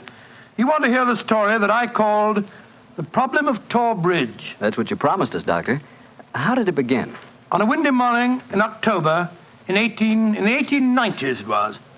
As I was dressing, I observed how the last remaining leaves were being whirled away from the solitary plane tree which graced the yard behind our Baker Street house. I descended to breakfast, prepared to find my companion in depressed spirits, for, like all great artists, he was easily impressed by his surroundings. But, to my surprise, he was in an unusually gay mood. As I entered the room, he looked up at me and, with a smile, and spoke. Good morning, my dear fellow. Hope you slept well. Splendidly, thank you, Tom. I'm so glad. Well, you're very solicitous this morning. I think you must have got a new case. Am I right? The faculty of deduction is certainly contagious. Yes, I have a new case. After a month of trivialities and stagnation, the wheels revolve once more. Good. Tell me all about it. Well, as yet, there isn't much to tell. Have you ever heard of Neil Gibson? Neil Gibson? Oh, yes. Something to do with gold mining, isn't he? A great deal to do with it, my dear fellow. In fact, he's considered the greatest mining magnate in the world. About 5 years ago, he bought a large estate in Hampshire. Perhaps you've read of the tragic death of his wife. Oh, yes, of course. I remember the case now. She was murdered by a jealous governess who was in her employ, wasn't she? That point will be decided when the lady in question, Grace Dunbar, I believe her name is, comes up for trial at the forthcoming Winchester Assizes. In any case, it's hard for me to see what I can do for my client at this late date. Your client? Oh, yes, I forgot I hadn't told you. I'm getting into your involved habit of telling a story backwards. Better read this letter. Came this morning. Oh, let's have a look. Dear Mr. Sherlock Holmes, Miss Dunbar is innocent. I can't see the finest woman in the world go to her death without doing everything possible to save her. I shall call on you at 10:30 tomorrow morning to discuss the matter. Yours faithfully, Neil Gibson. Good gracious me. There you have it, Watson. That is the gentleman I await. Do you know anything about his dead wife? Only what I've been reading in the papers. Apparently she was past her prime, which was the more unfortunate as this Miss Dunbar, who superintended the education of the two young children, is reputed to be a very attractive young lady. The eternal triangle, eh? Well, where did the murder take place? On Gibson's estate in Hampshire. His wife was found in the grounds nearly half a mile from the manor house, late at night, clad in her dinner dress with a shawl over her shoulders and a revolver bullet through her brain. Any weapon found near her? No, there were no clues found at the scene of the crime. What made them suspect the governess? Well, in the first place, there was some very incriminating evidence. A revolver with one discharged chamber, the caliber corresponding with a bullet in the dead woman's head, was found on the floor in Miss Dunbar's wardrobe. Oh, was it? Pretty damaging evidence, Holmes. So the coroner thought. And to make the case even blacker against Miss Dunbar, the dead woman had a note on her making an appointment at that very spot. And the note was signed by the governess. It seems obvious that the girl's guilty, and the motive's clear. Mr. Gibson would be a great catch for a young girl. Love, fortune, power, all dependent on one life. Possibly, Watson, but circumstantial evidence can be very misleading at times. There's the gentleman in question, unless I'm very much mistaken, considerably before his time. I can see him from the window here. Formidable-looking fellow. Must be well over 6 foot tall. Judging by the way he's wrenching at that doorbell, he's a man with a violent temper. Mrs. Hudson's opening the door to him now. Meet him on the stairs, will you, old chap? It'll save Mrs. Hudson a journey. Sure. Up here, sir. Thank you, Mr. Hudson. All right. Are you Mr. Sherlock Holmes? No, indeed. I'm his colleague, Dr. Watson. Come along in, won't you? Mr. Neil Gibson, I presume? That's right. So you're the great Sherlock Holmes, huh? The adjective is your own, Mr. Gibson. Sit down, won't you? By the way, you may speak quite freely in front of Dr. Watson. Well, I may as well begin by telling you that money means nothing to me in this case. You can burn it if it's any use to you in lighting the truth. Miss Dunbar is innocent, and it's up to you to prove it. Just name your fee. Mr. Gibson, my professional charges are on a fixed scale. I don't vary them except when I omit them altogether. Very well. I imagine that you've read the newspaper reports of the coroner's inquest? Yes, very thoroughly. I don't see that I can add anything that'll help you. But if there are any questions you'd like to ask, I'll answer them. Thank you. First, what were the exact relations between you and Miss Dunbar? I suppose you're within your rights in asking such a question, Mr. Holmes? We will agree to suppose so, shall we? Then I can assure you that my relations with Miss Dunbar were always those of an employer towards a young lady with whom he never conversed or even saw, except in the company of his children. Oh. Rather a busy man, Mr. Gibson, and I've no time or taste for aimless conversation. I wish you good morning. What the devil do you mean by this, Mr. Holmes? My dear sir, the case is difficult enough without your giving me false information. Meaning that I lie, sir? I was trying to express it as delicately as possible, but if you insist on the word, I won't contradict you. Why, you confounded... Don't be noisy, Mr. Gibson. Please don't be noisy. I find that after breakfast, even the smallest argument is unsettling. I suggest that a stroll in the morning air and a little quiet thought will be greatly to your advantage. I suppose I can't make you take the case, but you've done yourself no good this morning, Mr. Holmes. I've broken stronger men than you. No man ever crossed me and was the better for it. Good morning, Mr. Gibson. You've a great deal yet to learn. On my soul, Holmes, you were unusually severe with him. I dislike liars, Watson, and I cannot tolerate arrogance. particularly when it's coupled with great wealth. Well, how did you know about his relations with the governor? I didn't. It was pure bluff. Bluff? Well, it certainly worked. Think he'll come back? Oh, of course he will. He needs my help too badly. He'll probably change his mind before he's halfway down the stairs. Come in. Mr. Gibson. Just saying to Dr. Watson that I was certain you'd be back. I've been thinking it over, Mr. Holmes, and I feel that perhaps I was hasty in taking your remarks amiss. Just the same, I can assure you that the relations between Miss Dunbar and me really don't affect this case.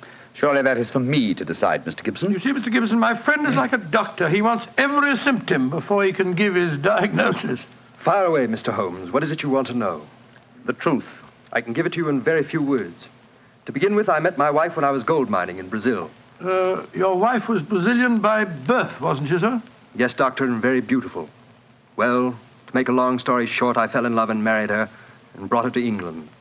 After a few years, I realized that we had nothing, absolutely nothing in common. And then I suppose this young governess, Miss Dunbar, arrived on the scene. That's right, Mr. Holmes.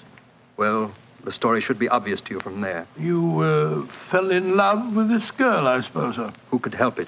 Did you suggest marriage to her? Yes, though I knew that my wife would never divorce me. I see. Then you made an utterly insincere proposition to her. Now, look here, Mr. Holmes. I came to you on a question of evidence, not of morals. I'm not asking for your criticism. It's only the young lady's sake that forces me to touch your case at all. Now, tell me, sir, what is your own opinion as to Miss Dunbar's guilt? It's very black against her, I can't deny that. One explanation of the tragedy did come into my head, Mr. Holmes. I give it to you for what it's worth. Pray continue, Mr. Gibson. My wife was bitterly jealous. She was half crazy with hatred. She might have planned to murder Miss Dunbar, or we'll say to threaten the girl with a revolver and so frighten her into leaving us. There might have been a struggle in which the gun exploded and gone off and shot my wife, who was holding it. Well, that possibility has already occurred to me. It's the only obvious alternative to deliberate murder. The revolver, Holmes, was found on the floor of the governess's wardrobe. Mr. Gibson, I should like to examine your house and the scene of the murder as soon as possible. Certainly, Mr. Holmes. Sergeant Coventry of the local police is still down there. He'll give you any help you may need. Excellent. Watson, old fellow, out with the timetable. We're catching the next fast train to Winchester.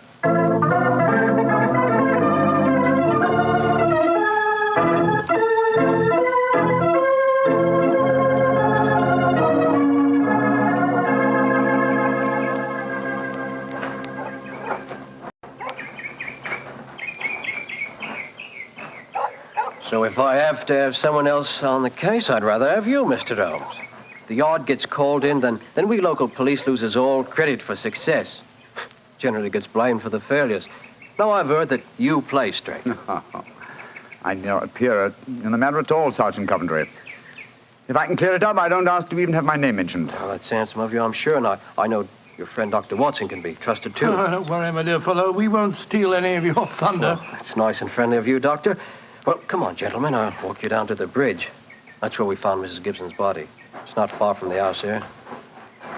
Well, I must say, Mr. Gibson has a beautiful estate. It must be 60 or 70 acres. Oh, nearly twice that, Doctor. The woods back of the house there belongs to him, too. Mr. Holmes. Yes, Sergeant? There's a question I'd like to ask you.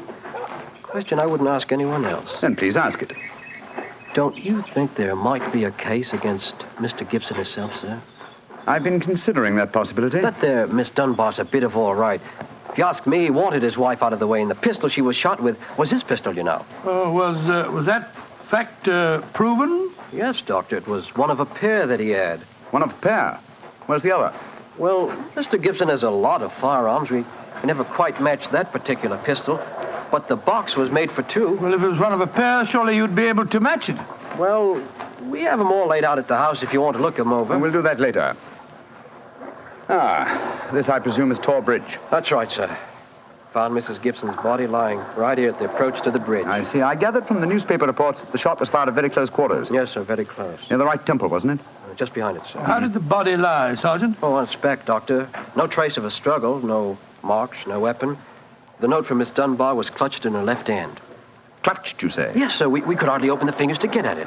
Ah, that's of greatest importance. It excludes the idea that anyone could have placed the note there after death in order to furnish a false clue. What did the note say, Sergeant? Little enough, Doctor. It just said, I will be at Thor Bridge at 9 o'clock, and it was signed Grace Dunbar. Miss Dunbar admit writing it? Oh, yes, sir. What was her explanation? She wouldn't say nothing. Said she was saving her defense for the trial.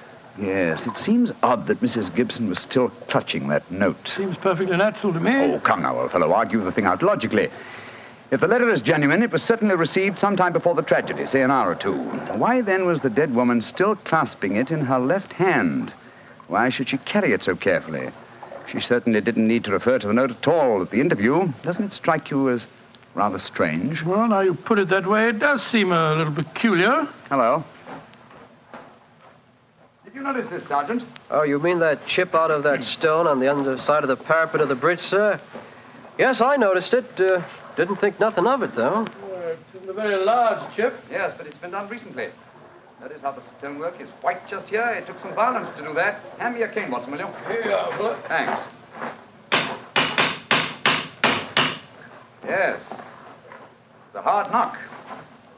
And in a curious place, too. But it's 15 feet from where we found the body, Mr. Dow. Yes, Holmes, I don't see how it could have any connection with Mrs. Gibson's murder. Possibly it hasn't. But it's a point worth noting. There were no footprints, you say, Sergeant? None, Mr. Holmes. The ground was as hard as iron. It's been a very dry summer, and we haven't had any rain to speak Yes, of. it's a pity. Well, Sergeant, I'm much obliged to you, and now I think we'll get back to the house. Right. Cesar will show you where the firearms are, sir. Oh, who is Cesar? Oh, funny kind of a bloke. Brazilian he is. Brazilian, eh? Like Mrs. Gibson? Yes, Mr. Holmes. Comes from the same town that she does, as a matter of fact. Something very fishy about him, if you ask me. Now, if you'll excuse me, gentlemen, I'm going to take a little stroll around the grounds. You started me on a new train of thought in this case, Mr. Holmes. Oh, I'm delighted, Sergeant. I'll get back to the house.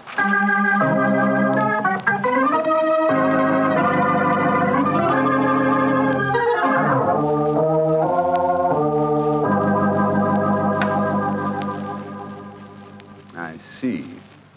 And these are all the firearms in Mr. Gibson's possession, eh, Cesar? Except for the revolver that is missing from the case. Yes, so I say I see him. I've never seen such a collection of guns and revolvers in my life. Mr. Gibson had many enemies, senor. He always sleep with a loaded pistol beside his bed. She's a man of great violence. There have been times when all of us were afraid of him. Did you ever witness physical violence towards Mrs. Gibson? No, senor. I cannot say that I have. But I have heard him say many terrible things to her.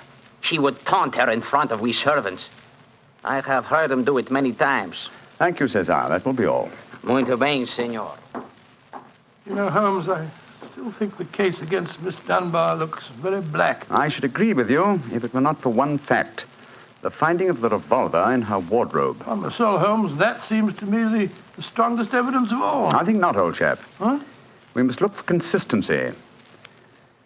Where there is a want of it, we must suspect deception. I don't quite follow you. Suppose for a moment that we visualize you in the character of a woman who in cold, premeditated fashion is about to murder a rival. You've planned it. A note has been written. The victim has come. You have a weapon. The crime is well done. It has been workmanlike and complete. You mean to tell me that after carrying out so crafty a crime, you'd be so stupid as to forget to fling the incriminating revolver to the bottom of the stream? Or perhaps in the dense reeds that border it? Would you carefully carry it home and put it in the first place that would be searched? Your wardrobe? Well, perhaps in the excitement of the moment, one... No, my dear chap, I won't admit that's even possible. When a crime is coolly premeditated, then the means of covering it are coolly premeditated also. Well, then if Miss Dunbar didn't shoot Mrs. Gibson, who the devil did? I hope I can give you the answer to that question, Watson, when we've made one further visit. Oh, Lord. Where are we going now? To prison, old chap. Prison? Yes, we're going to Winchester Prison to call on Miss Dunbar. I'm certain that the key to this strange mystery lies in her hands.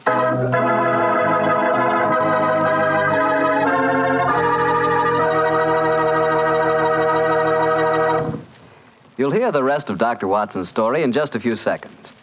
Just time enough for me to remind you that the easiest way to make good food taste better is to serve that good food with a good Petri wine. If you like a red wine, well, you want a Petri California Burgundy.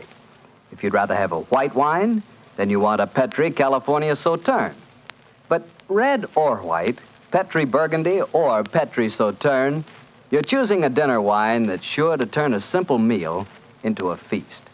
Your whole family and all your friends will love Petri, the wine that makes good food taste better.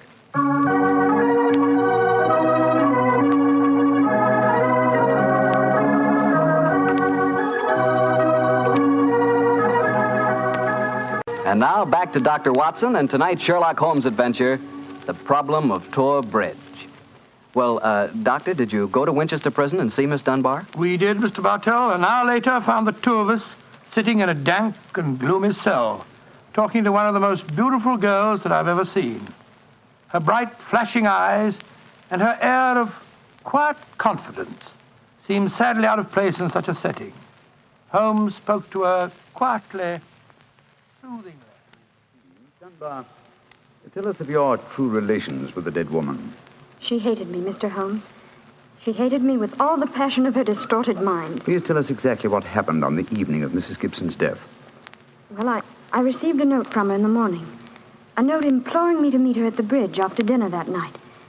She said she had something important to say to me. Did you keep that note, Miss Dunbar? No, Doctor. She asked me to destroy the note, so I burned it in the schoolroom grate.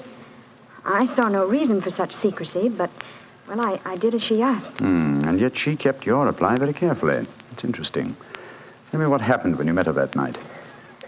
When I reached the bridge, she was waiting for me. I won't tell you what she said, but she poured out her whole wild fury in burning, horrible words. I didn't answer. I couldn't. It was dreadful even to look at her. She was like an insane woman, standing there screaming disgusting insults at me. I put my hands to my ears and rushed away. Where was she standing when you left her? Within a few yards of the spot where her body was found later. And yet, presuming she met her death shortly after you left her, you heard no shot. No, I heard nothing. But I was so upset, Mr. Holmes, that I rushed straight back to my room. Did you leave it again that night? Yes. When the alarm came that Mrs. Gibson was dead, I ran out with the others. Did you see Mr. Gibson? Yes, Doctor. He had just returned from the bridge when I saw him. He had sent for the doctor and the police. This pistol that you found in your room, have you ever seen it before? Never, Mr. Holmes, I swear it. When was it found, Miss Dunbar? Next morning, when the police made their search. It was on the floor of my wardrobe where I keep my shoes. You had no idea how long it had been there? Well, it hadn't been there the morning before. How do you know? Because I had tidied up the wardrobe that day. I see. Then someone must have come into your room and placed the pistol there in order to incriminate you. I'm certain of it. When could they have done that? Well, it could have been at meal times, or when I was in the schoolroom with the children. Yes. Miss Dunbar, on examining the scene of Mrs. Gibson's death, I noticed that a piece of stonework on the underside of the parapet of the bridge had been broken away. Can you suggest any possible explanation for that? Oh, surely it must have been a mere coincidence, Mr. Holmes. Possibly. But why should it appear at the very time of the tragedy and to the very place? Could it possibly be that... Why, yes, of course. Idiot. Why didn't I think of it before? Come on, Watson. Where are we going, Holmes? Back to Thor Bridge, old fellow. As fast as we can get there. What have you found out, Mr. Holmes? The answer to this mystery, I hope, my dear young lady. You will get news before the day is out. And meanwhile, take my assurance that the clouds are lifting and that the light of truth is breaking through.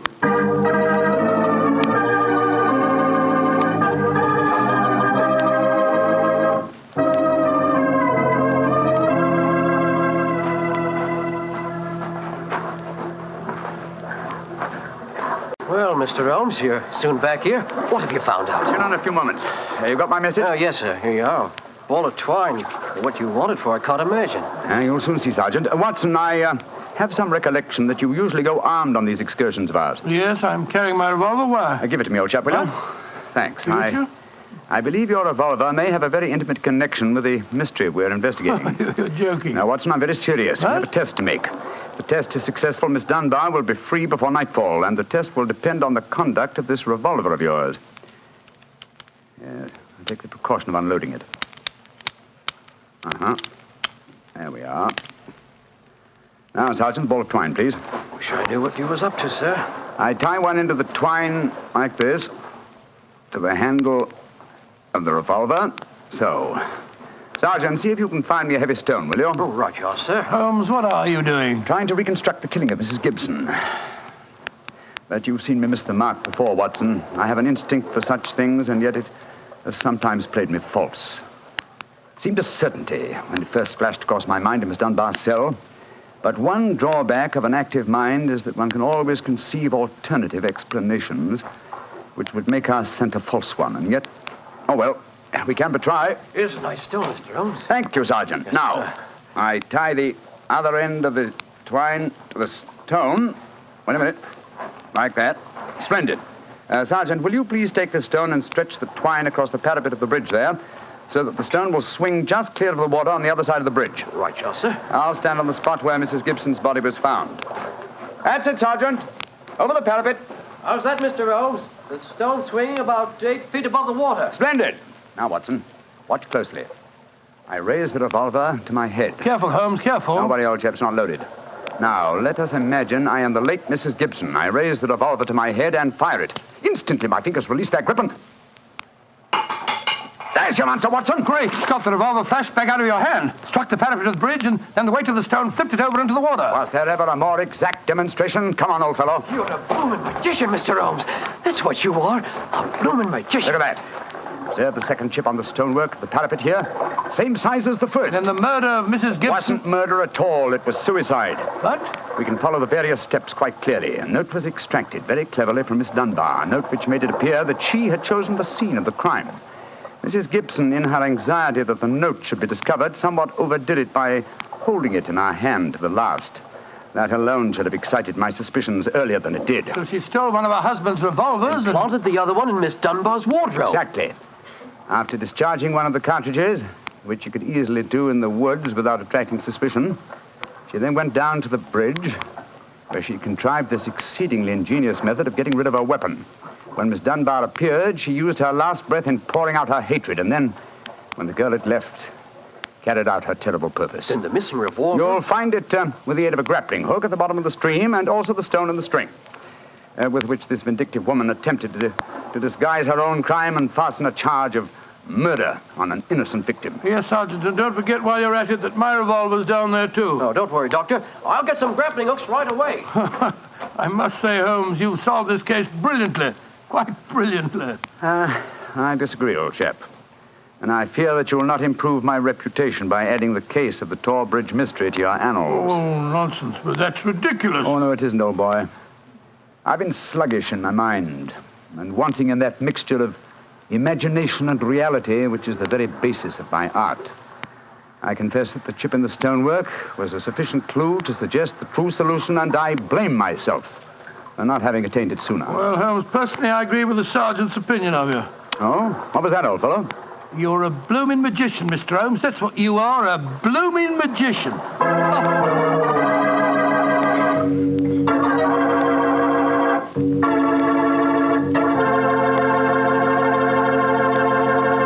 Well, Doctor, Holmes really was a magician. That is, if you did find Mrs. Gibson's revolver and your own in the stream. Oh, we found them all right. You don't think I'd tell you the story otherwise, do you? What do you take me for, anyway? Well, now that you ask, I'll tell you.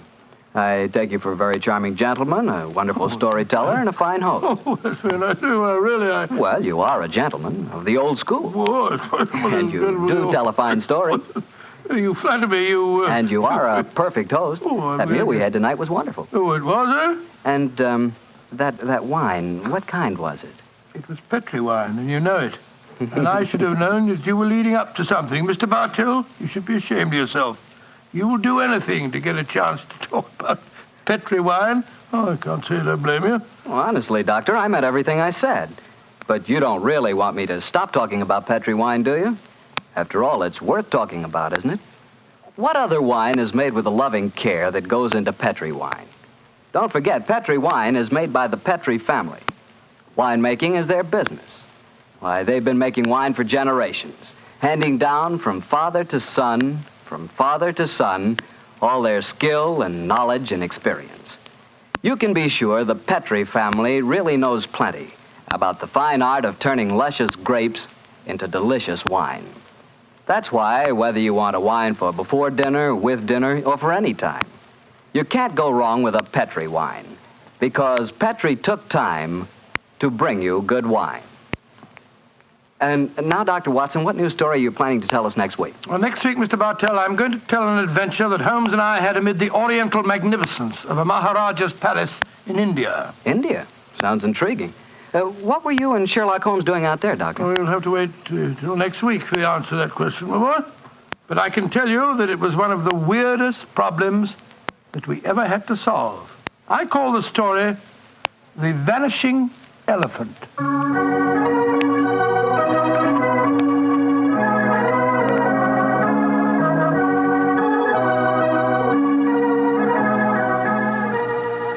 Tonight's Sherlock Holmes adventure is written by Dennis Green and Anthony Boucher and is adapted from the Sir Arthur Conan Doyle story, The Problem of Thor Bridge. Mr. Rathbone appears through the courtesy of Metro-Goldwyn-Mayer and Mr. Bruce through the courtesy of Universal Pictures, where they are now starring in the Sherlock Holmes series. The Petri Wine Company of San Francisco, California, invites you to tune in again next week, same time, same station. Oh, the Petri family took the time to bring you such good wine. So when you eat and when you cook, remember Petri wine. To make good food taste better, remember... Petri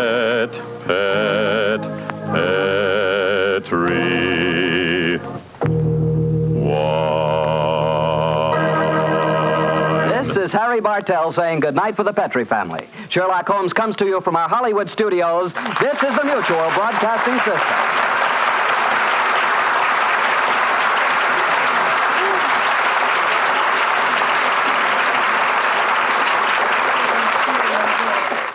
Of course, many of you are already familiar with this intriguing mystery story, but this is the first time in over 40 years that Basil Rathbone and Nigel Bruce have had the pleasure of once again entertaining you with Sir Arthur Conan Doyle's original story, The Adventure of Thor Bridge. This is Harry Bartell. I'll be right back with more notes on Sir Arthur Conan Doyle and another new adventure of Sherlock Holmes. Town was full of bevies of fresh young beauties, brought up from the country to be presented at court. The papers were full of accounts of dinners, soirees, garden parties, and all the rest of what now seems like a forgotten life. Naturally, all this meant very little to Holmes. Consequently, I was more than a bit surprised on returning one afternoon to our Baker Street lodgings to find him deep in a veritable snowdrift of illustrated society magazines and papers.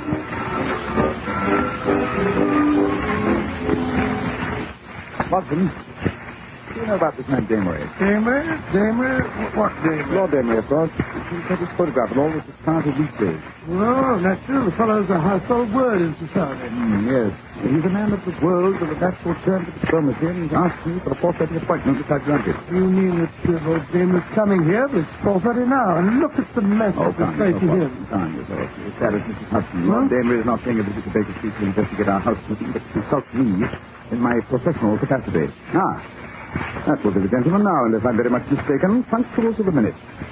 Take a look out of the window, will you, Watson? That's a good fellow. Really, Holmes, why you always expect me to play Sister Anne for you? Oh, all right, very well. Yes, Mrs. Hudson, she's up the door to it. I shoot, she's out in the front step making his curtsy. Oh, what's this, Donna? He's removing his hat and bag. His lordship must have got a very expensive tailor.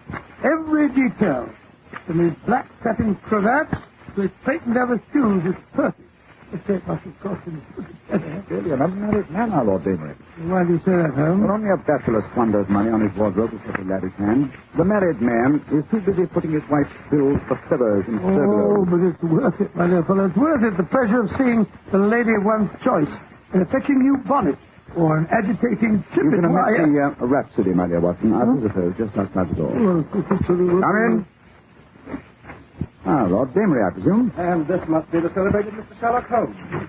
I'm delighted to make your acquaintance. Won't you sit down, sir? Watson, dump that encyclopedia off the other armchair, will you? Yes, I was hoping to find Dr. Watson. A pleasure, I assure you. Well, the pleasure is mine, sir. Yes, I'm truly delighted to find Dr. Watson present. This collaboration may be very necessary, Mr. Holmes. We are dealing on this occasion with one of the most ruthless individuals in all England. Oh, and who might that be? My sister, the Lady Alicia, widow of the late Earl of Devonham. You don't say. Yes, she has the well-known whim of iron. Anyone who crosses her in any way is in great danger. You mean that she'd go as far as to poison them or knife them with that? Ladies in high society, my dear Dr. Watson, have more subtle but nonetheless deadly ways of dealing with their adversaries. And for whom is the Lady Alicia sharpening her knife this time? Well, I suspect it's Miss Kitty Kissam. Kitty Kissam? You mean the delightful Kitty Kissam, the star of the Sweetheart of the Regiment? The same. And how did Lady Alicia's path happen to cross the charming Kitty? Through my dunce of a nephew, Percy, who also happens to be Alicia's only son. Oh. He's become infatuated with this Kitty? He's asked her to marry him. And quite naturally, his mother objects. No, that's the most startling aspect of the whole affair.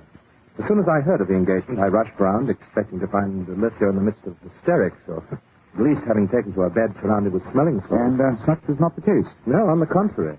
She was sitting at her desk in the morning room, making out her list for a reception and musicale to be given tomorrow afternoon to honor Miss Kissam.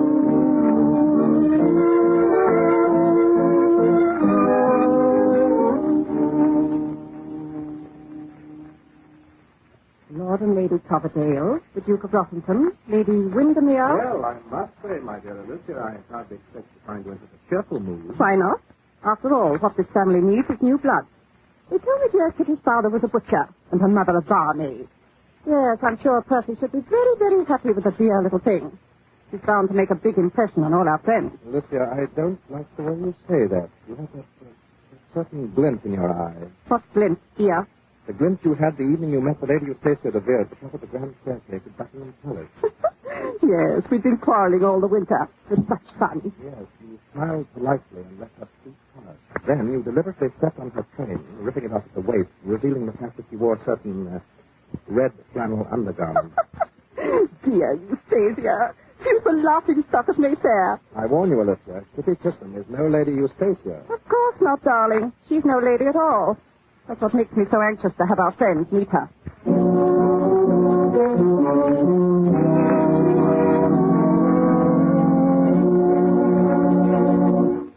Sounds like a rather ominous situation, Lord Damery. By the way, do I gather that you have the pleasure of Miss Kissam's acquaintance? Well, that is, yes, in a way. We've partaken of a bottle and a bird several times, don't you know, after the theatre. Kitty's really a dear little thing, in spite of her reputation. Reputation? Well, surely you've heard of her confounded pearls. I'm afraid I'm rather ignorant of the chit-chat of our metropolis. But everyone knows that she was given those dashed pearls by a certain Balkan king who spends most of his time in Paris. She wears them constantly. For luncheon, for tea, for dinner, in and out of the theatre. I believe she even wears them in her bath. It's ostentatious. And not, they're a sort of trademark. Yes, I suppose you might call it that. The only evidence of bad taste I've ever known Kitty to indulge in. Bad taste? Well, confound it, man. You don't expect a woman to go flaunting her past about as if she were proud of it. Not even if it taxed the theatre? Oh, blast those toes. I suspect that whatever my sister has up her sleeve concerns them. How? Well, for one thing, she insists I hire a private detective to keep an eye on them. Says she doesn't want to run the risk of having them stolen in her house. Very solicitous of her. Hey, Watson? Why not solve the whole situation by suggesting to Miss Kitty that she leave her jewels at home? Like 5. Well, there are times when Kitty Kissam can be as difficult as my sister. She absolutely refuses. She says she would as soon appear in public without her petticoats as without her clothes. I've warned her that my sister Alicia means business. But she says no grande dame is going to get the better of her. Oh, an interesting situation, eh, Watson? It reminds me one of society's leading hostesses in conflict with one of the theatre's most popular leading ladies. Well, I've been trying to bet on Miss Kitty. You don't know my sister Alicia. What makes you so positive that your sister is still opposed to the match between your nephew and Miss Kitty? Because in the first place, Percy can't afford to marry an actress. He has no money and is quite incapable of earning a living. My sister had a match practically arranged between him and Lord Beaverbottom's oldest daughter. He's the millionaire. And in the second place, Kitty must be a good 10 years older than the boy. Well, she doesn't look like it. No, she's an actress. In short, you don't approve of the match, but you'd hate to see your sister put one over on Miss Kitty Kissam. That's the situation in a nutshell. Now, I beg of you, Mr. Holmes, come and keep an eye on things. Ostensibly, you'll be there to guard these silly pearls, but in reality, I want you to, prevent any unpleasantness that might harm Miss Kissam's professional popularity. After all, she's a dashed fine actress, you know. Yes, and an equally delightful supper partner, eh?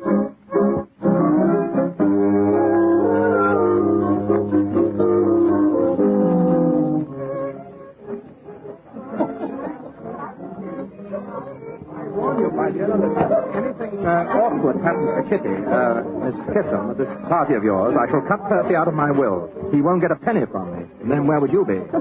My dear James, calm yourself. Anyone might think that it was you who'd become engaged to Miss Kissam instead of Percy. Besides, if Percy has to wait till you pop off, my dear, before he inherits the family wealth, I'll be dead and gone. You're too disgustingly young and healthy. It's no good trying to butter me up, Alicia. And I wish to remind you that it's not the family wealth Percy will inherit. It's my money, my own. I made it myself, and I shall leave it to whom I please. Of course you will, James. But we dameries are famous for sticking together, aren't we, sweet? Oh, look. Who's the lean, rapacious, and very distinguished man who just entered? Sherlock Holmes and Dr. Watson. Oh, these are the gentlemen I've asked to guard Miss Kissam's pearls. And I warn you, Alicia, Sherlock Holmes has the best brain in England, so no monkey tricks. Don't be vulgar, James, my pet. Ah, they see you. Coming over. I'm all of a flutter. Ah, Mr. Holmes, it's so good of you to be so prompt. The guest of honor is due at any moment. Good evening, Lord Emery. James, my darling, haven't you forgotten something? Hmm? Oh, yes. Alicia, my dear, may I introduce Mr. Sherlock Holmes and his friend and colleague, Dr. Watson? How do you do, madam? This is really delightful. I was just saying to Lord Damery, Mr. Holmes, that I had no idea a member of the police force would be so perfectly fascinating. I'm sorry to disappoint you, ma'am, but we are not members of the official police. We are merely amateurs of the not-so-gentle art of detection. How charming. How simply charming. Kitty, kiss him. Oh, here's my guest of honor now. Judging by the rush in her direction, it would seem that quite a few of my male guests have already had the privilege of meeting her. Yes, you see, they no longer lock actresses up in the wardrobe trunk after the performance, lady. Yes, I see she's wearing her pearls. They certainly are magnificent. Almost as fine as mine, I should say. You don't suppose she insists on wearing them so consistently because her neck is too skinny? No one could ever suspect you of that man. Touche, Alicia. He had you there. Don't be unpleasant, James. Come along, Mr. Holmes. You too, Dr. Wilson. Watson. Oh, of course, to be sure. After all, if you're to stand guard over Miss Kissam's pearls, it's high time you made her acquaintance. Are you sure you wouldn't rather we kept an eye on yours? I imagine they must be quite as valuable. Yes, the Blarney pearls are handsome. It's a good thing James was never married, or his wife would be wearing them. But I fancy they're in no danger. I'm not in the habit of having them stolen, which is more than can be said of actresses nowadays, judging by what I read in the papers. But come, I'm being very remiss as a hostess. Not that my guest seems to feel any need of me. Oh, how are you, Lady Coverdale? See what I mean, Mr. Holmes? Yes, the lady and this guest certainly has a dagger up each of these. Yes, and one in each garter as well. Come along and meet Kitty. She's charming. I understand she bathes in nothing but milk. Active milk. Oh, there you are, my dear Kitty. Looking younger every day. Perhaps it's because I'm happy. You must try it sometime. I want you to meet two friends that Lord Damery has invited. They're here to see that nobody steals your pearls. I'd die if anything should happen to them while you were at a party of mine. Oh, they've never been threatened before, Lady Elizabeth. Are your parties more dangerous than the others I go to? Oh, now, Kitty, easy does it. May I introduce my friends, Mr. Sherlock Holmes and Dr. Watson? Oh, no, this is wonderful. I've read all of Dr. Watson's famous accounts of your wonderful adventures. Oh, thank you so much. Your sensationalism, my dear Miss Kissam. I don't believe it for a moment. Such wonderful, dramatic material. Have you ever thought of writing them into a play, Dr. Well, Watson? that's already been done most successfully with a great American actor, Mr. William Gillette, who plays the leading role himself. And does a far more creditable job of it, no doubt, than I could myself. Oh, I never believe that either. Yes. Have you ever thought of playing the board, Mr. Holmes? There's a certain, shall we say, voltage about you. You would make a very exciting performance. No, don't you try and persuade him to change his métier, Miss Kitty. I'll never be able to follow him onto the stage. But, my dear, this will never do. Hello, Percy. We can't allow these two people to monopolize you, Kitty, my sweet. You must meet some of our other friends. All in good time, Percy. First, give your fiancé a chance to catch her breath. Kitty, my dear, you must have a glass of champagne to brace you for the ordeal of meeting all these people. Percy, tell Paddlefoot to bring that tray over here. Oh, very well, dear. I'm sure Mr. Holmes and Dr. Watson could do with a spot. There's a bar in the anteroom here if you'll just step in for a moment. James, my dear, aren't you forgetting what these gentlemen are here for? We can't leave Kitty unprotected. Ah, here's Paddlefoot. Allow me, Kitty, my sweet. Oh, thank you, Lady Elizabeth. And a glass for you, Mr. Holmes, and one for... Oh, how clumsy of me. Get a towel, run, Percy. James, change your handkerchief. Oh, I soaked Miss Kissam's beautiful sleeves. Oh, dear. Look out for the glasses. Get them swept up, Paddlefoot, quick. Easier, easy. You're not hurt, are you, Kitty? The tray went right past your shoulder. Oh, no, I'm quite all right. Oh, but your sleeve, your beautiful sleeve, it's soaked. Oh, it doesn't matter, really. Here's the towel, my dear. Just let me pat it dry. Good heavens. What is it? Your pearls. They're missing. Someone has stolen Miss Kitty's pearls. Now, control yourself, Alicia. They must have come loose in the excitement. No, they were stolen. I knew they would be. Yes. I rather suspected the same thing myself, Lady Alicia. Of course. They must be found. We must search everybody. Oh, no, please. Oh, this is awful. It's so embarrassing for everyone. Alicia, have you gone out of your mind? Your sister's quite right, Lord Amory. We must search everybody. It's the only way to recover the pearls, and you and your nephew and the Lady Alicia will be the first to be searched. But that's preposterous. Yes, I know it is, but you can hardly expect your guests to submit to the indignity of a search if you don't set them an example. So, shall we adjourn to the ante-room, Lady Alicia?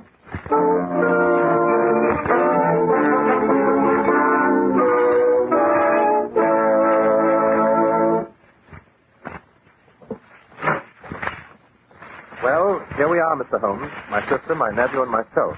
Which would you like to search first? Suppose we allow Miss Kitty to choose. After all, it was she who lost the pearls. Oh, really, Mr. Holmes? I feel as though so unnecessary. The pearls came loose in the excitement over the upset tray. They've probably rolled under a chair or rug somewhere. If we wait until the guests have gone, I'm sure we'll find them. Certainly not, my dear. Those pearls were stolen. There wasn't a chair or rug anywhere near us. Nothing but bare parquet floor. And a lot of people. Yes, she's right about that, Holmes. Of course I'm right. There's a thief in my house, and I insist that the fact that he or she is probably a guest of mine should be no protection. After all, that necklace was given you by a certain royal personage. It's practically a historical relic. Yes, I know, but really I'd much rather not have any fuss or commotion. Nonsense, my dear. We must find the culprit. Everyone must be searched. Bravo, Lady Alicia. Thank you, Mr. Holmes. And now that enough time has elapsed so that they will think that we've been thoroughly searched, suppose we call in the rest of the guests, one at a time. You gentlemen can search the men, and Kitty and I will search the ladies. Behind that screen. Oh, please, I'd be much happier if you wouldn't. Nonsense. Let's get on with it. Right. But I still insist the search begin with the camera. Oh, very well, if you insist on being a stickler for form. I suppose Percy and Lord Damery may as well turn out their pockets. No, Lady Alicia. We shall begin with you. Me? But I haven't any pockets. I don't even carry a reticule. So where could I hide anything? In your body. And Miss Chisholm, if you will investigate Lady Alicia's body. The idea. The very idea. Oh, I'd much rather not. Very well. If you won't, Kitty, I will. James, don't you dare. James, take your hands off my neck. That's an outrage. Oh, James, stop it. I'm sorry, but I can't let this pass go on. It's not worth it. Well, you see, those pearls aren't real. My dear, you mean the king gave you imitation jewelry? That whole story was made up by my publicity agent. He thought it would be good for me. I rather suspect you knew the pearls were imitation the first time you saw them. That's why you planned to show me up. But all these stories about you and the king... Oh, I'm so sorry to disappoint you, Percy, but I'm really quite a respectable person. I've never met a king. Well, I must say this is a blow. A surprise, I mean. I shall be terribly ragged by my pals, you know. They were all rather envious of me. After all, no one needs know. We don't have to publicize this thing to the world. Oh, but I must tell my guests, James, dear. After all, I owe them some explanation if I let the whole matter drop after making such an issue of things. I'm sure that everyone will be interested to know that not only are Miss Chisholm's pearls not real, but Miss Chisholm is somewhat of an impostor herself. But how could you know the pearls were false, Mother dear? After all, ladies don't wear imitation jewelry. And actresses don't wear trinkets given them by men who don't consider them ladies. Here is your engagement ring. Let me... Well, I didn't really... Oh, this is... Keep the ring as a remembrance, don't you know? Thank you, Percy, but I'd rather not. Well, Alicia, now that you've accomplished the results for which the party was undoubtedly given, suppose you let me send the guests home. Oh, not before I've had a chance to explain. You'll do nothing of the kind. Kitty Kissam wants people to think a king gave us some pearls. That's her business. Thank you, Lord Damey, but it really doesn't matter. I'd just as soon they did know it. That story of the royal pearls was beginning to make me feel just a bit foolish. Oh, I'll admit it was helpful when I was just a struggling small-part player, but now, well, I flatter myself that my hold on the ladder of success is firm enough so that it'll take more than a few imitation pearls Shakingly. Bravo, Miss Kitty. I salute your courage. Thank you, Mr. Holmes. I say, look here. Perhaps I've been a bit hasty, don't you know? You keep your silly mouth shut. I'll handle this from now on. You stay here, Alicia. I'm going to explain the situation to our guest. But James. Alicia, shut up. Well, really. I'm afraid, Mr. Holmes, there's a streak of vulgarity in my brother. I'm sure I don't know where it comes from. Well, probably from the same place he gets his honesty and sense of fair play. Dear me. Don't tell me you're going to be cross with me, too.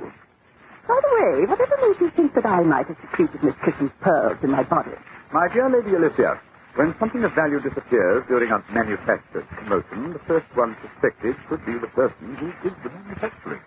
You mean, you thought that I upset the tray on purpose? Quite.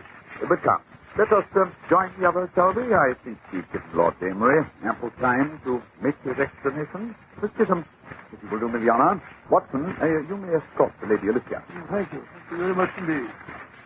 Oh, by Jove, here's one. Well, that makes 99. Here's two more. 100 and 101. I found 5 more, all in a little bunch. Oh, this is simply thrilling.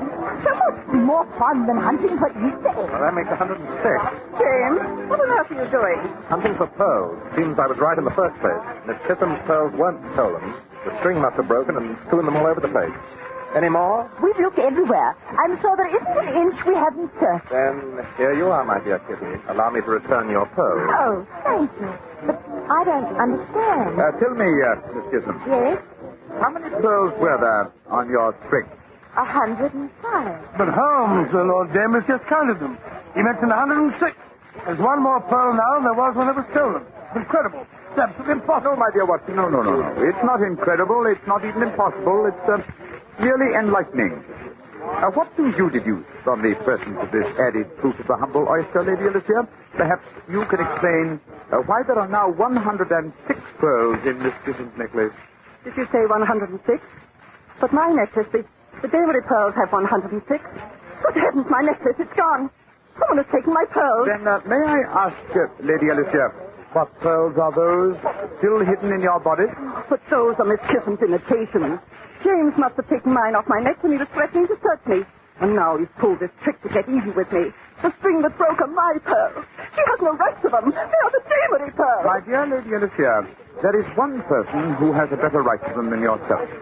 That person, of course, would be Lord Damery's wife. Yes. Judging by the look in Lord Damery's eyes, Watson, wouldn't you say they've been handed over to the proper party? My Jove, yes.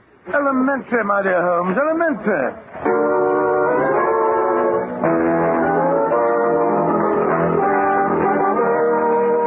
Sherlock Holmes considered himself as the only unofficial consulting detective, and rightly so.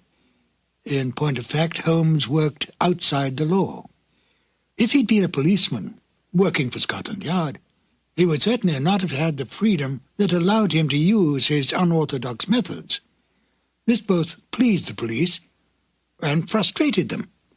Pleased them because he almost invariably let such men as Inspector Lestrade and Inspector Gregson take the public recognition for a case that he had solved. Frustrated them because he could literally work on a case using his own specialized abilities while they had to stay within prescribed limits. Yet Holmes did respect the law, for he was in fact an amateur and felt it best to have a healthy relationship with the professional police. This encouraged such men as Lestrade and Gregson to bring various unsolved crimes to him for his solution. His freedom outside the restraints of the law allowed him to assume many roles in disguise and to work with Watson as his accomplice. Excellent examples of this kind of work can be found in such original stories as A Scandal in Bohemia, The Man with the Twisted Lip, and The Illustrious Client, to name but a few. He often broke open safes to get information, set fires to force some action out of an individual, such as Irene Adler, or broke into homes in order to gain access to information that would lead to the solving of the crime. Any admonitions by the police were soon dropped when Holmes produced the criminal or solved the crime. Most of this work was done by Holmes and Watson in London or various other parts of England. In The Waltz of Death, Holmes and Watson find themselves in Vienna on a case. Now here, on foreign territory, and completely outside the orthodox methods of the English police, Holmes had even more free rein. He still used his brilliant sense of deductive logic, but now he did not have to worry about reprimands from Scotland Yard. And besides, there was new excitement for Holmes when he could deal with murder from other than the English criminal. Join me now as we present Sherlock Holmes and Dr. Watson in The Waltz of Death. Petri Wine brings you Basil Rathbone and Nigel Bruce in the new adventures of Sherlock Holmes.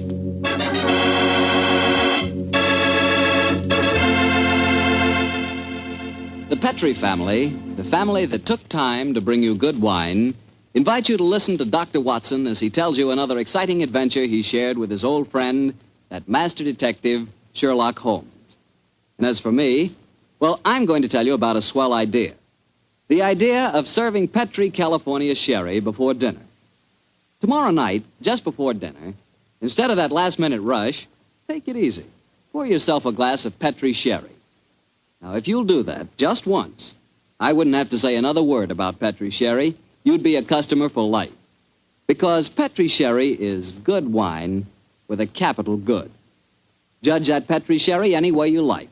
By its beautiful amber color, its heart-of-the-grape aroma, or by the best test of all, its flavor. Petri sherry is delicious. And you have a choice of two kinds, Petri regular and Petri pale dry sherry. If you're not sure which you'll like better, try them both. Don't buy one, buy two. But remember, always buy Petri.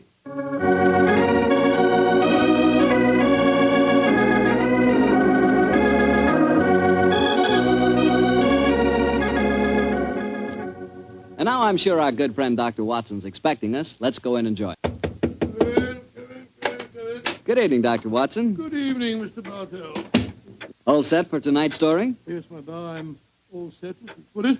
It began in Vienna in 1889. The old Vienna of bright lights, lovely ladies, and lilting music. What were you and the great Sherlock Holmes doing there, Doctor? Mr. Bartell, what were we doing there? Yes, sir. Were you just taking a trip? Oh, in those early days of our association, we didn't have either the time or the money for trips. No, we were in Vienna at the express command of the Emperor Franz Joseph. It was in October, I remember, that we arrived in the city, and for several days we were forced to cool our heels awaiting the imperial pleasure. On one of those idle evenings that the good services of our friend the Chief of Police, Count Frano, secured us an invitation to a resplendent ball that was being held at the palace of Princess Stephanie von Kram. It was an incredibly colorful spectacle, Mr. Bartell. A string orchestra high in the gallery of the palace ballroom played a haunting Strauss waltz, while on the floor below, the cream of Viennese aristocracy swayed and glided gaily to the lilting music. I can remember the picture so well, Mr. Bartell, as Holmes and I stood there talking to the Chief of Police, Count Frano.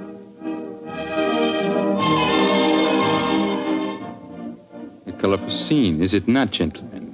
By George, yes, Count Frano. It must be a real holiday for you and Mr. Holmes. What makes you say that, Watson? Well, it's hard to think of the criminal world when one looks at such a gathering. And yet Count Frano knows as well as I do that the criminal is not confined to class or environment. Indeed, no, Mr. Holmes. I can assure you that every guest here tonight has been scrutinized as he entered. Yes, I imagine that many plainclothes men are present in this room now, aren't they, Count Frano? Oh, yes. We take no chances. I suppose you can't afford to. There's enough jewelry being worn here tonight for a king's ransom, I should say.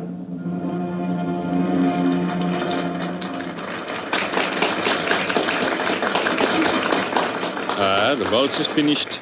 Now I can present you to our hostess, Princess von Kram. Stephanie, my pigeon. My pigeon must know the princess pretty well. Yes, I'm glad to see that in Vienna the profession of criminal detection carries no social stigma. Allow me to present you Mr. Sherlock Holmes, Dr. Watson, the Princess Stephanie von Kram. I'm very honored to meet you, Your Highness. I'm most happy to meet you, gentlemen. Permit me to introduce my protege, Janos Horvat, the Hungarian composer. This ball tonight, Mr. Holmes, will mark a rare occasion. A signal honors to be conferred on Herr Horvath and myself before tonight is through. The next waltz is a new composition of his. Tonight will be its debut. Indeed, how very interesting. It is a great honor the princess has conferred on me. A new composition could not possibly be presented under more auspicious circumstances. Count Frana, you spoke of an honor in connection with yourself.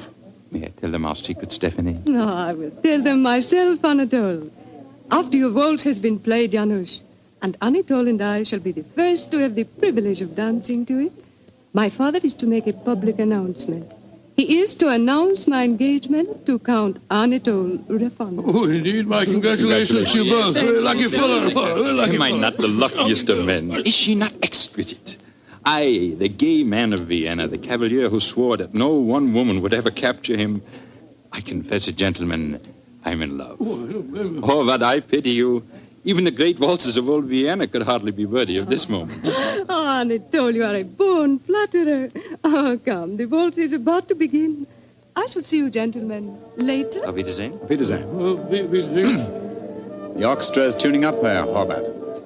I imagine this is a great moment for you. A very frightening one, I assure you, my friend. In a few minutes, I shall know whether my new work is to be crowned with success or failure. Count Frana is leading the princess to the center of the floor. The conductor is raising his battle. This is your moment, Herr Horvath. Good luck. Pray for me, gentlemen. Pray for me. There they go, the princess and Count Frana. They're starting the waltz. Ah, they make a striking pair, don't they? Here come the other couples out on the floor. Charming. Quite charming. It reminds me of... Great Scott, that was a revolver shot. It's the princess. She's been shot. Come on, Watson. Out of the way, please. Out of the way.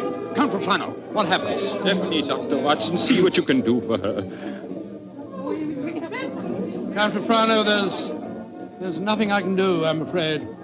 She was shot through the brain. She died instantly. Stephanie is dead. Stop that devilish music! Lock all the doors! There's a murderer to be found!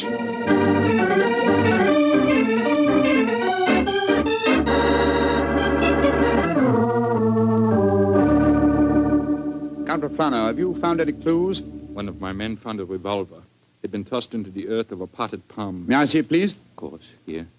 Rammed into the soft earth. Confound it.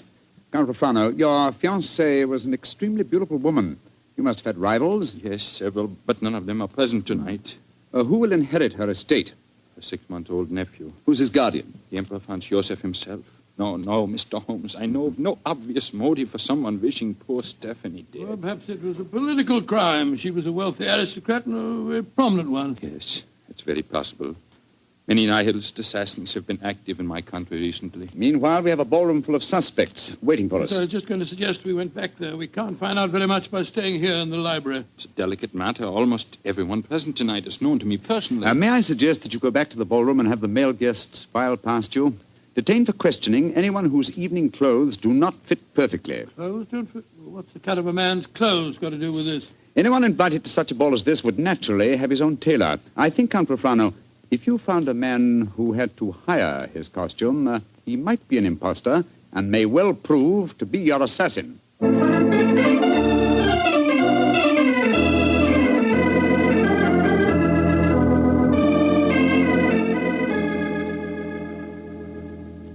Mr. Holmes, your plan has not been effective so far. We find one Englishman who is unusually badly dressed, and what do we discover? He's an English milord whose luggage was lost on the train. Yes, and the second suspect proved to be a perfectly respectable Viennese doctor whose nasty little child had taken the last-minute snip at his tailcoat with a pair of scissors. And the third was poor Horvath, the composer, who cannot yet afford a good dress suit, eh? Well, Count Rufano, why not have the next suspect shown in? Yes, of course. Schober! Bring in the next man. Ja, Herr Count. Kommen Sie herein, bitte. Einbitter, what a frightful-looking fellow. Your name, please. My name is Cunning. What do you wish with me? Cunning? Your name was not on the list of invitations. One moment, please. Let me see your right hand, Herr Gröning. You have no right to touch me. Where did you get these fresh earth stains? Your right thumb is pitted and the nail is full of dirt. What does that prove, policeman? Not a short while ago, you tried to hide your revolver by ramming it into an earth-filled flower pot. Give me that revolver, please, Count Rufano. It will be easy to compare the samples of earth. It will not be necessary. Well, you admit that you murdered the princess tonight, then? Certainly, I admit it. Why did you kill her? She was an aristocrat. She was an oppressor of the poor. I'm glad I killed her. One day I and my party will kill all of you filthy aristocrats. Count Raprano, put down that revolver. Shoot him like the dark he is. No, Count Raprano. Even you can't take the law into your own hands. Why do you not shoot me? I'm not afraid to die. Have him taken away, Schober. Nehmt den Hund ins Gefängnis. Thank you for stopping my hand just now, Doctor. But when he spoke of Stephanie that way, I could have killed him just as he killed her. A very understandable impulse, sir, but one that would have ruined your life. My life? Now that she is dead, my life is empty. What right do love and beauty have to exist in a world that no longer holds Stephanie? She was all light and life, loveliness. And now... But I am hardly displaying my Viennese blood, am I? The murder is caught, thanks to you, Mr. Holmes, and my life, such as it is, must go on. Somehow. That's how the story began, Mr. Bartell. Began? Well, it sounds like the end of a story to me, Doctor. Far from it, my boy. The next day, Holmes and I had our interview with His Imperial Majesty and learned the nature of the services expected of us. Services that required our leaving the city. And that's why, my boy, we were gone from Vienna for some weeks. We didn't know that during our absence, Herr Hovart's waltz, which had had such a tragic debut, was beginning to make a sort of morbid history. Yes, Herr Baron, the Horvath waltz. We have had many requests for it. Gladly, we will play it, Herr Baron.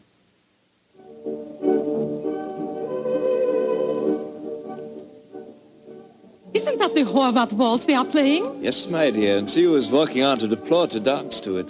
Leah Mollenstein, the actress. A beautiful creature. Are you trying to make me jealous, Hans? Gott in Himmel, it's Leah Mollenstein! She's been shot!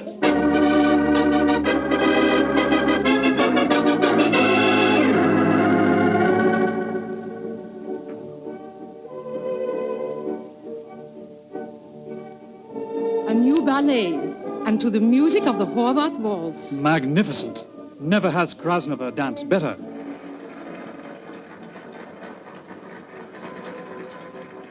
Have you ever seen such exquisite pirouettes?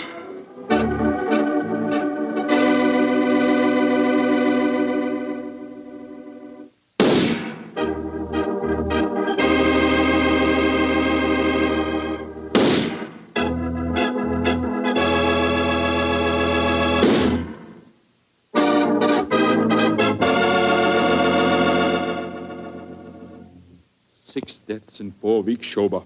All beautiful women and all killed to the music of the Horvath waltz. There's a homicidal madman at watch in Vienna. There's only one thing to be done. We must forbid absolutely the playing of that waltz by imperial decree.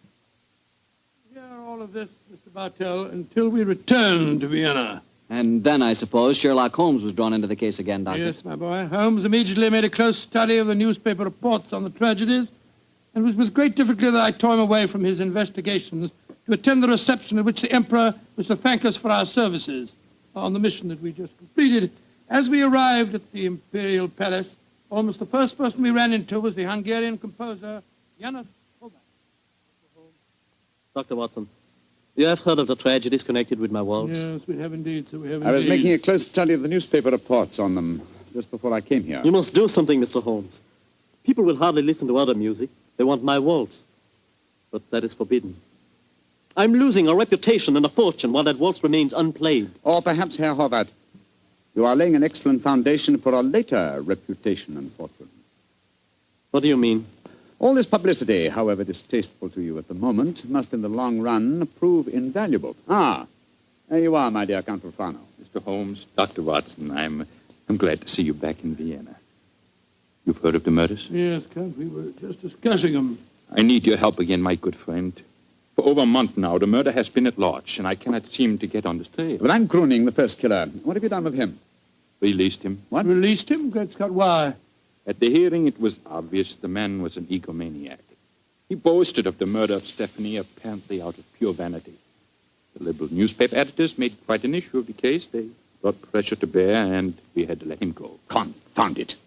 I wish I hadn't left Vienna. Well, if the fellow's at large again, Count Frano, it's pretty obvious that he's the murderer of the other women, too. On the contrary, Doctor, he was in prison until yesterday. The last of the murders was committed 3 days ago. Oh, here comes His Imperial Highness Franz Josef. Good evening, gentlemen. Your Highness. Good evening. Your Highness. Well, I see we have very distinguished company tonight. Not only the masterful Sherlock Holmes and his colleague, Dr. Watson, our English friends that we are honoring, but I see that we have a distinguished representative from our Hungarian Empire, Janos Horváth. A worthy successor, I'm told, to the breed of composers for whom Vienna is famous. Your Imperial Highness is most kind. The pipe organ in here is in excellent condition, I am told. Will you not play us one of your compositions, Herr Horváth? I shall be most honored, Your Highness. Sit down, gentlemen, sit down. Thank you. What shall I play, Your Imperial Highness? Anything you wish, young man. Anything you wish. Thank you, Your Highness. With your permission, I choose to play... Great heavens! He's playing the Death Waltz. On your guard, Watson. Even in the Imperial Palace itself, this twirling tune may invoke murder.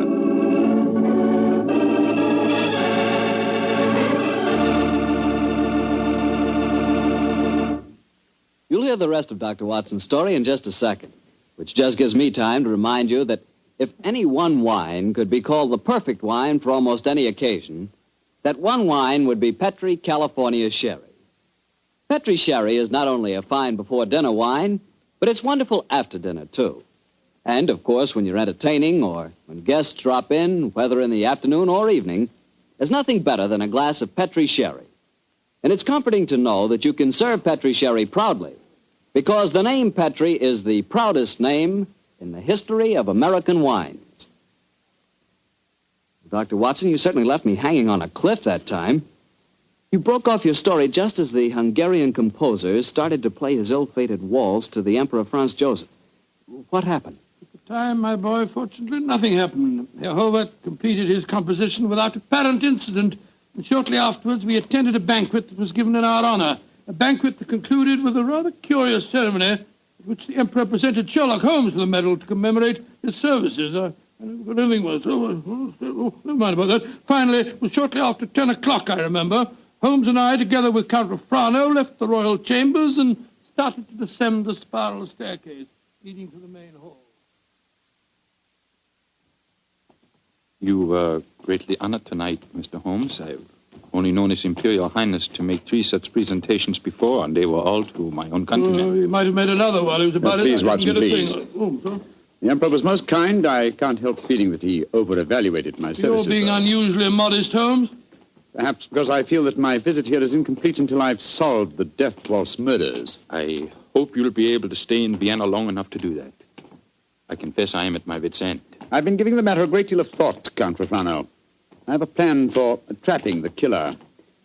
It's in rather an embryonic stage at the moment, but over a few pipes at the hotel tonight, I expect to develop it thoroughly.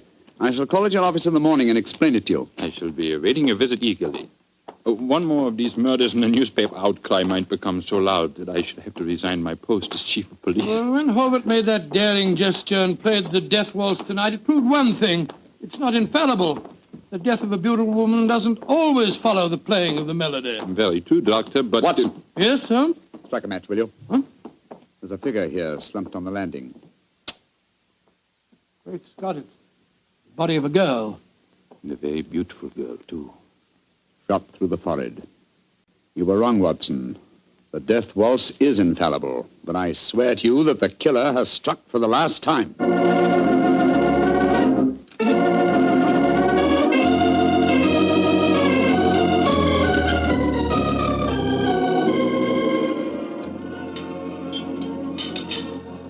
Ah, there you are, my dear Count Frano. Yes, I followed the instructions you gave me this morning, Mr. Holmes. Schönbaum's is at the moment the smartest restaurant in Vienna. I've reserved the best table for you, and I've invited the guests that you named. A strangely assorted couple, I must say. Janos Horváth, the composer, and that grinning fellow, the one that admitted shooting your fiancée, Count Frano. It's as much as I could do to keep my hands off him when he arrived here, Doctor. But Mr. Holmes insisted that I ask him. Just the same, I wish he would tell me his plan. I'm completely in the dark. Completely in the dark. I can sympathize with you, Count Refrano. Holmes never tells me a thing either. Let's join our guest, shall we? In a very few minutes, I'm sure that my plan will be perfectly apparent. Good evening, Herr Horvath. Oh, good evening, Mr. Holmes. Dr. Watson. How do you do, Herr Holmes? And how are you tonight, Herr Gröning? Angry at having to come here against my will. My party does not approve of these aristocratic, padded pigsties. But Count Refrano informed me that if I did not come here tonight, I could expect to find myself back in prison. How could I resist such a persuasive invitation? Here comes the third guest for our table. I met her at the hotel a few hours ago. Miss Banks, I'm so glad that you were able to come. Hello, Mr. Holmes. I didn't know this was going to be a party, but I couldn't be happier. Allow me to present you, Count Refrano, Dr. Watson, Herr Horvath, Herr Gröning, Miss Barbara Banks from the United States of America. How do you do? Holmes, I wish I knew what you're up to. And how can a young American girl afford to come to Vienna, may I ask? Of course you can ask. My father made a lot of money, and he wanted me to have the advantages he never had. Your father made money because he ground the faces of the poor. Oh, my father never ground a poor face in his life. He was a capitalist. I spit on him. Oh, that's rather unfriendly. And also, geographically speaking, something of a problem. You see, he's living in Wyoming. You make fun of me. Only because you made fun of me. Mr. Holmes, I did as you asked me. I'm very grateful, Miss Banks. The orchestra leader didn't want to play it. He seemed scared. But I waved a lot of money in front of him, and I promised to pay the fine as well. Splendid. Great Scott, I see it all now. So do I. You persuaded Miss Banks to bribe the orchestra leader to play. My waltz. My forbidden waltz? Yes, Herr Horvath. I felt that if the request came from a young American, it might seem quite reasonable. Particularly if the requests were accompanied by American dollars ground out of the faces of the poor. You are being unpleasant to me, aren't you? We're playing it, your waltz, however. The death waltz. Mr. Holmes, this is against the law. The Horvath waltz is forbidden by imperial decree. True, nonetheless, my dear Count, I implore you not to arrest the orchestra leader until after the waltz is completed. In which case, since I requested it and it's still playing, I'd like a partner. Will you dance with me, Count Refrano? I'm sorry, Miss Banks, but to this melody I shall never dance again. Oh. Well, how about you, Dr. Watson? Oh, I like you very much, my dear, but I'm afraid I'm not as light on my feet as I used to be. In any case, I was never much of a hand at the waltz. The polka's more in my line. Dear me, I'm getting an inferiority complex. Oh, please do not, Miss Banks. You'll observe that the general public seems singularly unwilling to dance, too. Not one couple has ventured onto the floor. How can you blame them? The waltz with Horvath may mean death. How can you blame them? I'm not afraid. After all, Herr Horvath, it's your own music. I'll dance with you. You're most kind, Miss Banks, and courageous. But to be a partner of the only woman on the floor would mean ruin. An admission of failure. My third refusal. I'm a wallflower. No, my dear Miss Banks, the aristocrats, they're afraid.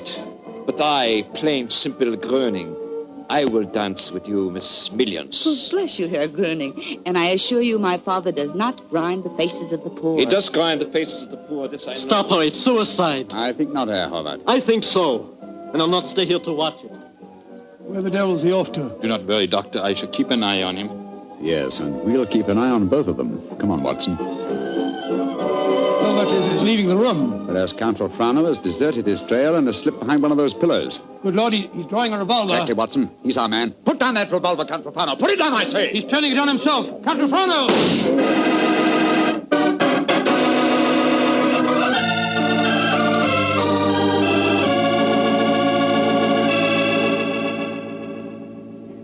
I still can't believe it, Holmes. Not the fact that Count Refrano blew his brains out, but the fact that he was a murderer. Yes, I was slow to believe it too, old chap, and I blame myself in consequence. Two things should have been instantly apparent about the madman who killed beautiful women when he heard the Horvath waltz. Firstly, he must have had some motivation which drove him to such an act. Secondly, he must have carried a revolver with him at all times, since he was invariably armed when the occasion presented itself. Exactly, and that factor made me think of the police official. Then, of course, I saw Refrano's motivation. He loved the Princess Stephanie dearly. Her death in his arms was a psychological shock that was more than his mentality could stand. And when he heard that music, it reminded him of the dead princess and forced him to kill. That's right, old fellow. You will recall that what he said to us after his fiancée's death. What right do love and beauty have to exist in a world that no longer holds Stephanie? When he heard the music, he couldn't bear to think that other loveliness existed, and so, well, he destroyed it. But who killed the Princess Stephanie? The man who was first arrested for it, Herr Gröning. He admitted it after a little persuasion when the police arrived. Taken back to prison in the carriage that just took Count Frano's body. It's shocking to think that 7 innocent women have been murdered before this case is solved. Yes, a fact that will be a constant reproach to me, I assure you. Oh, I didn't mean that, my dear fellow. We weren't even in Vienna when 5 of the killings took place. Hello. Here comes Miss Banks. Mr. Holmes, what happened to that funny little man who danced with me? Herr Gröning? He went to prison, Miss Banks. He was a murderer. Well, I must say this is a strange kind of a party you asked me to, Mr. Holmes. One of the guests blows his brains out, and the other, the only man who danced with me, turns out to be a murderer. Oh, I see now why Father sent me to Europe. An evening like this could never happen in Wyoming. Look. Elvis walking out in front of the orchestra. Ladies and gentlemen. Shh. Listen. Ladies and gentlemen, I, Arnold Sorbat, wish to assure you, upon the word of the great English detective Sherlock Holmes, that never again shall my new waltz be an accompaniment for murder. Henceforth, its melody will be for life and love and laughter. I have ordered a bottle of the finest Tokay sent to each of your tables. Raise your glasses and pledge me as I now conduct my waltz. Free at last from the kiss of death.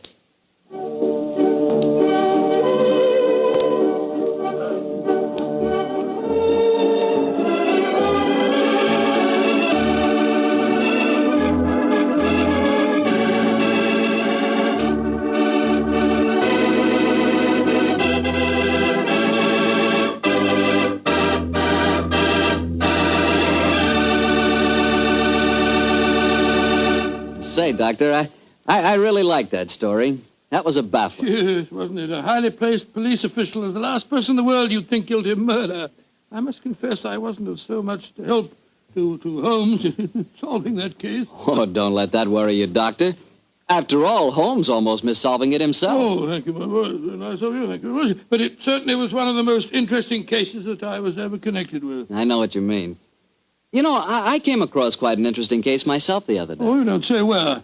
Right in my own house. Oh, that's interesting. What kind of case? Sherry. Oh, good gracious me, sherry. That's right, a case of Petri, California sherry. You see, I buy it by the case, Doctor, because that Petri wine is really extraordinary. But all Petri wine is unusual wine, unusually good, because the Petri family has been making wine for generations. Because this is so, and because the Petri business has been owned and operated by the Petri family ever since its beginning, and is today the largest independent family-owned wine company in America, naturally the name Petri on a bottle of wine is more than a trademark. It's the personal assurance of the Petri family that every drop of wine in that bottle is good wine. Naturally good wine because Petri took time to bring you good wine.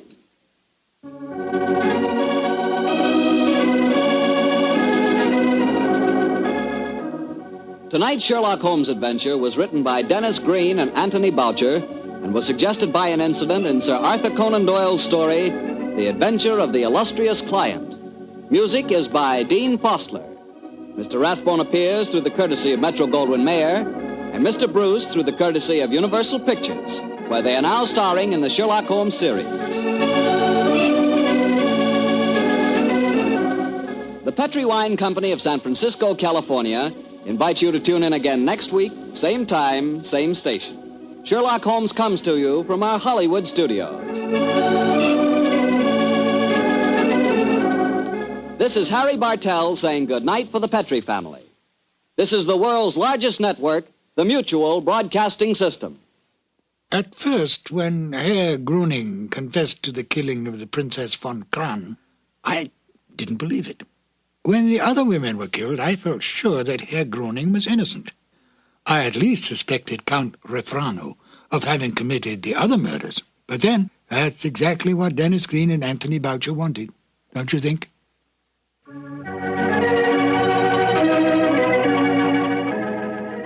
The 2 episodes you have just heard, The Out-of-Date Murder and The Waltz of Death, are part of the new adventures of Sherlock Holmes, starring Basil Rathbone and Nigel Bruce, and are a 1988 copyrighted production of 221A Baker Street Associates.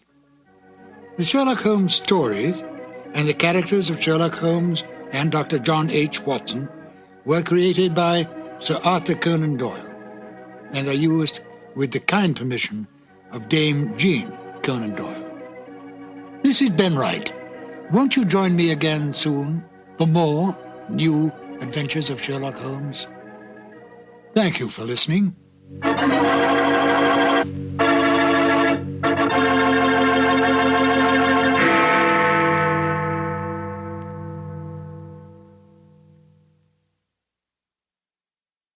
This episode from the life of Sherlock Holmes will be transmitted to our men and women overseas by shortwave and through the worldwide facilities of the Armed Forces Radio Service.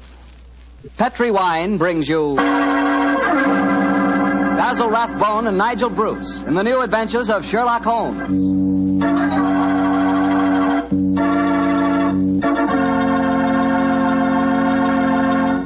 The Petri family, the family that took time to bring you good wine, invite you to listen to Dr. Watson tell us another exciting adventure he shared with his old friend, that master detective, Sherlock Holmes.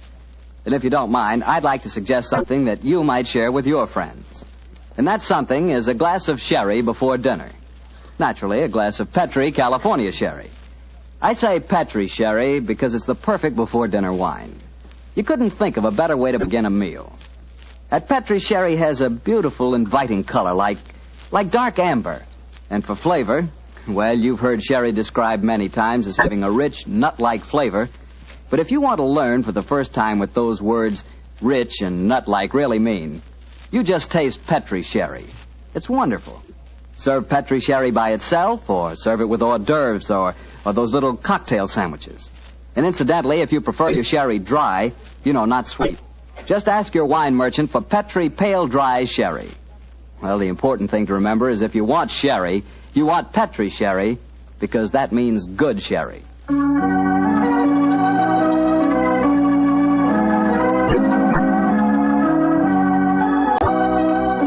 And now let's look in on our genial friend and good host, Dr. Watson. Good evening, Doctor. Good evening, Mr. Bartell. Punctual to the minute, as usual. Never keep a doctor waiting, I always say. Particularly Dr. Watson. Draw up a chair, my boy. Thank you. That's it. All ready to tell us the Sherlock Holmes adventure of the Speckled Band, Doctor? Yes, I'm all ready, Mr. Bartell. Say, Doctor, just what does a Speckled Band mean? You wait until I've told you the story, young fellow, my lad. You'll find out for yourself. Sorry. The floor is all yours, Doctor. The adventure of the Speckled Band began on a rainy April morning in 1883.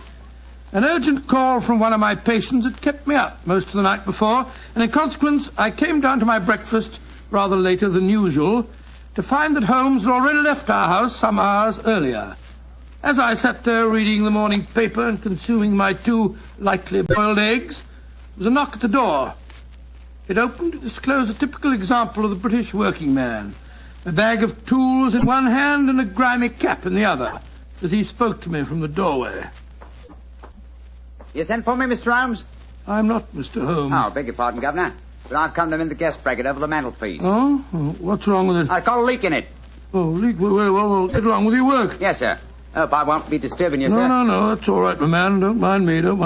Oh, dear. Very untidy man, Mr. Holmes, sir. What do you mean by that? Well, you can't help noticing the mess this room's in. I've heard say he was as tidy as any when he started, but he learned bad habits from a bloke what lived with him. Dr. Watson, I think his name is. You impertinent fellow. How dare you talk to me like that? I've got a good... Oh, where does he go to? Here! You come out of there! That's Mr. Holmes's room. Don't be angry with me, Watson.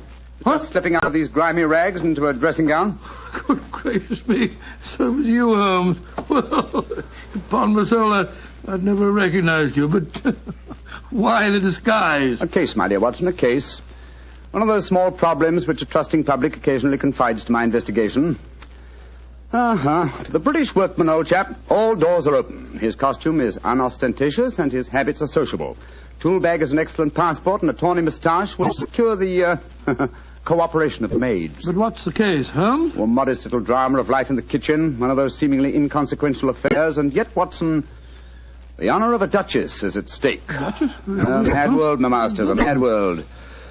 Now I feel a little more comfortable. Let's return to the sitting room, shall we? strong cup of tea would be most acceptable. Oh, I wish you'd tell me about the Duchess and life in the kitchen, Holmes. Some other time, old fellow, some other time. At the moment, suppose you tell me what you know about Miss Helen Stoner. I received a letter from her this morning in which she informed me that she would be calling here at 11, and also that she was a friend of yours. Helen Stoner? Oh, yes. A charming girl indeed. Pour me a cup of tea, Watson, and tell me about her. Well, I befriended her at the time of the tragic death of her sister 2 years ago. I told you about the case, don't you remember? The sudden death of Violet Stoner at an old house in Stoke Moran? Oh, yes. It all comes back to me now. There was an inquest, wasn't there, with a string of stupid, ineffective witnesses? Huh? I was one of them. Oh, I'm sorry, old fellow. Then you were the exception, of course. Wait a minute. Let me see. I docketed the evidence on the case. Where is it? My scrapbook. Here we are. Let me see. Yes, S. Salisbury, Hatchet, Murder, Lordson, Simon. Here we are. Stoke Moran. Yes, I remember the affair well now. The villain of the piece was Dr. Grimsby Roylott, wasn't he? Yes, a dreadful fellow. He's the stepfather of the two girls. Violet, the one that died so mysteriously, and Helen, the one who's coming here to see you. Dr. Roylott has a pretty record. 55 years of age, killed his kit McGar in India, once in an insane asylum, married money, wife died, distinguished surgeon. Well, Watson, I wonder what the distinguished surgeon has been up to now. Oh, some deviltry, I fear. Why do you say that? You remember that Miss Violet Stoner's death followed close upon the announcement of her engagement? Yes.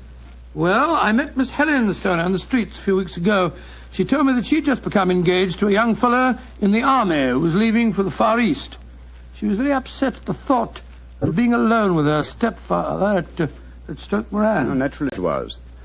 Dr. Roylott stands to lose a considerable sum of money in the event of his stepdaughter's marriage. Yes, they both had a trust fund which he administered only as long as the girls were unmarried.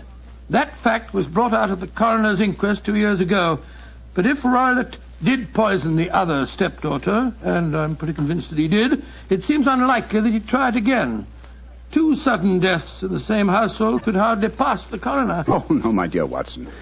You're making the mistake of putting your normal brain into Roylott's abnormal being. Oh, that must be Miss Stoner now. Yes, let me see. It's precisely 11 o'clock. Well, let's see what we can do for her. Well, I hope you can help her, Holmes. She's an extremely nice girl. Come in. Yes, Mrs. Hudson? There's a Miss Helen Stoner to see you, sir. She says she has an appointment. Show her in, please, Mrs. Hudson. Aye, sir.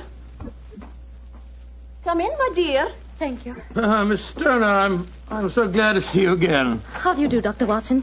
And this must be your friend. Yes, Miss Stoner, I'm Sherlock Holmes. Sit down by the fire, won't you? Yes, please do, my dear. Hello, you're trembling with cold. It's not cold that makes me shiver.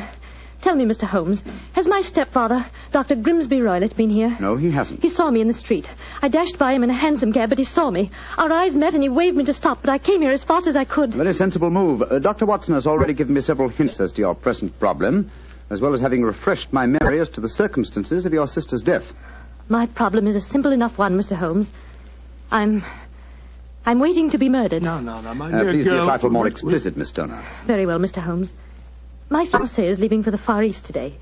When he leaves, I shall be alone with my stepfather at Stoke Moran. He plans to murder me just as he murdered my sister. What makes you say that, Miss Stoner? Many strange things have happened recently. For instance, he's just moved me into the bedroom in which my sister died. Well, what reason did he give for changing your room? That my old one needed repainting. It didn't need it, but Dr. Roylott did need to move me into that horrible room. And other things have happened. I've heard the music again. Music? What music? My sister first heard it a few days before she died. I heard it myself on that dreadful night she breathed her last. Oh, Mr. Holmes, I'm terrified. Don't worry, my dear. Please don't worry anymore. You have friends to help you now. Do you mind if I ask you a few questions? No, of course not. Now, this music. Does it seem to come from inside the house or outside? Well, it's hard to say. It sounds so faint. What's it like? A sort of soft droning sound. Like a flute or a pipe? Yes, it reminds me of native music I heard during my childhood in India. India, eh? Oh. There's one other thing that puzzles me, Mr. Holmes. Now, what's that? My sister's dying words. As she lay in my arms, she gasped out 2 words. Now, what were they? Band and speckled. You remember that evidence from the inquest, don't you, Dr. Watson? Yes, I do. I couldn't make head or tail of it. So? Band, speckled, Indian music. Miss Stoner, do you sleep with your door and windows fastened? Yes, Mr. Holmes, but so did poor Violet. It didn't save her, though. What did you gather from your sister's dying allusion to the band, the Speckled Band? Well, sometimes I thought it was merely the wild talk of delirium, and sometimes that it referred to a band of people. Oh, yes. I remember that there were some gypsies encamped quite near us at the time of Violet's death. Gypsies, eh? Yes, and it occurred to me that the spotted, gaily-coloured kerchiefs, which so many of them wear over their heads, might have suggested the unusual adjective which my sister used. Miss Turner, how long is it since you heard this strange music that you've told us about? I heard it last night. Your fiancé leaves today, you say? Yes, Mr. Holmes. Well, Miss Turner, I shall do everything I can to help you. If we were to come to Stoke Moran today, would it be possible to see over your rooms without the knowledge of your stepfather? I think so. He told me this morning that he intended to take a late train home tonight. Ah, that's splendid. Watson, out with the timetable, old fellow, and look up the trains to Stoke Moran. Right, you are, Holmes. That's my stepfather. I know it is. Oh, yes. Yes, there he is on the doorstep. Oh, Mr. Holmes, he's followed me. Oh, what shall I do if he finds me here? Don't worry, Miss Stoner. Please don't worry. There's a private exit through that room there. Watson, show her the way, will you? Come along with me, my dear young lady. And you will come down today, Mr. Holmes? Certainly, my dear Miss Stoner. I'll telegraph you the time of our arrival. Goodbye and courage, my dear. Goodbye, Mr. Holmes, and thank you. Come along, Miss Turner, quickly. Come in. Yes, Mrs. Hudson? It's a gentleman, sir. I told him you wouldn't see anyone without an appointment, but he... Out of the way, woman! He never pushed me like that. I'm sorry, Mr. Holmes. That's all right, Mrs. Hudson. You can leave us. What kind of gentleman does he call himself, pushing an old lady? So you're Sherlock Holmes. You have the advantage of me, sir. Your name is... My name, sir, is Roylott. Dr. Grimsby Roylott of Stoke Moran. Oh, yes, of course. A charming place, I hear, and obviously good for the lungs. You won't trifle with me if you know what's good for you. Watson, there you are. And how was the experiment? Very successful, Holmes. Good day to you, Dr. Roylott. I haven't seen you since I gave evidence at your stepdaughter's inquest. Yes, I remember you, Dr. Watson. Now listen to me, you two. My stepdaughter's been here. I've faced her. What's she been saying to you? A little cold for this time of the year, isn't it? You answer me! I hear that the crocuses promise well. You dare to try and put me off, do you? I know you, you scoundrel. You're Holmes the meddler. Am I? Holmes the busybody. I believe that a man should occupy his time. Holmes the Scotland Yard Jack in office. When you go out, close the door, won't you? There's a draft. I'll go when I've had my say. Keep your nose out of my affairs, do you hear? Oh, yes, my hearing is excellent, thank you, and your diction and delivery most forceful. But time flies, my dear doctor, time flies, and life has its duties as well as its pleasures. Goodbye. Insolent rascal. Here, see this poker? Oh, the fire doesn't need poking, thank you, doctor. But I should be obliged if you'd put some more coal on for me. You laugh at me. You don't know my strength. Look. There. Your poker's bent double. And that's what I'll do to both of you. If you don't keep out of my affairs. I had a presentiment that he'd slam the door. Phew. He's an ugly customer, eh, Holmes? Literally as well as figuratively. Watson, I'd be much obliged if you'd get your revolver. It may prove to be an excellent argument with a gentleman who twists iron pokers into knots. The fellow's amazingly strong. Just look at it. I don't want to appear flamboyant, but, there we are. Great Scott, Holmes. You straightened the poker out again. Yes, it was utterly useless in its former shape. And now what's on the timetable? We'll catch the next fast train to Stoke Moran.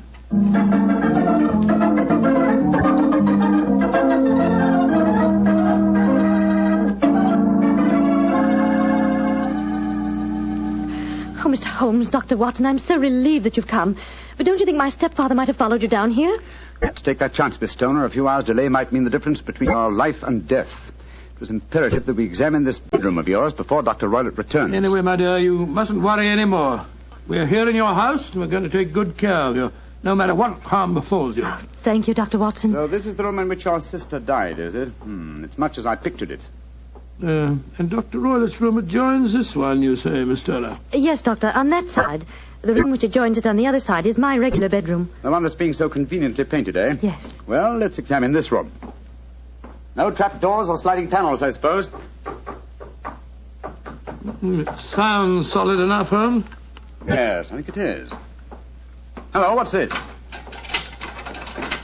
Are you aware that this bed is clamped to the floor, Miss Stoner? Why, no, Mr. Holmes, I didn't know that. What an extraordinary thing. Was the bed in your other room anchored also? No, I don't think it was. Very illuminating. And this bell pull hanging against the wall above your bed. Oh, it doesn't work. Doesn't work, but if you want to ring. There's another one on the other wall over there. Now, why this one? Well, I don't know. My stepfather made a number of changes after we came here. Yes, quite a burst of activity, apparently. And it took some strange shapes. Why are you standing on the bed, Holmes? I'm curious, my dear fellow. It may interest you to know that this bell rope is fastened to a brass hook. There's no wire attachment. It's a dummy. A dummy? But why? There's a small screen above it. It's a ventilator, I suppose. Yes, Mr. Holmes. Yes. A ventilator leading into your stepfather's room. Curious. I notice there's no means of opening the ventilator on this side. It can only be operated from your stepfather's room next door. I wonder if you'd mind taking us in there. Of course, Mr. Holmes. Follow me. What do you make of it, Holmes? There's devil's work afoot, old chap. Here we are, Mr. Holmes. It's much the same as the other room. A bit bigger, perhaps. That large safe against the wall seems to be an unusual piece of bedroom furniture. What is it, Miss Stoner? My stepfather's business papers. Oh, yes. You've seen inside it, then? Only once, some years ago. I remember that it was full of documents. What's this saucer of milk doing on top of it? Does Dr. Roylott keep a cat? No, but he does have a cheetah and a baboon as pets. He brought them with him from India. Well, Holmes, a cheetah is just a big cat. True, but I doubt if a saucer of milk would go very far in satisfying the appetite of a cheetah. Well, I think I've seen enough. This matter is too serious for hesitation. Your life may depend upon your following of my instructions, Miss Homer. I'll do anything you say, Mr. Holmes, anything. Is that village inn I see through the trees from this window? Yes, the Queen's Arms. Your bedroom windows would be visible from there. Yes, Mr. Holmes. Very well, then. Watson and I will go there now and obtain accommodations. When your stepfather returns, you must confine yourself to your room on the pretense of a headache. You follow me? Perfectly. When Dr. Roylott returns for the night, you must open your bedroom window and put your lamp on the sill as a signal to us at the inn. Then withdraw quietly to your usual bedroom, the one that's being painted. I'm sure that you could manage there for one night. Of course. But what will you do? When we get your signal, Dr. Watson and I will come here and spend the night in your dead sister's room. We are going to solve this mystery of the dummy bell rope and the unusual ventilator and the strange music in the night.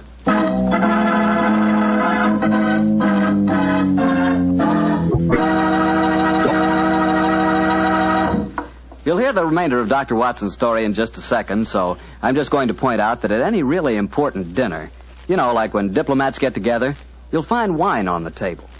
Because for years it's been a known fact that good wine makes good food taste better.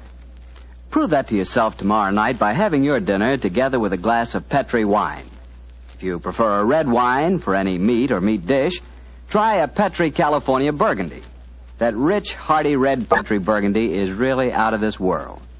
Now, if you'd rather have a subtle, intriguing white wine, let's say to go with chicken or fish, then try Petri California Sauterne. But Sauterne or Burgundy, to make sure it's good, make sure it's Petri, won't you? Well, Doctor, it's a rattling good story so far. What happened next?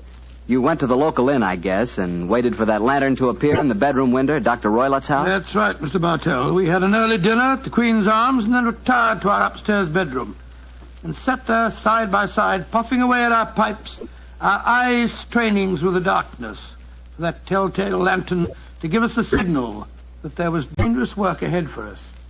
As we sat there discussing the various aspects of the case, I remember that Holmes was very concerned about my own safety. You know, Watson, I really have some scruples about taking you with me tonight. This is an infernally dangerous business. What about that poor girl, alone in the house with that fiend Roylott? I can handle the case by myself, old chap. I'm coming with you, Holmes. You speak of danger. You haven't seen more in those rooms than was visible to me. No, but possibly I've deduced a little more, and I imagine you saw all that I did. No, I saw nothing remarkable except the bell rope, and what purpose that could answer, I confess, is more than I can imagine. You saw the ventilator, too. Yes, but I don't think it's such an unusual thing to have an opening between two rooms. It's so small that a mouse could hardly pass through it. True, but at least you will admit there was a curious sequence of coincidences. A ventilator is constructed, a bell cord is hung from it, a lady sleeps in a bed directly below the ventilator, a bed that is anchored to the floor. The lady dies. Well, I begin to see what you're driving at, Holmes. Look, look, look, look. There's the lantern in Miss Stoner's window. That's our signal, all right. Come on, Watson. Our night's vigil begins.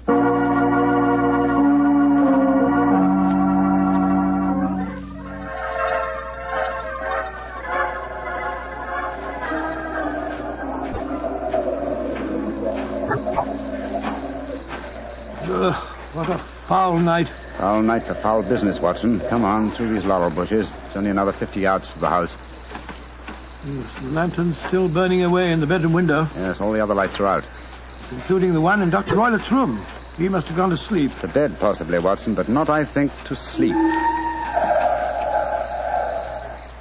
Great heavens, Holmes. Look at that frightful creature leaping about in the moonlight.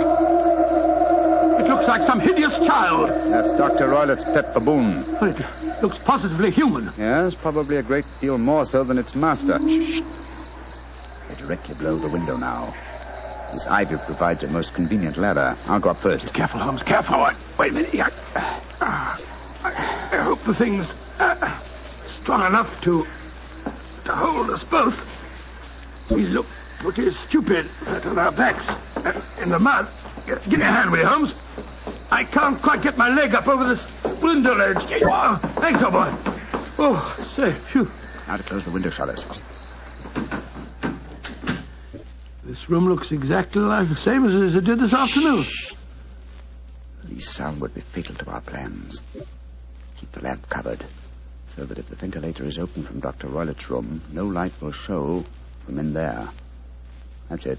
Why are you carrying that stick, Holmes? I'm prepared for a visitor that I expect before the night is over. A visitor who will herald his entrance with faint music from an Indian pipe. You mean the music is a signal? Exactly, old fellow. The signal to an accomplice who can enter a room with locked doors, an accomplice who kills and leaves no trace. You mean that... Shh, no more talking, Watson. I'll sit on the edge of the bed here. You sit on that chair. Have your revolver ready in case you should need it. Right you are. Have the lantern ready, too. When I shout now, turn the light full on the top of the bell rope. You understand? Yes, perfectly. Good. Now we must wait. Perhaps for some time. But don't go to sleep, Watson. Don't go to sleep. Your very life may depend on it.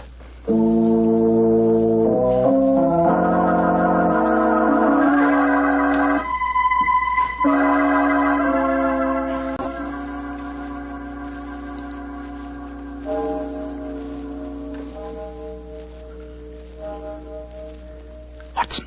Yes? You're not smoking, are you? No, Holmes. I smell tobacco smoke. Must be drifting through the ventilator. Exactly. Dr. Roylett is up.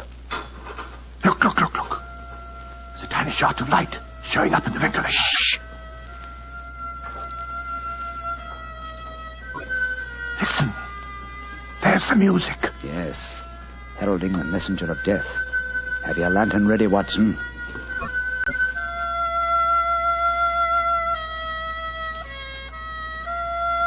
Now, Watson, now! Great heavens, it's a snake slithering down the bell rope. You can't get it without stick, Holmes. Out of the way. Let me get a shot at it. I'm trying to drive it back the way it came. Get out. There it goes. Back through the ventilator. Oh. What a fiendish plan.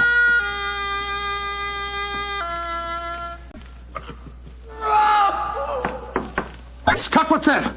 I think the devil has turned on its master. Come on, Watson, into Dr. Roylett's room. Dr. Roylett! Dr. Roylett! Doctor! Good Lord, Holmes. Look at him sprawled on the bed. Look at his eyes. Yes. And see what is coiled around his forehead. It's the snake. Yes, the band. The Speckled Band. He's dead, Holmes. Yes, he's been bitten by the deadliest snake in the world, the Indian swamp adder. Its deadly fangs produce death within 10 seconds. Well, Watson, violence does in truth recoil upon the violent, and the schemer falls into the pit which he digs for another. What should we do now, Holmes? We must remove the macabre headgear from the dead doctor and return the snake to its den. Then I suggest that we tell Miss Stoner that there's no more danger under this roof. After that, we can turn the matter over to the local police. Our work is done.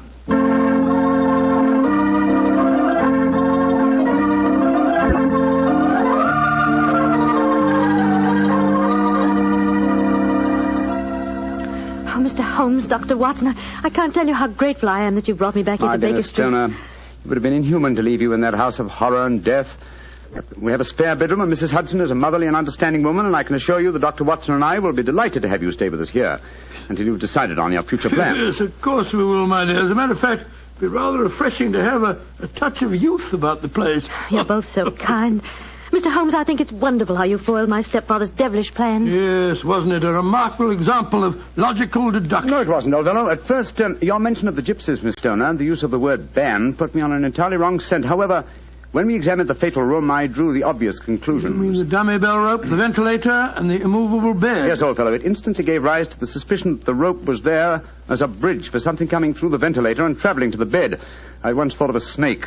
When I saw the saucer of milk on top of the safe, my suspicions crystallized into certainties. Oh, it was a fiendish plot. Yes, an extremely clever one, too. Exactly. My stepfather must have trained the snake to return to him when he played the music. Yes, he put it through the ventilator with the certainty that it would crawl down the rope and land on the bed. It might or might not bite the occupant.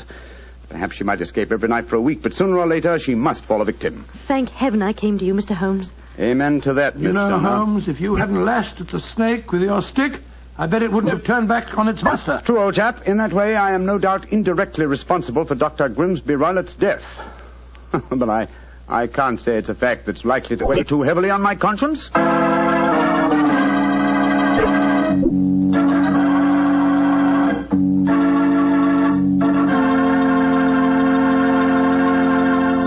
Doctor, that was quite a fascinating story. You know something? I'm not exactly a coward, but no kidding, my toes really curl when I get mixed up with snakes. Oh, you're not alone in that respect, Mr. Bartell. I must admit that I like to have a revolver and at least 20 feet between me and any snake that wants to cross my path. Well, if you want a revolver and 20 feet, I'll take a cannon and 20 miles. It's fortunate that you're a wine expert, Mr. Bartell, not a detective. I'm afraid you wouldn't, shall we say, find detecting to your liking? We certainly shall say it. And incidentally, I'm not a wine expert, Doctor. All I know about wine is that it either tastes good or it doesn't. And I also know that Petri wine always tastes good. The Petri family sees to that. The name Petri on the label is the personal assurance of the Petri family that every drop of wine in that bottle is good wine. And they know how to make it good because they've been making fine wine for generations. Handing down from father to son, every secret, every skill of the winemaker's art. Yes, the Petri family took time to bring you good wine. That's why, no matter what type of wine you wish, you can't go wrong with a Petri wine. Well, Dr. Watson, what new Sherlock Holmes story are you planning to tell us next week? Now, let me see. Now, next week, Mr. Bartell, I think I'll tell you an adventure that took place at a gambling casino in the south of France. It's a strange story of sudden tragedy and death. I call it The Adventure of the 00. Sounds swell. We'll all be listening. You know, Mr. Bartell, before I go, I want to say that every one of our friends bought war bonds to help our boys win the war. Now let's all buy victory bonds to help bring our boys back home again. Yes, and let's buy victory bonds to make sure that the men who were wounded will get the finest possible care. Those same victory bonds will help make the GI Bill of Rights a success, too. And they'll help provide for the families of those men who gave everything, including their lives. The men of our armed forces finished their job. Now let's finish ours. Buy victory bonds.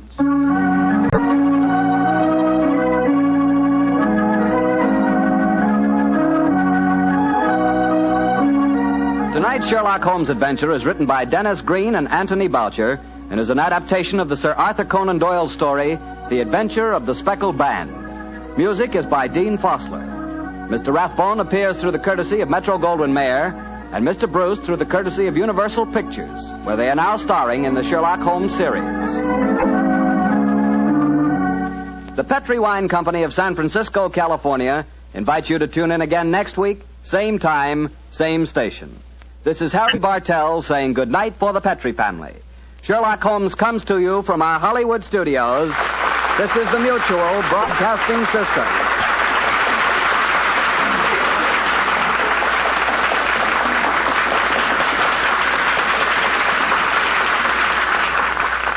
This episode from the life of Sherlock Holmes will be transmitted to our men and women overseas by shortwave and through the worldwide facilities of the Armed Forces Radio Service. Petri Wine brings you Basil Rathbone and Nigel Bruce in the new adventures of Sherlock Holmes.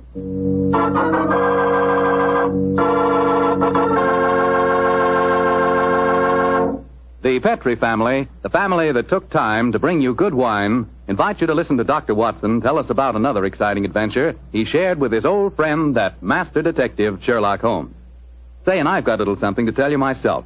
I want to tell you that if you haven't sent in for your free recipe calendar, I think we've still got enough on hand to take care of you if you hurry. The requests have been pouring in like mad, literally by the thousands. No wonder. It's really a terrific offer. It's a calendar for 1945 and 46. It's in full color, and it tells you all you have to know about cooking with Petrie wine. Write to Petrie Wine, Petri, Petrie Wine, San Francisco 26, California. San Francisco 26, California. But better hurry so we can get your recipe calendar to you immediately.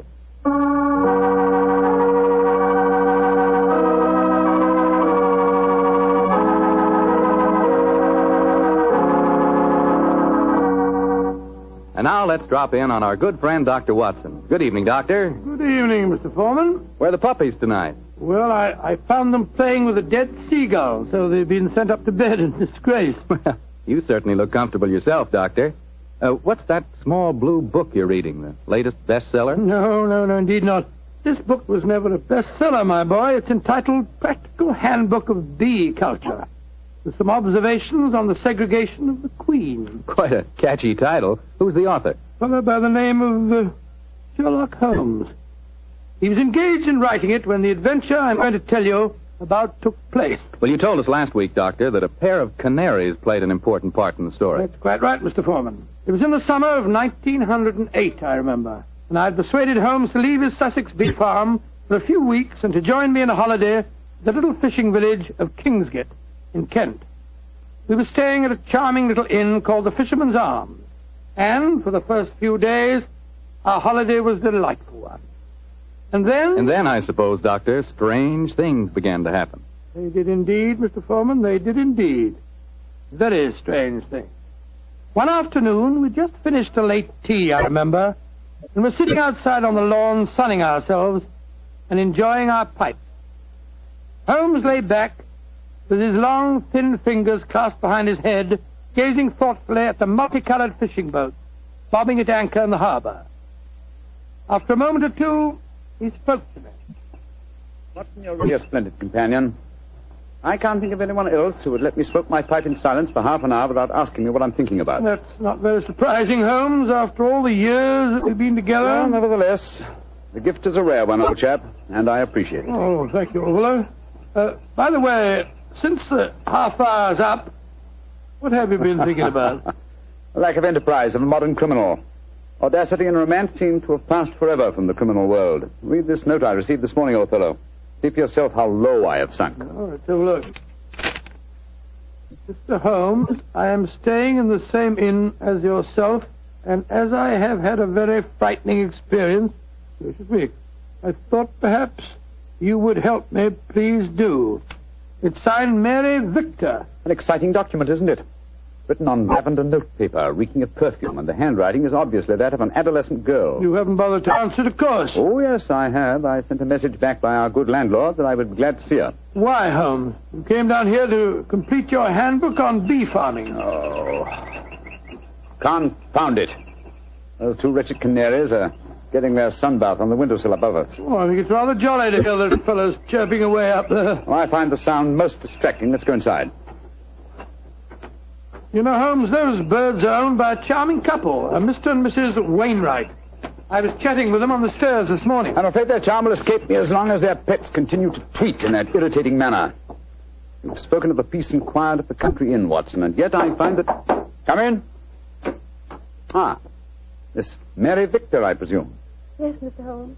Please come in and close the door, won't you? Thank you. This is my old friend, Dr. Watson. You may speak quite freely in front of him. How do you do, Miss Victor? How do you do, Doctor? Now, sit down, young lady, and tell me what's troubling you. Mr. Holmes, I came down here from London to get away from someone, but I've been followed.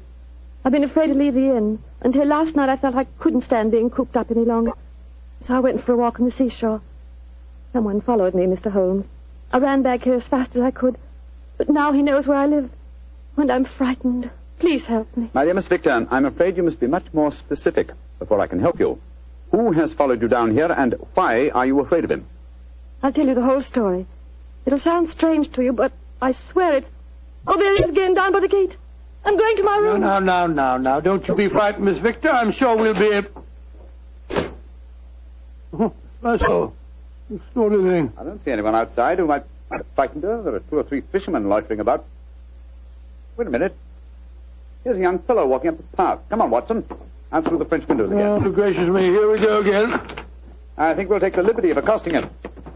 Excuse me, sir. Yes? Are you looking for Miss Mary Victor? Is she young and pretty? Yes, sir. She is. Extremely so. Then I'm looking for her. Where can I find her? I can see you're being facetious, sir. Well, there's no harm in that, is there? By the way, who are you gentlemen, may I ask? My name is Holmes, and this is my friend Dr. Watson. I'm Basil Carter. You're not Sherlock Holmes, are you? That is my name. I thought you seemed familiar. I know your brother, Mycroft. Oh, indeed. Then I presume you're connected with the Foreign Office. Yes, I'm in the consular service. Are you staying at the inn, young man? For a few days. It's funny that I should run into the great Sherlock Holmes. Why, may I ask? I was planning a murder. Oh, really? But with you gentlemen here, I see that I shall have to be very discreet. Who is your intended victim, may I inquire? There are 2 of them. The 2 canaries in the room next to mine. Oh, canaries. For a moment I thought that you were really serious. But I am serious. The wretched creatures have been driving me mad. Yes, I quite sympathize with you, sir. I've been thinking of committing a slight case of mayhem on them myself. We can take one apiece, Mr. Holmes. Well, I'm glad to have met you both. I'll probably see you again. Goodbye. Goodbye, sir. Goodbye. I don't like that fellow, Holmes. If you ask me, he's the man who's been frightening the poor girl that came to us. He had a peculiar look on his face when you asked him if he was looking for Mary Victor. Well, there's only one person who can settle the question, and that's the young lady herself. Come on, old fellow. Let's go back indoors. Shh. Here comes Wainwright, the owner of the Canaries. Good evening, Mr. Wainwright. Good evening, gentlemen. This is my friend, Mr. Sherlock Holmes. I am honored to meet you, sir. How do you do, Mr. Wainwright? Beautiful evening, isn't it? I just took a stroll down to the store to get some more birdseed. By the way, Mr. Holmes, I hope our canaries don't bother you. Little fellows are such a comfort to my wife and me. Oh, no, not at all, sir. I find their chirruping very soothing. Oh, I'm so glad. Good night, gentlemen. Good night, sir. Good night, Mr. Wilson. Not Wilson, Mr. Holmes. Wainwright. Oh, I beg your pardon. I'm so sorry. I thought you said Wilson. Good night. Not like you to mix up names, Holmes. I didn't mix them up, old fellow. I never forget a face.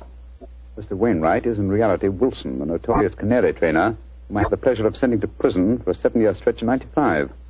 Some years later, he made one of the most spectacular escapes from prison in the history of crime, and has since managed to evade all efforts to recapture him. Great Scott, he seems such a sweet old fellow. Well, possibly he's reformed, but I doubt it.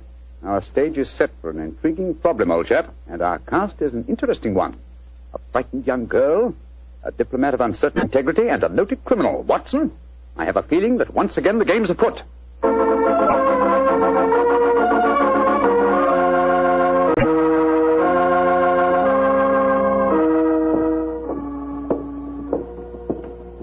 Holmes, why are we strolling along the pier instead of staying at the inn?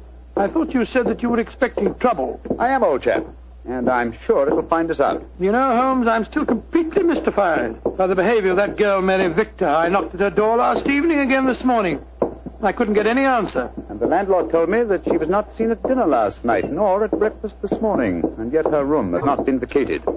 Curious. Hello, there's the village constable, sunning himself at the end of the pier. Yeah.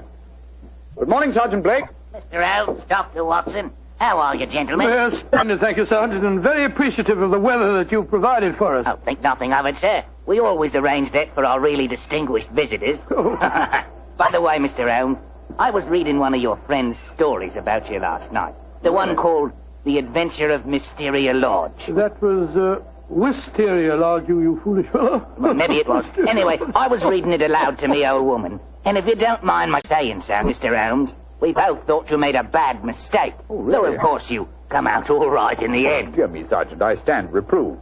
Excuse me, Sergeant. Holmes, look. Look at that figure standing by itself right at the end of the pier. Mm-hmm. Our friend Wilson, the canary trainer. He's got a revolver. Here, we don't want any of these goings-on in Kingsgate. Come on. Here, you. What are you doing waving that revolver about? Keep back, the 3 of you. I'm the law here. Don't you tell me what to do. Keep back, I say. I'm not afraid to fire. Don't do as he says, Sergeant. You don't want to trifle with. Just exactly what are you up to, Wilson? You've caught up with me once again, Sherlock Holmes. But this time you're not going to send me back to a prison again, and maybe the gallows.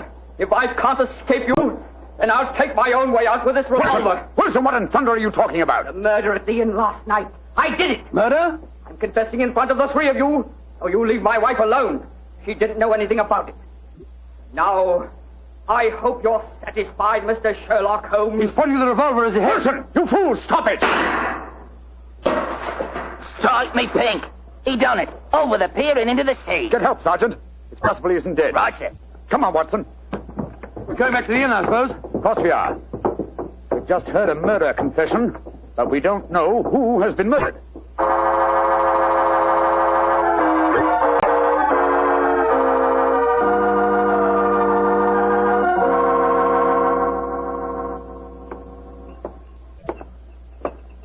Holmes, what was the telegram that you sent off just now? A message to my brother, Mycroft. The innkeeper informed me that Basil Carter, the young diplomat we met yesterday, left the inn rather hurriedly in the early hours of this morning. Come on, let's go upstairs.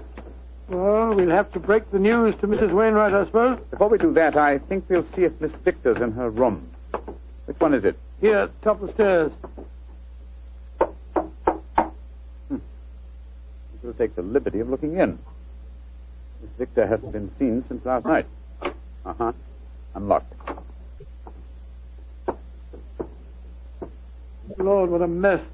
Clothes strewn all over the place, open suitcases. Yes, it looks as if the young lady had been planning an immediate departure. Where can she be? No one's seen her since last night. Oh, I beg your pardon, gentlemen. I thought I heard Mary Victor come in. I'm Mrs. Wainwright. Mrs. Wainwright, I'm afraid we have some rather bad news for you. Your husband shot himself a quarter of an hour ago at the end of the pier, and his body fell into the sea. Is he dead? We must presume so, madam. I left the police sergeant there searching for him. Sergeant Blake should be back here any moment now. So he did it. After all. You don't seem very surprised, madam. He threatened to do it.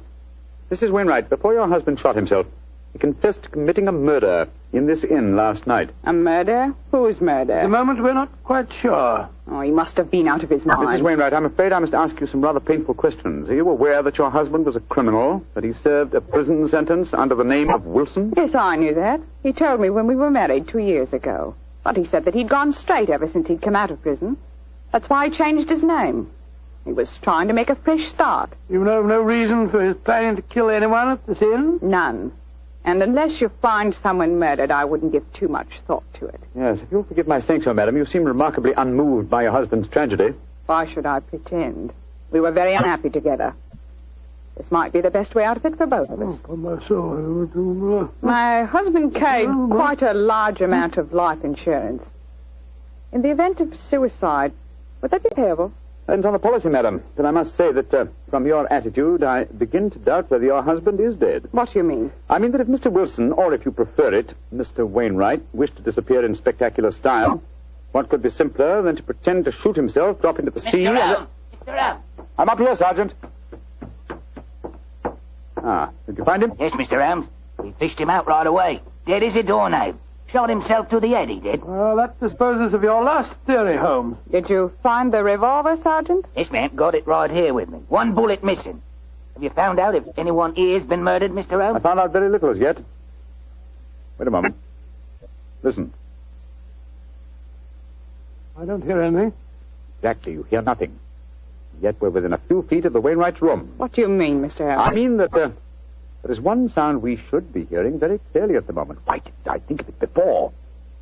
The sound of your canaries chirruping. You've heard little else for days. Come on, Watson. Where are you going? Your room, madam. I'm afraid I must dispense with asking your permission. You're already in my room. It seems a little late even to mention the subject. Here's the bird cage and the windowsill. Oh, the birds are gone. No, old chap. If you look more closely, you'll see them on the bottom of the cage. Let me open this door and get one of them out. By Jove, Holmes. They're dead. And yet when we entered the inn a few minutes ago, they were still chirruping. But who on earth would want to kill a couple of birds? That, my dear fellow, is one of the things we have to find out. So far, I must admit I'm puzzled. We have a self-confessed murderer, and the nearest thing we can find to a corpse is a pair of dead canaries.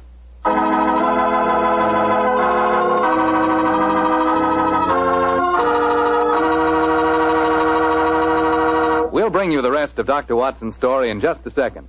A second I'll take, if you don't mind, to ask you if you've ever had a glass of Petri California sherry. Because if you haven't, boy, you want to remedy that situation pronto. Try that Petri sherry before dinner some evening. Look at its clear amber color. Smell the fragrance of those luscious grapes. And get a sample of that Petri flavor. That Petri sherry can turn the usual before dinner lull into a main event. And say, if you like your sherry dry, as I do, wait till you taste Petri Pale Dry Sherry. Is that ever good? But after all, when it's a Petri wine, it's always a good wine.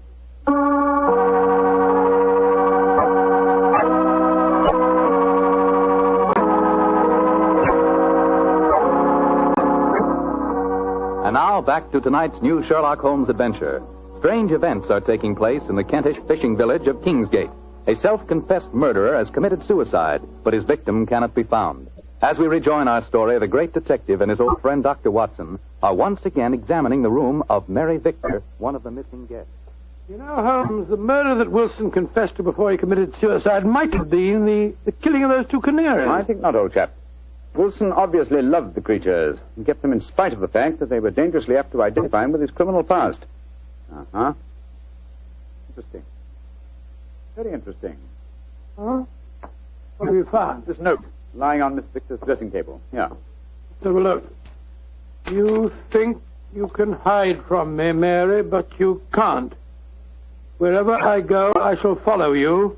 So why not get wise to yourself and stop running away? Sounds as if the poor girl was in danger, all right. Possibly, but the writer of that note was certainly obliging. Though the letter is unsigned, he at least gives us a clue to his identity. Oh, what clue? The phrase, get wise to yourself, is very un-English. It's American. Come on, old chap. Well, where are we going now? The envelope to this letter has the Kingsgate postmark on it. I should be surprised if that fount of all knowledge, the village postmistress, can't help us find an American visitor.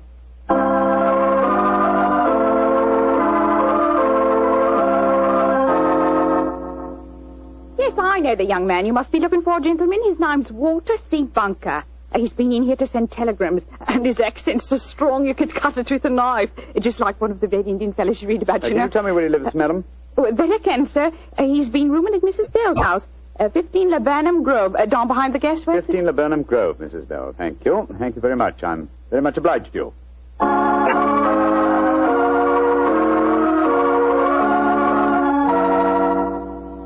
Mrs. Bell?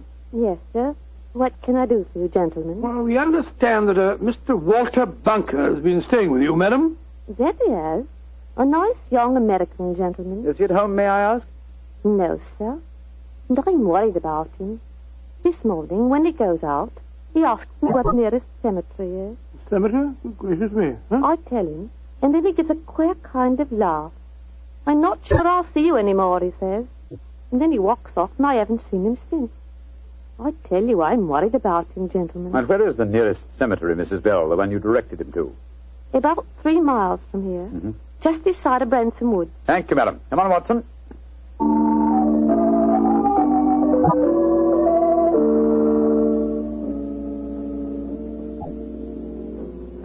The cemetery seems deserted. Shh. There's music coming from the church. Good Lord, it's a funeral. Or a wedding. Come on.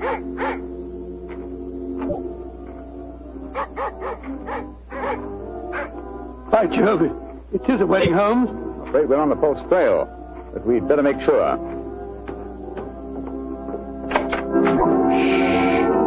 Quiet, gentlemen, please. The ceremony is just ending. Just one question. Can you tell me the names of the couple just been married? Miss Mary Victor from the inn, and a young American by the name of Bunker. Thank you. Yes, we have been following a false trail, confound it. The frightened young lady was merely frightened by her persistent American fiancé. The threatening letter that he sent her. Ambiguously worded, when you come to think of it. Anyway, We can cease to worry about Miss Victor. As she is now Mrs. Bunker, I think we can assume that she's out of all danger. We've got to start all over again. Oh, no, my dear fellow. The field is narrowing. We'll head back to the inn now, and I have a feeling that we're on the last lap of our strange adventure.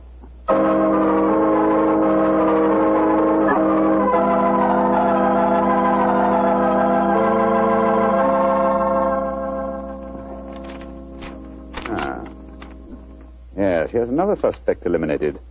This telegram is from my brother Mycroft. I telegraphed him earlier on today to check on the movements of Basil Carter, the young man who left the inn so mysteriously in the early hours of this morning. His answer informs me that the gentleman in question was recalled to the Foreign Office suddenly and arrived quite safely a few hours ago. Well, now I'm completely puzzled. And I, old fellow, at last see daylight. Wish I did, Mr. Holmes. Start and go upstairs and get that man's widow and bring her to my room, please. Right. And then I think I can give you the solution to this problem.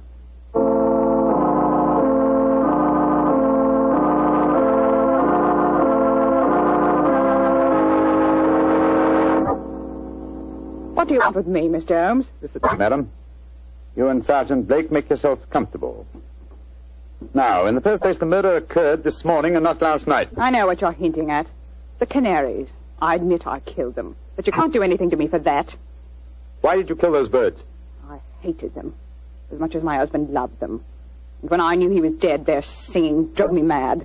And so I killed them. But they must have been already dead when we told you of your husband's suicide. True, Watson, but the lady was fully aware that her husband was dead when we informed her of the fact. You see, she murdered him. You're talking rubbish. Yes, Mr. Holmes. How could she have murdered him? We saw him shoot himself before our eyes. Because when Wilson raised that revolver to his head, he was convinced that it contained blank cartridges. Unfortunately for him, his wife had deliberately replaced the blanks with live cartridges. But great heavens, why? How? Let me reconstruct the case for you. Wilson, with the connivance of his wife here, had contrived a disappearance plot. He knew that I had spotted his real identity, and so he planned this rather dramatic exit. Confessed to a non-existent murder, and then, well, had his plan materialized, he was to shoot himself with a blank. All from the pier, an apparent suicide. What a fantastic scheme, but how did he plan to get away? Well, he would have swum under the water, safe distance, and so made his escape. Oh, his plan couldn't have worked possibly. No, probably not, not. But at least it was ingenious. He would have destroyed his true identity and have had his revenge on me by making me search for a murder that had never been committed. Unfortunately for him, his wife was his accomplice and saw in the scheme an excellent way of killing her husband. You think you're so very clever, Mr. Holmes, but even if it were true, how could you prove it? Observe this revolver, Mrs. Wilson. It's the one your husband shot himself with. What can you prove from that? Ever hear of fingerprint tests? I've heard of them. But that revolver's been underwater. True, quite true. But thanks to the research of my excellent friend, Dr. John Thorndyke, an infallible test has been discovered for recording fingerprints even after immersion in seawater. What? I applied the test to the prints on the revolver and the bullets and compared them with some that we found on the water glass in your room. They are the same, Mrs. Wilson. Now, does a man let his wife load his suicide weapon? Sergeant Blake, I think it's obvious that the time has come for you to take over the case. All right, so I did change the bullets. I hated him. I'm glad he's dead. And what's more, I'd do it again.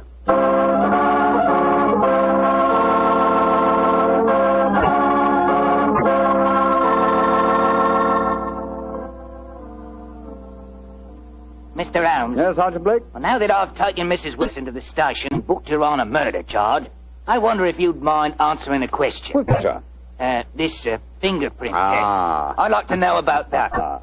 I never heard of being able to take prints after a revolver has been handled 2 or 3 times and soaked in salt water. Yes, Holmes, and I'd like to know when you performed the test and took the prints off the glass in our room. I thought that I was with you all the time.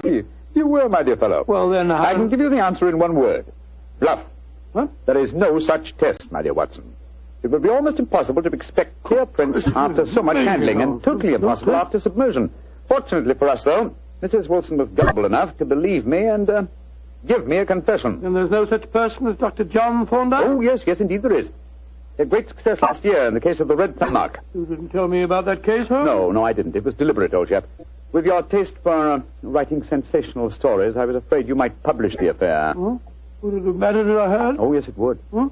You would have given away, what shall I say, professional secrets. You would have provided the public, and in particular the criminal public, with a complete education on fingerprints.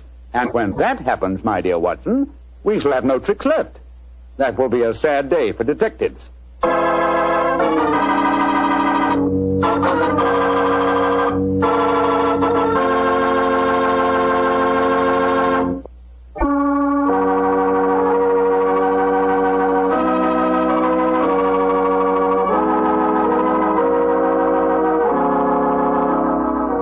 Tonight's Sherlock Holmes adventure is written by Dennis Green and Anthony Boucher and is based on an incident in the Sir Arthur Conan Doyle story, The Adventure of Wisteria Lodge.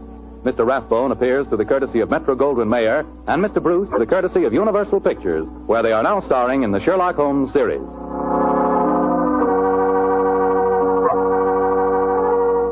The Petri Wine Company of San Francisco, California, invites you to tune in again next week, same time, same station. This is Bill Foreman saying goodnight for the Petri family. Sherlock Holmes comes to you from our Hollywood studios. This is the Mutual Broadcasting System.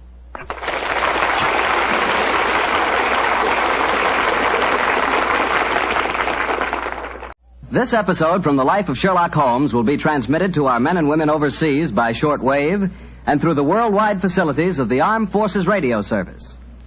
Petri Wine brings you Basil Rathbone and Nigel Bruce in the new adventures of Sherlock Holmes.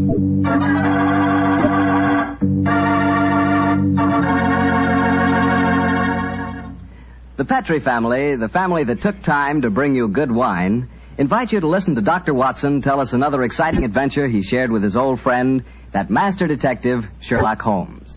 So let's settle back comfortably and listen, and while you're getting settled, I'd like to know if you like seafood.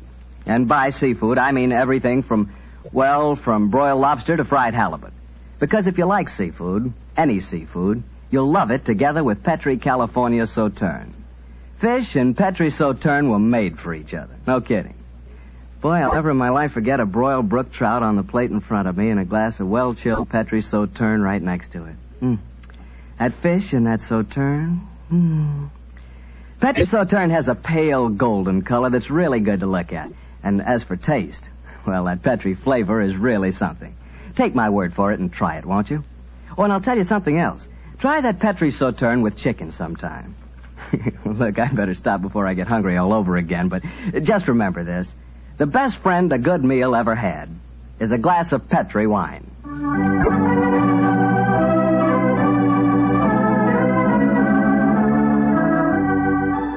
And now let's keep our appointment with the good Dr. Watson. Good evening, Doctor. Good evening, Mr. Bartell. Come over here and join me by the fire. I didn't think it was cold enough for a fire tonight, Doctor. Oh, I suppose it isn't really, but there was one late, so I just couldn't resist putting a match to it. Fire's a good accompaniment to storytelling anyway. Yes, my boy, a fire and a glass of port. Care to join me in one? Thanks, Doctor. So, you're going to tell us a sea story tonight? Yes, Mr. Bartell. The whole adventure took place aboard a small steamer as it plowed through the stormy seas of the Indian Ocean. Here's your glass, my boy. Thanks. And what were you and the great Sherlock Holmes doing on the Indian Ocean, may I ask? We're on our way to Calcutta to solve the case of the vanishing elephant of Purloined. Oh, yes, the story you told us a few weeks ago. That's quite right, my boy. It's in the summer of 1894 that we left Liverpool aboard the steamship Lucifer. It wasn't a large ship, and as both the Mediterranean and the Red Sea proved somewhat, shall we say, unfriendly, I may tell you the first part of the voyage was quite unpleasant. In fact, until we left Aden, I'd spent most of the time in my cabin. I'm not much of a sailor, you know. However, as we headed eastward towards Colombo, the weather cleared up a bit, and I came on deck and joined Holmes. I remember on the second night out of Aden, we paced the decks together. The stars above us twinkled, the promise of a bright tomorrow.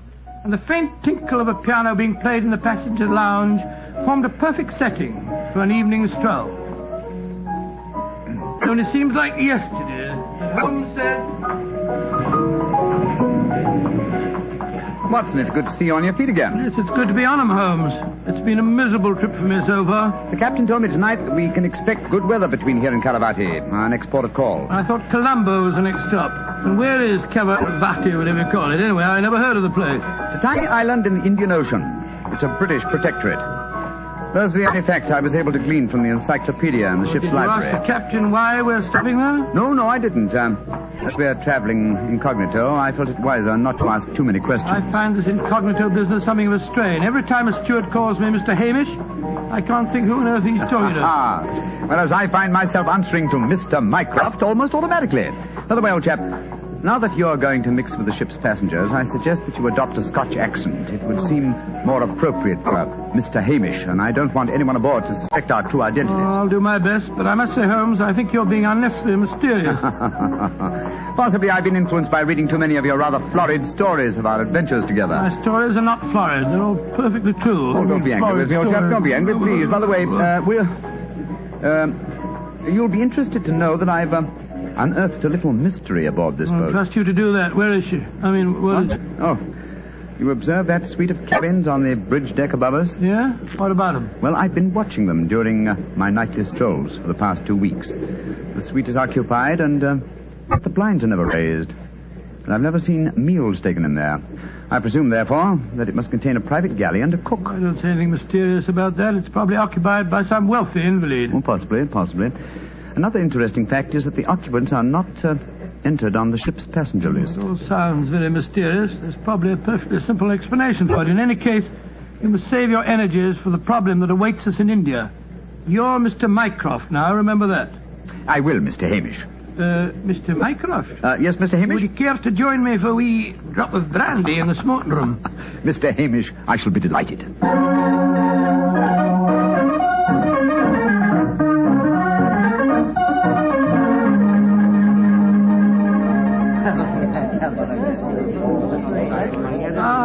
This is excellent brandy. Excellent. Watson, you notice that rather garrulous gentleman over there in the corner? You mean the one at the table with the oriental-looking fellow? Yes, the talkative man is the ship's doctor, but I haven't seen the other gentleman before on this voyage. I wonder if he's an occupant of the mysterious suite on the bridge deck. Let's go over and talk to him, shall we? And remember the accent, Mr. Hamish. And so, Verda, when we landed at Colombo, I decided to take Mrs. Abbott for a moonlight rickshaw drive through the cinnamon gardens. Did you gentlemen want to see me? If you'll excuse us, Dr. Harris, my friend Mr. Hamish and I were having a little argument, and we thought that perhaps you might be able to settle it for us. An argument? Oh, I love a good argument. Sit down, gentlemen. This is Mr. Verda. How do you do, gentlemen? Good evening, sir. My name is Hamish, and this is my friend, Mr. Mycroft. I'm so happy to meet you, gentlemen. Now, how do you know, Mr. Verda? Now, gentlemen, tell me what you're arguing about. Well, I Doctor, love a good argument. You see, it wasn't exactly an argument. My friend Mr. Hamish insists that the Suez Canal was built by a Dutchman in 1870. I'm convinced that it was built by de Lesseps, a Frenchman, in 1869. We thought you'd know. You flatter me. I'm only a ship's doctor, not an historian. Ask Verdi. He probably knows. Can you settle the question for us, sir? I can, Mr. Mycroft. You are almost correct. The canal was opened in 1869. Though its construction began 10 years previously. De Lesseps, a French engineer, was in charge of the operation. There is a statue of him in Port Said Harbor, built to commemorate his skill and enterprise. Much obliged to you, Mr. Vera. Hamish, I think that I win my bet. Aye, Mycroft, I'm afraid you do, if you're sure of your facts, Mr. Werner. I'm sufficiently sure of them, Mr. Hamish, to venture a small wager myself. No. I think I'll not make any more bets on the subject, thank you. Well, gentlemen, if you will excuse me, I shall return to my cabin now. Oh, don't go. No, don't go, sir. You'll make us feel as if we'd driven you away. Oh, not at all, Mr. Hamish. I enjoyed meeting you both, but I have some letters to write. Good evening, gentlemen. He's a charming person. Charming and extremely knowledgeable. Bit of a bore, if you ask me. You two fellas enjoyed your trip? I'm just beginning to. It takes a little time to get my sea legs, you know. Dr. Harris, how long have you been on this ship? 4 years. This is my 23rd trip east on the Lucifer. Why? Well, there's something that puzzles me on board this ship. I'm sure that you would explain it to me. And what is it? Well, the suite of cabins on the bridge deck. Who occupies them? Wouldn't you like to know? Aye, Doctor, we would, and that's why my friend asked you. Well, I'll tell you. Though it's supposed to be a secret. But there'll be no harm in telling you now, for we're dropping anchor off the island of Cavarati in the morning. In that suite of rooms is the Rani of Cavarati herself. She has her own staff of servants and everything. What do you think of that? Oh, how very interesting. And is the Oriental gentleman who left the table when we arrived part of our entourage? He is, sir. He's the sort of Prime Minister of Cavarati. This whole trip of theirs is very hush-hush. Rani returning to her country, afraid someone might make an attack on her life. Have to keep it all hush-hush. Cavarati is an island that's had a lot of trouble. You seem to be remarkably well informed about the place, sir. Yeah, I should be. I used to practice there in my younger days. Really? How very interesting. Yes, I could tell you strange tales about the island. I remember... Oh, hello. See that fella coming into the lounge? You mean the big man with the grey hair? Yes. That's Sir Christopher Wyatt. Owns all the tea plantations on Cavarati. He's a dull fella, but I'll call him over. Wyatt, come over and join us. Be careful. You'll talk your head off if you give him half a chance. Draw up a chair, Wyatt. We were just talking about Cavarati. It seems to me that would be a good subject to keep away from. At least till after tomorrow, Harris. What do you mean? You know perfectly well what I mean. I should have thought that after your own experience on Cavarati, you'd have learned a little discretion. You're talking like a schoolmaster, Wyatt. Why don't you just sit down, have a drink, and be friendly?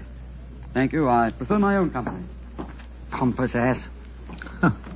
You and Sir Christopher don't seem on the best of terms, Doctor. I know too much about him. He's afraid of me. That's what he is. Look at this girl coming into the room. Great Scott, she's good looking.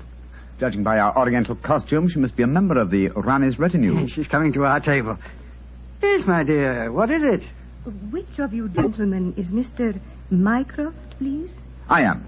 My mistress sends her compliments and asks that you will call on her in her suite. And who is your mistress, may I ask? Her Highness, the Rani of Cavarati. Oh, I shall be delighted. Please tell the Rani that I shall pay my respects without delay. We will join her in a few minutes. Very well, Mr. Mycroft.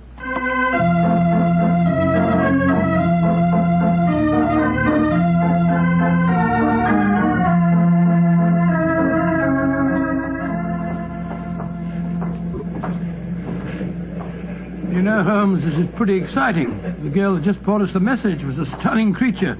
Imagine what the Rani herself must be like. Oh, what an incurable romanticist you are, Watson. I suppose you picture the Rani clad in oriental splendor, reclining like an odalisque on silken cushions. No, there's no need to make fun of me, old fellow. Here we are, Captain. It is you, gentlemen. Follow me, please.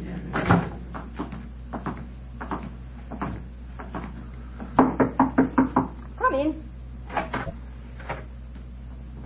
Her Highness, the Rani of Cavarati. All right, Regina, you can off it. Yes, Your Highness. Well, me lads, don't look so startled. Come in and sit down. Your Highness, What's the matter? Don't I fit into your picture of a Rani? What did you expect? A slant-eyed beauty with a veil and big hips? Well, I've got the big hips, all right. Your Highness... never mind, Your Highness. Sit yourselves down and talk free and easy like. I may as well begin by telling you that I know who you both are. Mr. Sherlock Holmes and Dr. Watson. Dear me. I've seen you in the good old days in London, you know. May I ask if our visit is purely a social one, or are you in need of professional advice? Oh, a little of both, Mr. Holmes, a little of both. And we'll start off with being social.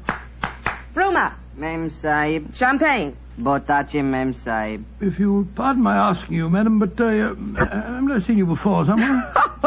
Oh, that's a question I always haven't answered. Yes, you probably have, Dr. Watson. You see, I was in the chorus at Daly's Theatre in London for quite a few years, until the Raja of Cavarati decided I'd look better on his island than I did in front of the footlights. Your husband, the Raja, is dead, isn't he? Yes, he was killed playing polo. Champagne, Mem Sahib. Colo. Champagne Pinistecta. Acha. He doesn't speak English, so I'll get along with telling you my troubles. Mr. Holmes, somebody's trying to kill me. Kill you? Good God. May I ask what reason you have for saying that, madam? You may, Mr. Holmes. Before I left England, I had threatening letters warning me that if I ever went back to Cavarati, I'd never get to the island alive. I got another letter in Port Said that said the same thing. You kept these letters, I trust? No, I didn't. I tore them up. I never did pay any attention to letters that weren't signed. Well, that's a great pity, madam. Those letters might have been invaluable. Well, it's too late to think about that now, Dr. Watson. Here's what's on my mind. I land at Cavarati in the morning, and if anyone's up to a bit of no good, tonight's their last chance. You destroyed the threatening letters, madam, thereby indicating that you did not believe in the threats, and yet you now appear to feel that you are in danger. I wonder what made you change your mind. The Ace of Spades. Yes? I don't understand you, madam. In the last 2 days, every time I tell my fortune, I get the Ace of Spades. Now, you know what that means. Death. Oh, come now, madam. If you'll pardon my saying so, that's a very childish superstition. Well, the cards have never lied to me yet. Oh, you can laugh at it if you like, but I know. Well, you mind if I ask you a few questions? Anything you like, Mr. Holmes. Fire away. How long is it since you were in Cavarati? About 18 months. We were in England when my husband died, and I couldn't face the idea of going back to that island alone. 3 months ago, Verda... Oh, he's the chief minister of Cavarati. Yes, madam. We met him for a moment in the lounge. Verda came over to England to persuade me it was my duty as the Ronnie to go back. I see. As far as you know, have you any enemies among the passengers on board the ship? Oh, that's an odd one to answer, Mr. Holmes. But I can tell you right here in my suite there's someone who doesn't like me. That girl Raduna, the one that brought you my message. She was in love with the Roger herself. I know she hates me, even though she did stay with me in England after my husband died. How about Ferda, your minister? Oh, he's all right. My husband thought the world of him, and he's been wonderful to me. He came from Cavarati recently, you say, to persuade you to return there. That's right, Mr. Holmes. Well, Rumour seems to be all right after drinking that champagne, so it'll be safe for us to have some now. Champagne omlog, Botace, Mem Sahib. Oh, I've been burning with curiosity to know why you gave him a glass of champagne a few minutes ago, and yet we didn't have any. Well, surely that's obvious, Watson. Fruma is the official poison taster, isn't he, madam? That's right, Mr. Holmes. He tastes everything I eat or drink before I do. And if it doesn't affect him, then I know it's safe. Verda brought him over to England when he came to fetch me. On the island of Cavarati, poisoning's quite an hobby, you know. There were 2 people in the smoking room tonight who seemed to know quite a lot about your island. The ship's doctor, a rather garrulous gentleman by the name of Harris, and Sir Christopher Wyatt, who owns tea plantations on the island. Do you know either of them, madam? I should say I do, both of them. Dr. Harris isn't any good.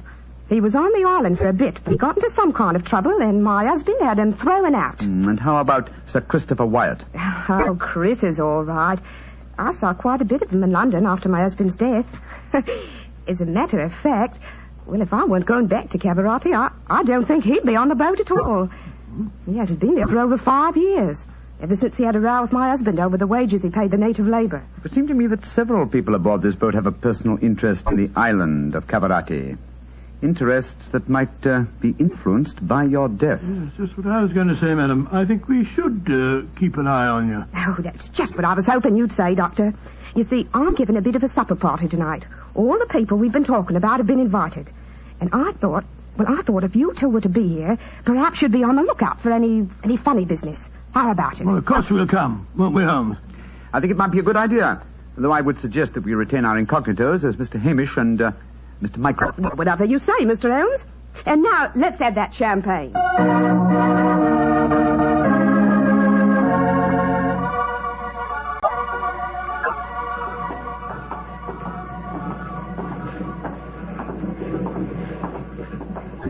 You know, Holmes, I remember the Raleigh when she was in the chorus at Daly's. She looked stunning in tights. There was one night I... Yes, no, time, old chap, if you don't mind. At the moment, there's a question I want to ask you. Oh, sir? Is your medical bag fully equipped with all the antidotes to poison? Poison? It's ridiculous. How could the Rani be poisoned when she has a poison taster? My dear Watson, you mustn't... What the blazes... Come on, Watson. That cry came from the companionway.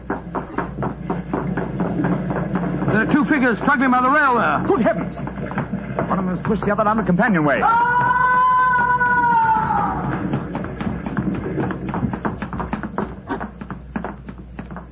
Good Lord. His skull smashed in. I'm afraid that he... What's happened? Sir Christopher Wyatt. What are you doing here? I was taking a stroll. I heard a yell from this direction and came here as fast as I could. Great Scott, this fellow's bleeding badly. We must get the ship's doctor. That's hardly necessary, I fear, Sir Christopher. What do you mean? In the first place, this man is dead. In the second place, he is the ship's doctor.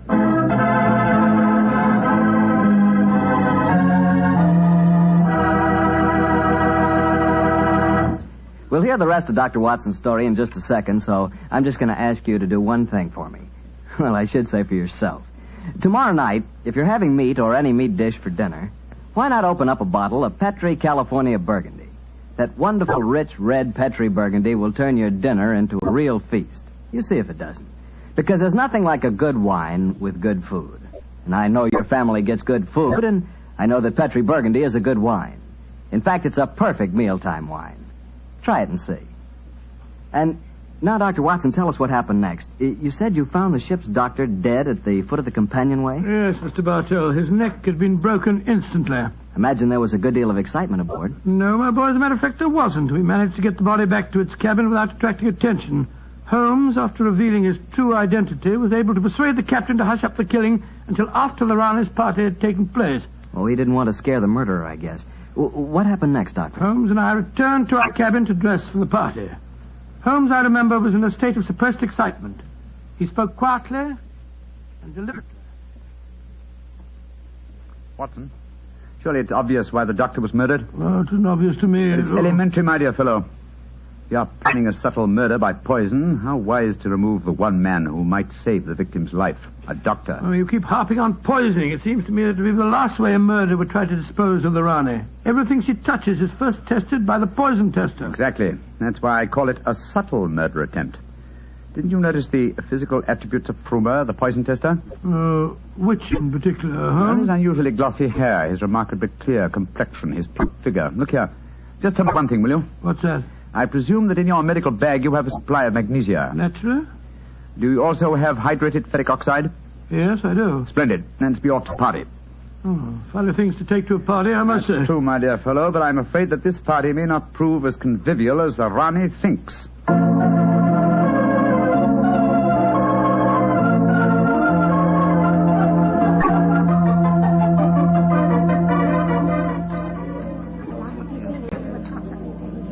Holmes, it's nearly 1 in the morning.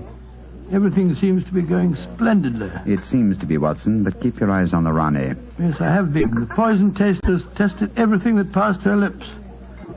We don't Doris to you, Sir Christopher. You having a good time? Yes, indeed, thank you, Mr. Hamish. How about you, Mr. Mycroft? Oh, the Rani's a perfect hostess. Who could help having a good time? I don't think that girl Regina should be here, though. I don't want to be pompous, but after all, she's only a glorified servant. Possibly the laws of etiquette are not so strict in Cavarati as they are in London, Sir Christopher. Oh, perhaps you're right. But I don't trust the girl. Something shifty about her. I've told the Rani more than once. Oh, well, I suppose it's none of my business. I think I'll try and persuade the Rani to sing us one of her old songs. Yeah. He doesn't trust Regina, and I don't trust him. I don't think it was an accident that we found him near the body of Dr. Harris. Shh. Here comes Vera. I trust you gentlemen are enjoying yourselves. Very much, Mr. Vera, thank you. I imagine you must be excited at the prospect of returning to Caravati. I am, Mr. Mycroft. Though I only left it 3 months ago, it has seemed more like 3 years. Do you ken what time we'll arrive there? I am told that we shall be there in 5 hours, Mr. Hamish. Oh, look. The Rani's at the piano. She must be going to give us a tune. Yes. Let's move a little closer, shall we? Chris here has asked me to sing something. Well, my voice isn't what it used to be, and don't I know it. But me spirit's the same, and that's enough to put a number over. So, hold tight, boys. Here we go. My sweetheart's the man in the moon. I'm going to marry him soon. 'Twould fill me with bliss just to give him one kiss, but I know that a dozen I never would miss. I'll go up in a great big... Great Scott, she... Quick, Watson, your medical bag. I'll lock the doors. Right, your Holmes. Bring some water, please. Help me. Oh, please, help me. What is the matter? Don't be frightened, madam. I'll take care of you. Thirsty. Give me water. Oh, such pain. All the symptoms of arsenic poisoning. Now I know why Holmes asked me if I had any magnesia, ferric oxide. Do something for me, Doctor. I'm dying. Don't worry, Your Highness. You're not going to die.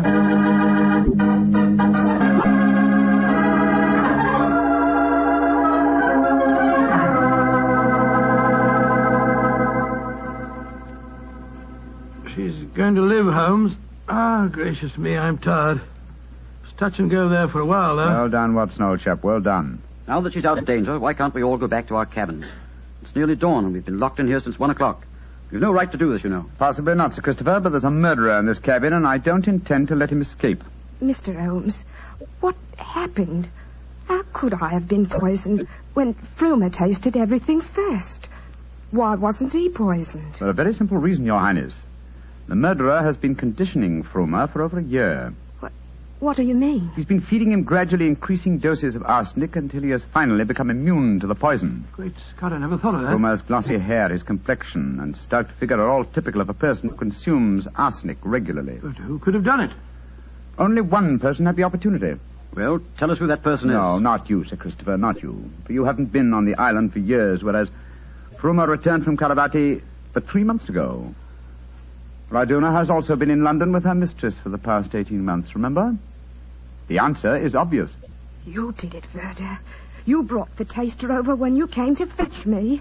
You'd prepared him for the year beforehand. Of course I did. No white runner will ever rule over Cavarati. And you murdered Dr. Harris. Equally true.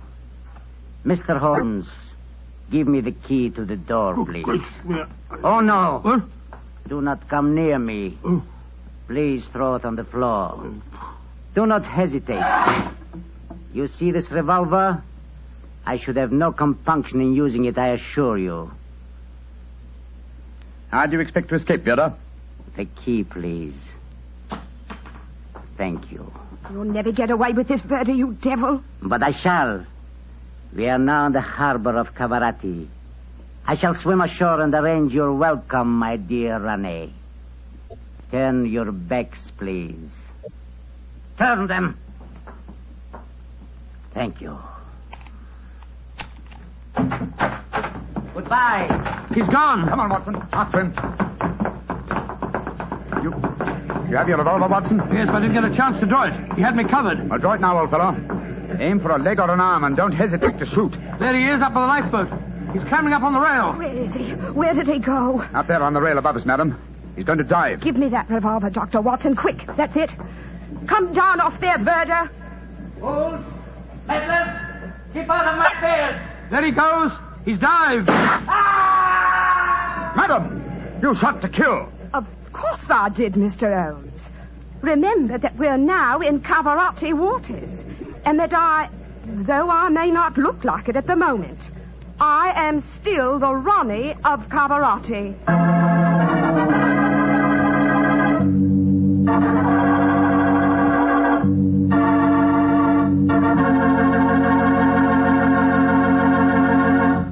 Say, that was a swell story, Doctor. It had a lot of color and quite a bit of action. Color and a bit of action. Well, I'm glad you liked it, my boy. Oh, I did. Say, that's not a bad idea. I mean, having someone taste everything before you eat it. Oh, it's a very old idea. Very old. Very common, too, years ago. You know the kind of job I'd like? No? What's that? I'd like to be the official taster for the Petrie family. Boy, just think of all the Petrie wine I'd get to taste. Petrie to the right of me, Petrie to the left of me. What a life. What wine? Yeah, I wouldn't mind having that job myself. You said it. The Petrie family, really knows how to make good wine.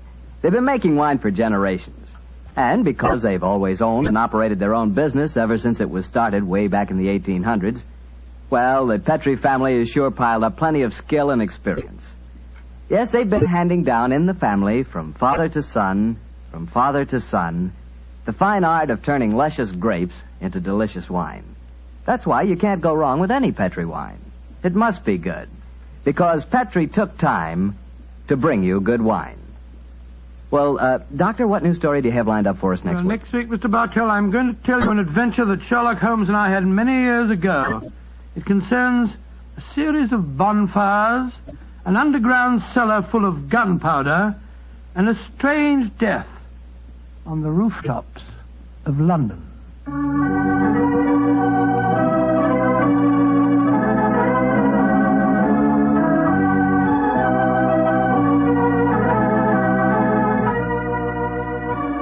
Tonight's Sherlock Holmes adventure is written by Dennis Green and Anthony Boucher and was suggested by an incident in the Sir Arthur Conan Doyle story, The Adventure of the Mazarin Stone. Mr. Rathbone appears through the courtesy of Metro-Goldwyn-Mayer, and Mr. Bruce through the courtesy of Universal Pictures, where they are now starring in the Sherlock Holmes series.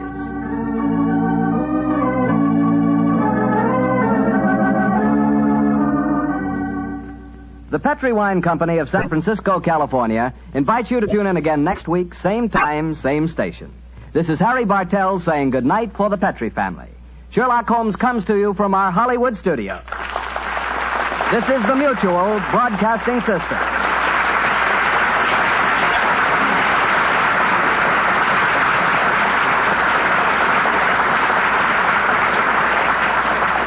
Petrie Wine brings you Basil Rathbone and Nigel Bruce in the new adventures of Sherlock Holmes.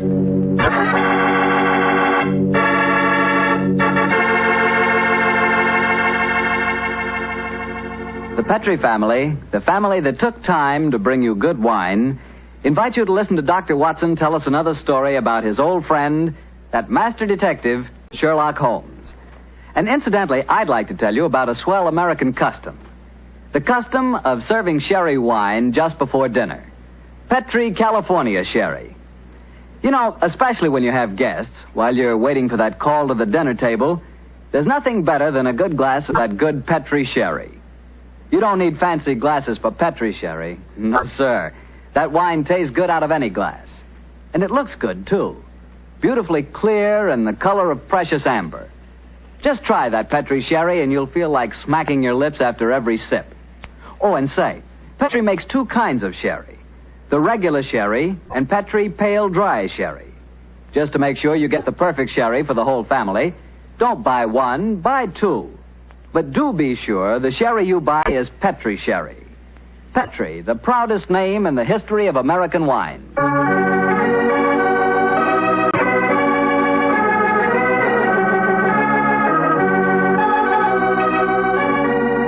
Now I'm sure our good friend Dr. Watson's ready for us. Let's go in and join him.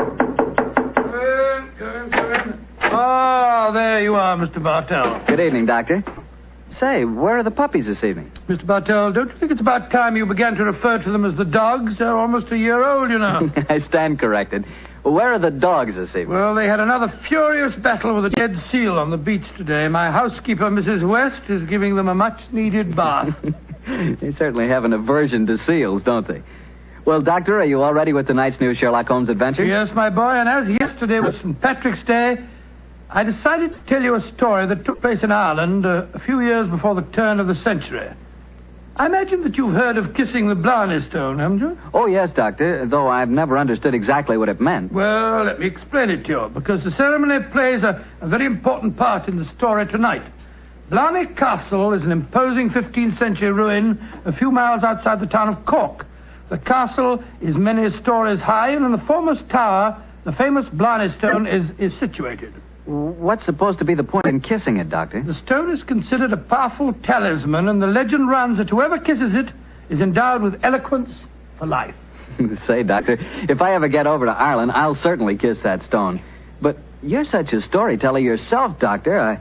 I bet you've kissed it, huh? No, Mr. Bartell. I'm afraid I never had quite enough courage. Courage? Why does it need courage, Doctor? Well, because the Blarney Stone is set in a most inaccessible position on the outside wall. To kiss it, it is customary to lower the candidate for eloquence over the rampart, head foremost, with a friend hanging onto his heels. From the top of a castle? It does sound dangerous, Doctor. Oh, it was, my boy, so much so that in recent years a great row of iron spikes was put round the parapet to prevent an accident. Though, of course, at the time tonight's story took place, there was no such guard. And I have a feeling that an accident did take place, Doctor? No, Mr. Bartell, let me tell you the story from the beginning. Sherlock Holmes and I were staying in the city of Cork, where the great man had just solved the singular affair which the local press had referred to as the Leprechaun Murders. A few days before our departure for England, we paid a visit to Blarney Castle. I must confess that I had a certain desire to test the miraculous powers attributed to the Blarney Stone. I very soon changed my mind, however, as Holmes and I stood there, high on the turrets of Blarney Castle, and watched a terrified initiate being hauled up by his ankles and yelling at the top of his voice. Pull me up! Pull me up quickly! I think I'm going to faint! Great Scott, I had no idea that kissing the Blarney Stone was such a hazardous proceeding, huh? Yes. It would seem that eloquence could be more easily obtained than by hanging suspended by one's ankles from a battlement with 100-foot drop below and kissing a piece of stone. Oh, I'll never do that again. Oh, I'll never I must say, I don't blame the fellow. And yet, my dear chap, on our way over here, you expressed a sneaking desire to kiss the stone yourself. I'll be very happy to hold your ankles if you want to try the experiment. No, thank you. After witnessing the ceremony, I've changed my mind. Then I suggest we make our way back downstairs. I don't think there's much more to be seen up here. Well, by the way, Holmes, do you know the origin of the superstition regarding the Blarney Stone? Yes, I do, old chap. The stone was, the stone dates back to the middle of the 15th century. A certain Cormac MacCarthy, called the Strong, a descendant of the ancient kings of Munster and builder of this castle, chanced one day to save an old woman from drowning. In her gratitude, she offered Cormac a golden tongue, which would have the power to influence men and women, friends and foes, as he willed. She told him to mount the battlement, kiss a certain stone in the wall 5 feet below the gallery running round the top. He followed her directions and obtained all the fluent persuasiveness she had promised. And I suppose the story spread and the Blarney Stone has been a magnet to pilgrims ever since. Yeah, a pleasant legend. Holmes. Yes, old chap? Tomorrow's St. Patrick's Day. I bet there'll be quite a bit of excitement in the village tonight. Don't you think it'd be rather fun to pay a visit to one of the local inns? Splendid idea, old chap. Our rather arduous work here in Ireland is concluded, and I think we're more than entitled to a little gaiety.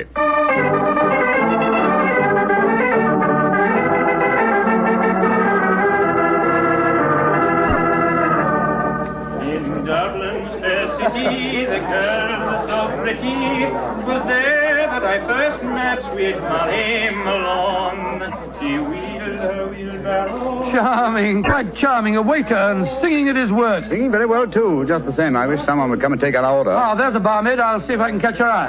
Hi, miss. Would you gentlemen be after wanting something? Yes, my dear. My friend and I would like a little refreshment, and what would you suggest? What would I suggest, Your Honor? Oh, begorra. There's but one drink a gentleman like yourself should be after pouring down you, and that's the cream of Connemara. Whiskey that'll soften your heart and make you glow with a good feeling, so that the little people will be after visiting you. It sounds delightful. Bring 2 glasses, will you? Yes, Your Honor. Yes, Your Honor. I must say I never heard an English barmaid go into such rhapsodies over a nip of whiskey. No, the Irish are distinctly more colourful in their speech. It's an interesting fact, though, Watson, that the Irish are curiously unrewarding in the criminal world. England, Scotland, America, Australia have all produced classics of crime, but the Irish murders, almost without exception, have been purely physical, affairs of hot blood. You say that rather regretfully, Holmes. No, my dear chap. No. Mr. Watson, look at this rather florid-looking gentleman coming towards our table. It looks to me as if he's a little under the weather. You fellas have got to have a drink with me. Oh, thank you, sir, thank you, but we've just ordered one. Well, you've got to have it with me. I went to the races at Cork today and made a killing. I'm going to buy all the drinks here tonight. I'm afraid that... Nothing to be afraid of. I'll sit down with you for a moment. There. My name's Hankin, Geoffrey Hankin. What's yours? Mine is Holmes, and this is my friend, Dr. Watson. How do you do, sir? How do you do? Your Honors, that'll be 1 and 6. Here, I'm paying for these here. £1 crown, and you can keep the change. Blessings on you, Your Honor. Oh, well, if you insist on paying for our drinks, Mr. Hankin, here's your very good health. Yes, indeed. You're both English, aren't you? Yes, sir. So am I, and it's certainly a relief to hear an English voice again. Oh, you don't like the Irish lilt, sir? Can't bear it. Personally, I find it rather charming. Yes, indeed, so do I. Well, you wouldn't if you had to live with it all the time. Sometimes I think that if I hear one more Irish tenor singing Molly Malone, or one more reference to the little people, I shall go raving mad. You live in Ireland, sir? Yeah, I have to. I own a half interest in the Tweed mill here, you see. In any case, my wife's Irish, and she thinks there's no other country in the world, so I suppose I'm stuck here. See that couple sitting at the table over there? You mean the fellow with the very beautiful girl? Yes. The man's Michael Corcoran, my partner. Oh, the girl's absolutely ravishing. You'd like to meet her? I'd like to, by George, yes. What do you say, Holmes? Oh, very well, Watson. The combination of my natural curiosity and your taste for a pretty face would seem to suit the occasion admirably. I might as well warn you, Doctor, that the pretty face belongs to my wife. Your wife? Oh, good gracious me. I'm sorry. I didn't mean to... Oh, well, you better bring your glasses with you.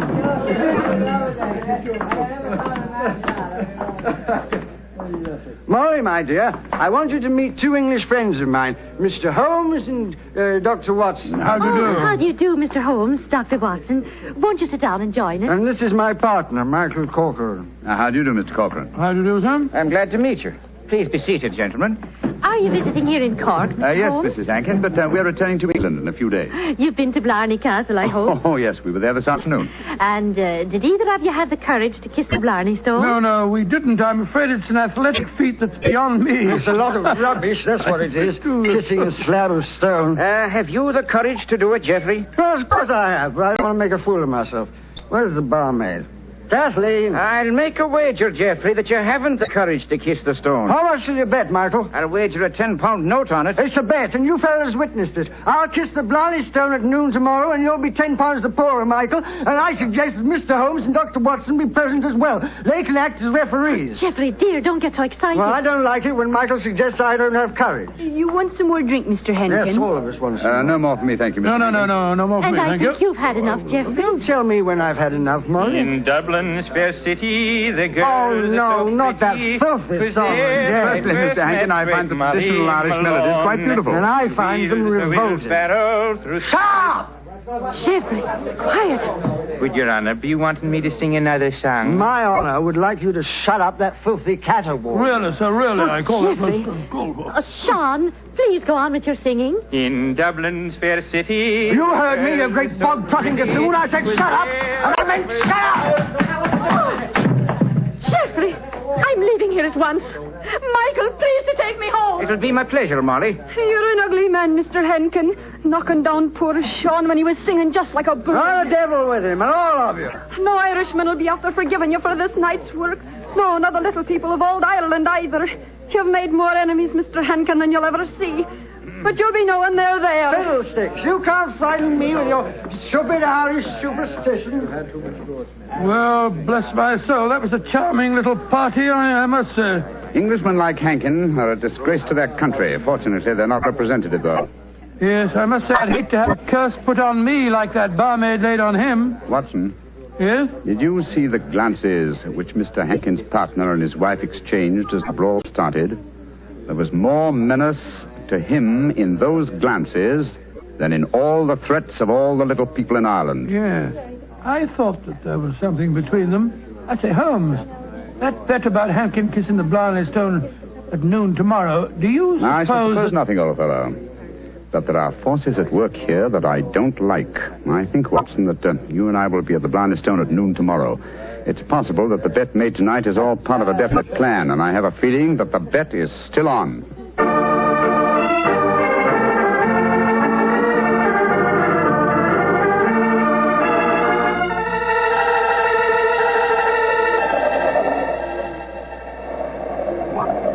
Quite windy up here today, old fellow, at the top of the tower, isn't it? Yes, it's just past noon. I wonder if that man Hankin is going to keep to the terms of his bet. We shall soon learn. In the meanwhile, are you sure that you wouldn't like to change your mind and kiss the Blarney Stone yourself? I'm quite sure, thank you. Ah, here they come now. Yes. Hankin and his partner, Mr. Corcoran. The bet is on, Watson. Good day to you, gentlemen. Oh, hello. It's my friends from last night. Well, I see you're going through with the bet, son. Oh, yes. Geoffrey set his mind on the 10 pounds of mine. Your wife didn't accompany you, Mr. Hankin? No, she didn't. I'm afraid I'm rather in disgrace for my behavior last night. Molly made me go around and see that waiter fellow that I hit. I offered him money, but he wouldn't take it. Did you offer him an apology? Apologize? To a waiter? I should say not. Well, come on, let's get this stupid farce over with. Are you sure your nerves can stand it, Geoffrey? There's a drop of 100 feet or more below you. Oh, don't worry about me, Michael. Just hold on to my ankles tightly and don't let go. I'll climb onto the parapet. There we are. Now hold on to my feet, Michael, and lower me gently. I'm holding you, Geoffrey. Then lower away. Right you are, Geoffrey.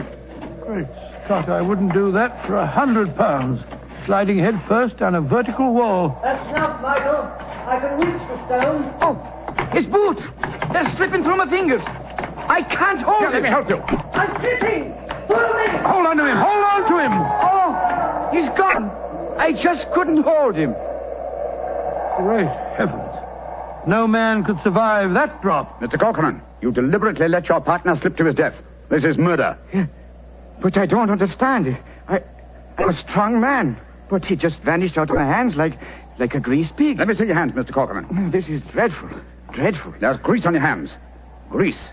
And with a faint trace of boot blacking. Good Lord, Holmes, that means... Watson, that someone, knowing that Hankin was going to kiss the Blarney Stone, smeared his boots with grease so that he would slip out of the grasp of whoever was holding him. As clever a method of indirect long-distance murder as ever I've encountered.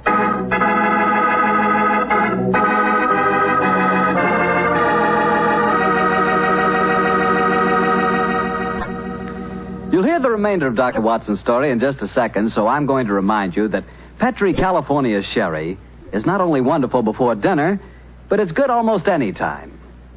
If you had to choose just one wine for almost any occasion, that wine would be Petri Sherry. Petri Sherry is a perfect wine to serve in the afternoon or in the evening. It's good before dinner, yes, but it's swell after dinner, too. In fact, with a bottle of Petri Sherry on your shelf, you've got practically a small-sized wine cellar. So get a bottle of Petri Sherry soon. And remember, you can't miss with any wine that has the letters Petri on the label, because all Petri wine is good wine. Well, Dr. Watson, this is quite a story you're telling us tonight. What happened next? I suppose you went down into the castle grounds and looked for the dead man's body? Well, we tried to, Mr. Bartell, but the authorities were curiously uncooperative. They refused to let us search, insisting that the police be called first. And so, Mr. Bartell, half an hour after the tragedy, Holmes and I found ourselves standing in a tiny police station as we told the story to the local sergeant. Sure, the saints be praised, Mr. Holmes. 'Tis a terrible story you've told me. Tomorrow I'll be after arresting Sean O'Flaherty. Sean O'Flaherty? He's the waiter at the inn, the one who sings. That he is, and he sings like a breath of spring. I'll be sorry to see him hang. But you've got no proof that he was responsible for the murder? Proof, you say, sir? Well, I can't arrest a big manufacturing man like Mr. Cochrane, can I? Or a fine lady like Mrs. Hankin. But you can't arrest a man without any evidence of guilt. Oh, I can't I? Then supposing I tell you that Sean O'Flaherty cleans the boots at the hotel where Mr. Hankin was staying. He does, eh? Then he had the perfect opportunity for the greasing of Hankin's boots this morning. And we know he had a motive for harming him. You're right, sir. And from what I have heard of the dead man's behavior last night, half a dozen people could have heard him make the bet that he'd kiss the Blarney Stone today. Sean O'Flaherty's our man. I'll have to arrest him tomorrow. Tomorrow? But good heavens, man, aren't you going to do something today? A murderer's at large. Today is blessed St. Patrick's Day. Oh, I should have let the poor fellow have the day in peace. Oh, he won't run away. But my dear son... will you come back with me to the castle and search for the body? They refuse to let me do it alone. On St. Patrick's Day? That I will not. We would need a crew of helpers, and where will I be after getting them on blessed St. Patrick's Day? No, we'll do that tomorrow, too. No, today's a day for celebrating. Oh, your methods astound me, Sergeant. Do they now, sir? Don't be after fretting about me. Just enjoy yourself today. Tomorrow we'll see what can be done about it. Well, good day to you, gentlemen. Oh, bless my soul. I've never seen such a happy-go-lucky policeman in my life. It's infuriating. If only I were allowed to examine Hankin's body, I could get to the bottom of this. Well, what are you going to do now, Holmes? The police won't help us. Then we must take the law into our own hands. I think we'll start off by going to the hotel and seeing what we can find out from Sean O'Flaherty.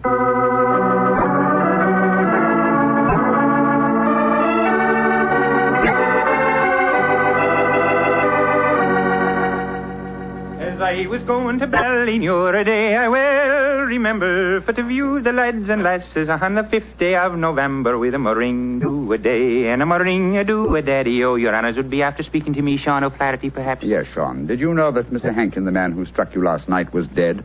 Dead? Well, if ever a man deserved to be beneath the sod, 'twas Geoffrey Hankin himself. A mean, ugly man. The saints be praised that he's gone. How did he die, sir? He was murdered. Murdered? Well, bedad, I'm not surprised to hear it. Who murdered him, sir? At the moment, the police seem to think that you are the culprit. Myself? Well, how would I be after murdering the man, sir, when I don't even know how he died? He died when he fell from the top of Blarney Castle as he was trying to kiss the stone. He fell because Mr. Cochrane, his partner, couldn't hold on to his feet. His boots had been greased. And we know that you have been cleaning his boots, Sean. That I have, sir. I cleaned them this very morning. But I put no grease on them, if that's what you'd be after suggesting. I'm suggesting nothing. I'm trying to establish a few facts. Do you know Kathleen, the barmaid? Oh, and why shouldn't I know her, sir? She's to be me wife before the winter sets in. She pronounced a curse on the dead man last night, just after he had knocked you down. It's possible that she met... Here she comes, huh? Sean, my darling, what are the fine gentlemen doing here? Oh, Kathleen. They've come to ask me questions about the death of Mr. Hankin. He fell off Blarney Castle today and got himself murdered, they say. The saints be praised. But what has that to do with you, my darling? Well, the gentlemen tell me that the village police think that I might have greased his boots so that he slipped to his death. The village police is as stupid as my father's big sow. If Mr. Hankin fell to his death today because his boots were greased, I can tell you who did it. Indeed, who? The little people. I warned Mr. Hankin last night that the little people would be after him. He insulted the Irish. Oh, come, my dear. You don't seriously expect us to believe in the little people? And why not, Your Honor? We have them here. Oh, there be those that say the fairies all be dead, but I know different. I've seen them. When I was a slip of a girl, close to where I live, there was a rat. That's a fort, you know. and the wrath was of fairies for it. We never dare touch it with a spade or cut down a tree growing on it or carry away a stone. We'd put our ear to the ground at night and we could hear the fairy music rising up from under the ground. Ah, they're gentle people. Most of the time. But they'd grease the boots of a man like Mr. Hankin if they didn't like them. That they would, Your Honor. Holmes, I'm certain that we're wasting our time here. I feel so, Watson. You get the whole thing turned on the greasing of those boots. If only I could have the boots in my hands. If only I could make laboratory tests. But until that dolt of a police... But of course! I have it, Watson. You have what, Holmes? The answer, I hope. Get hold of Mrs. Hankin and Mr. Corcoran. Have them meet me in the Blarney Stone Tower in half an hour. And you, where are you going? To the police station to try and convince the sergeant that even though it's St. Patrick's Day, it's his duty to help me trap a murderer.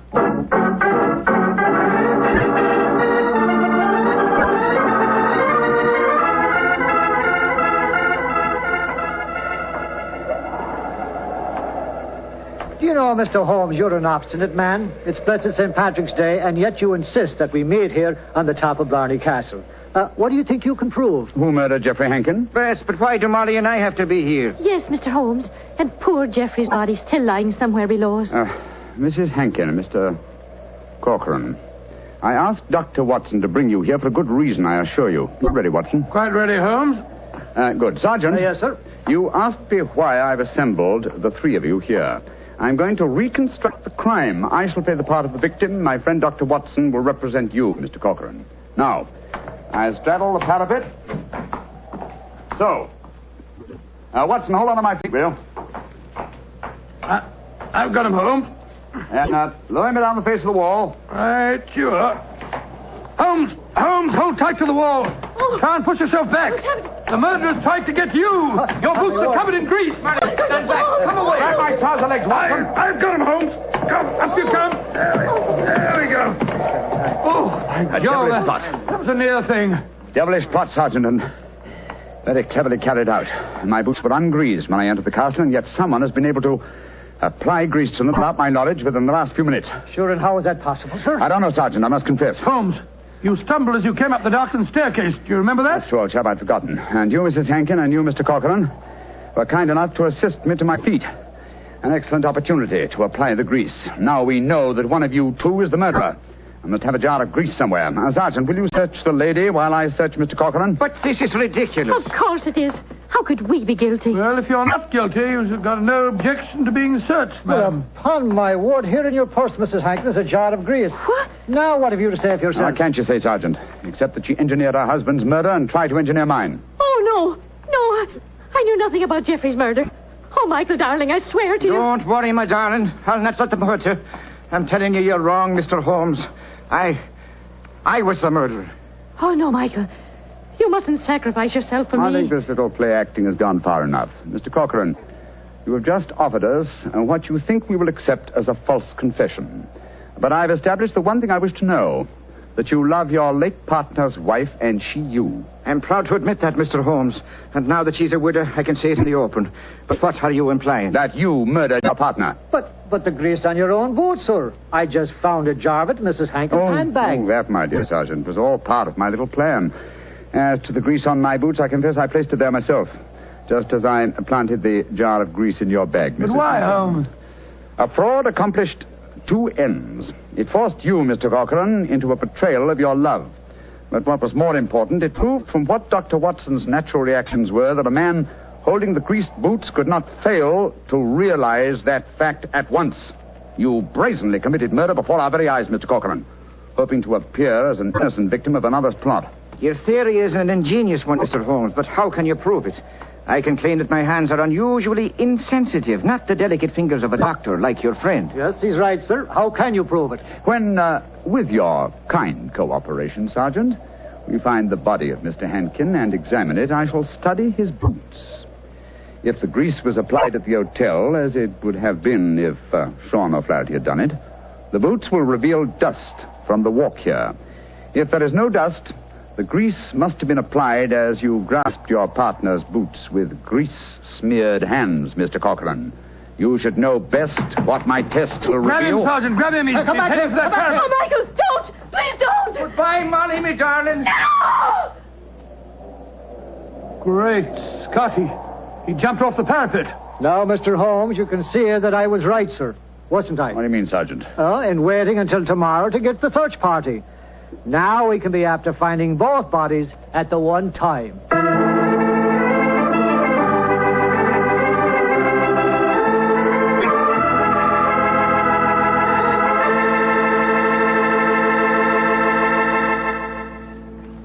Well, Doctor, that was really an unusual story. Even now I get a bit of a shudder when I think of that afternoon at the castle. I don't blame you. Doctor, you know something? Earlier this evening, I said that if I ever got to Ireland, I'd certainly want to kiss the Blarney Stone, remember? Yeah? Well, I've changed my mind. I'd no more want to hang by my heels, kiss that stone than... Well, just let's forget it. But, my boy, don't forget, if you kiss that stone, you get the gift of eloquence. You'd be the most convincing fellow in the world. So? So, well, whenever you talked about Petri wine, you'd really do people a favor because they wouldn't be able to resist trying it. Oh, talking about Petri wine isn't important, Doctor. The best way to determine just how good Petri wine really is to taste it. One sip and there's all the proof you need. That's because the Petri family has developed the art of winemaking to a truly fine point. They've been making wine for generations. And all the things the Petri family knows about turning luscious, sun-ripened grapes into fragrant, delicious wine have been handed on down in the family from father to son, from father to son. That's why whenever you want a swell wine, for any occasion, you can't go wrong with a Petri wine, because Petri took time to bring you good wine. Well, Dr. Watson, what new Sherlock Holmes story are you planning to tell us next week? Well, now, let me see. Next week, Mr. Bartell, I'm going to tell you a story in which that arch-criminal Professor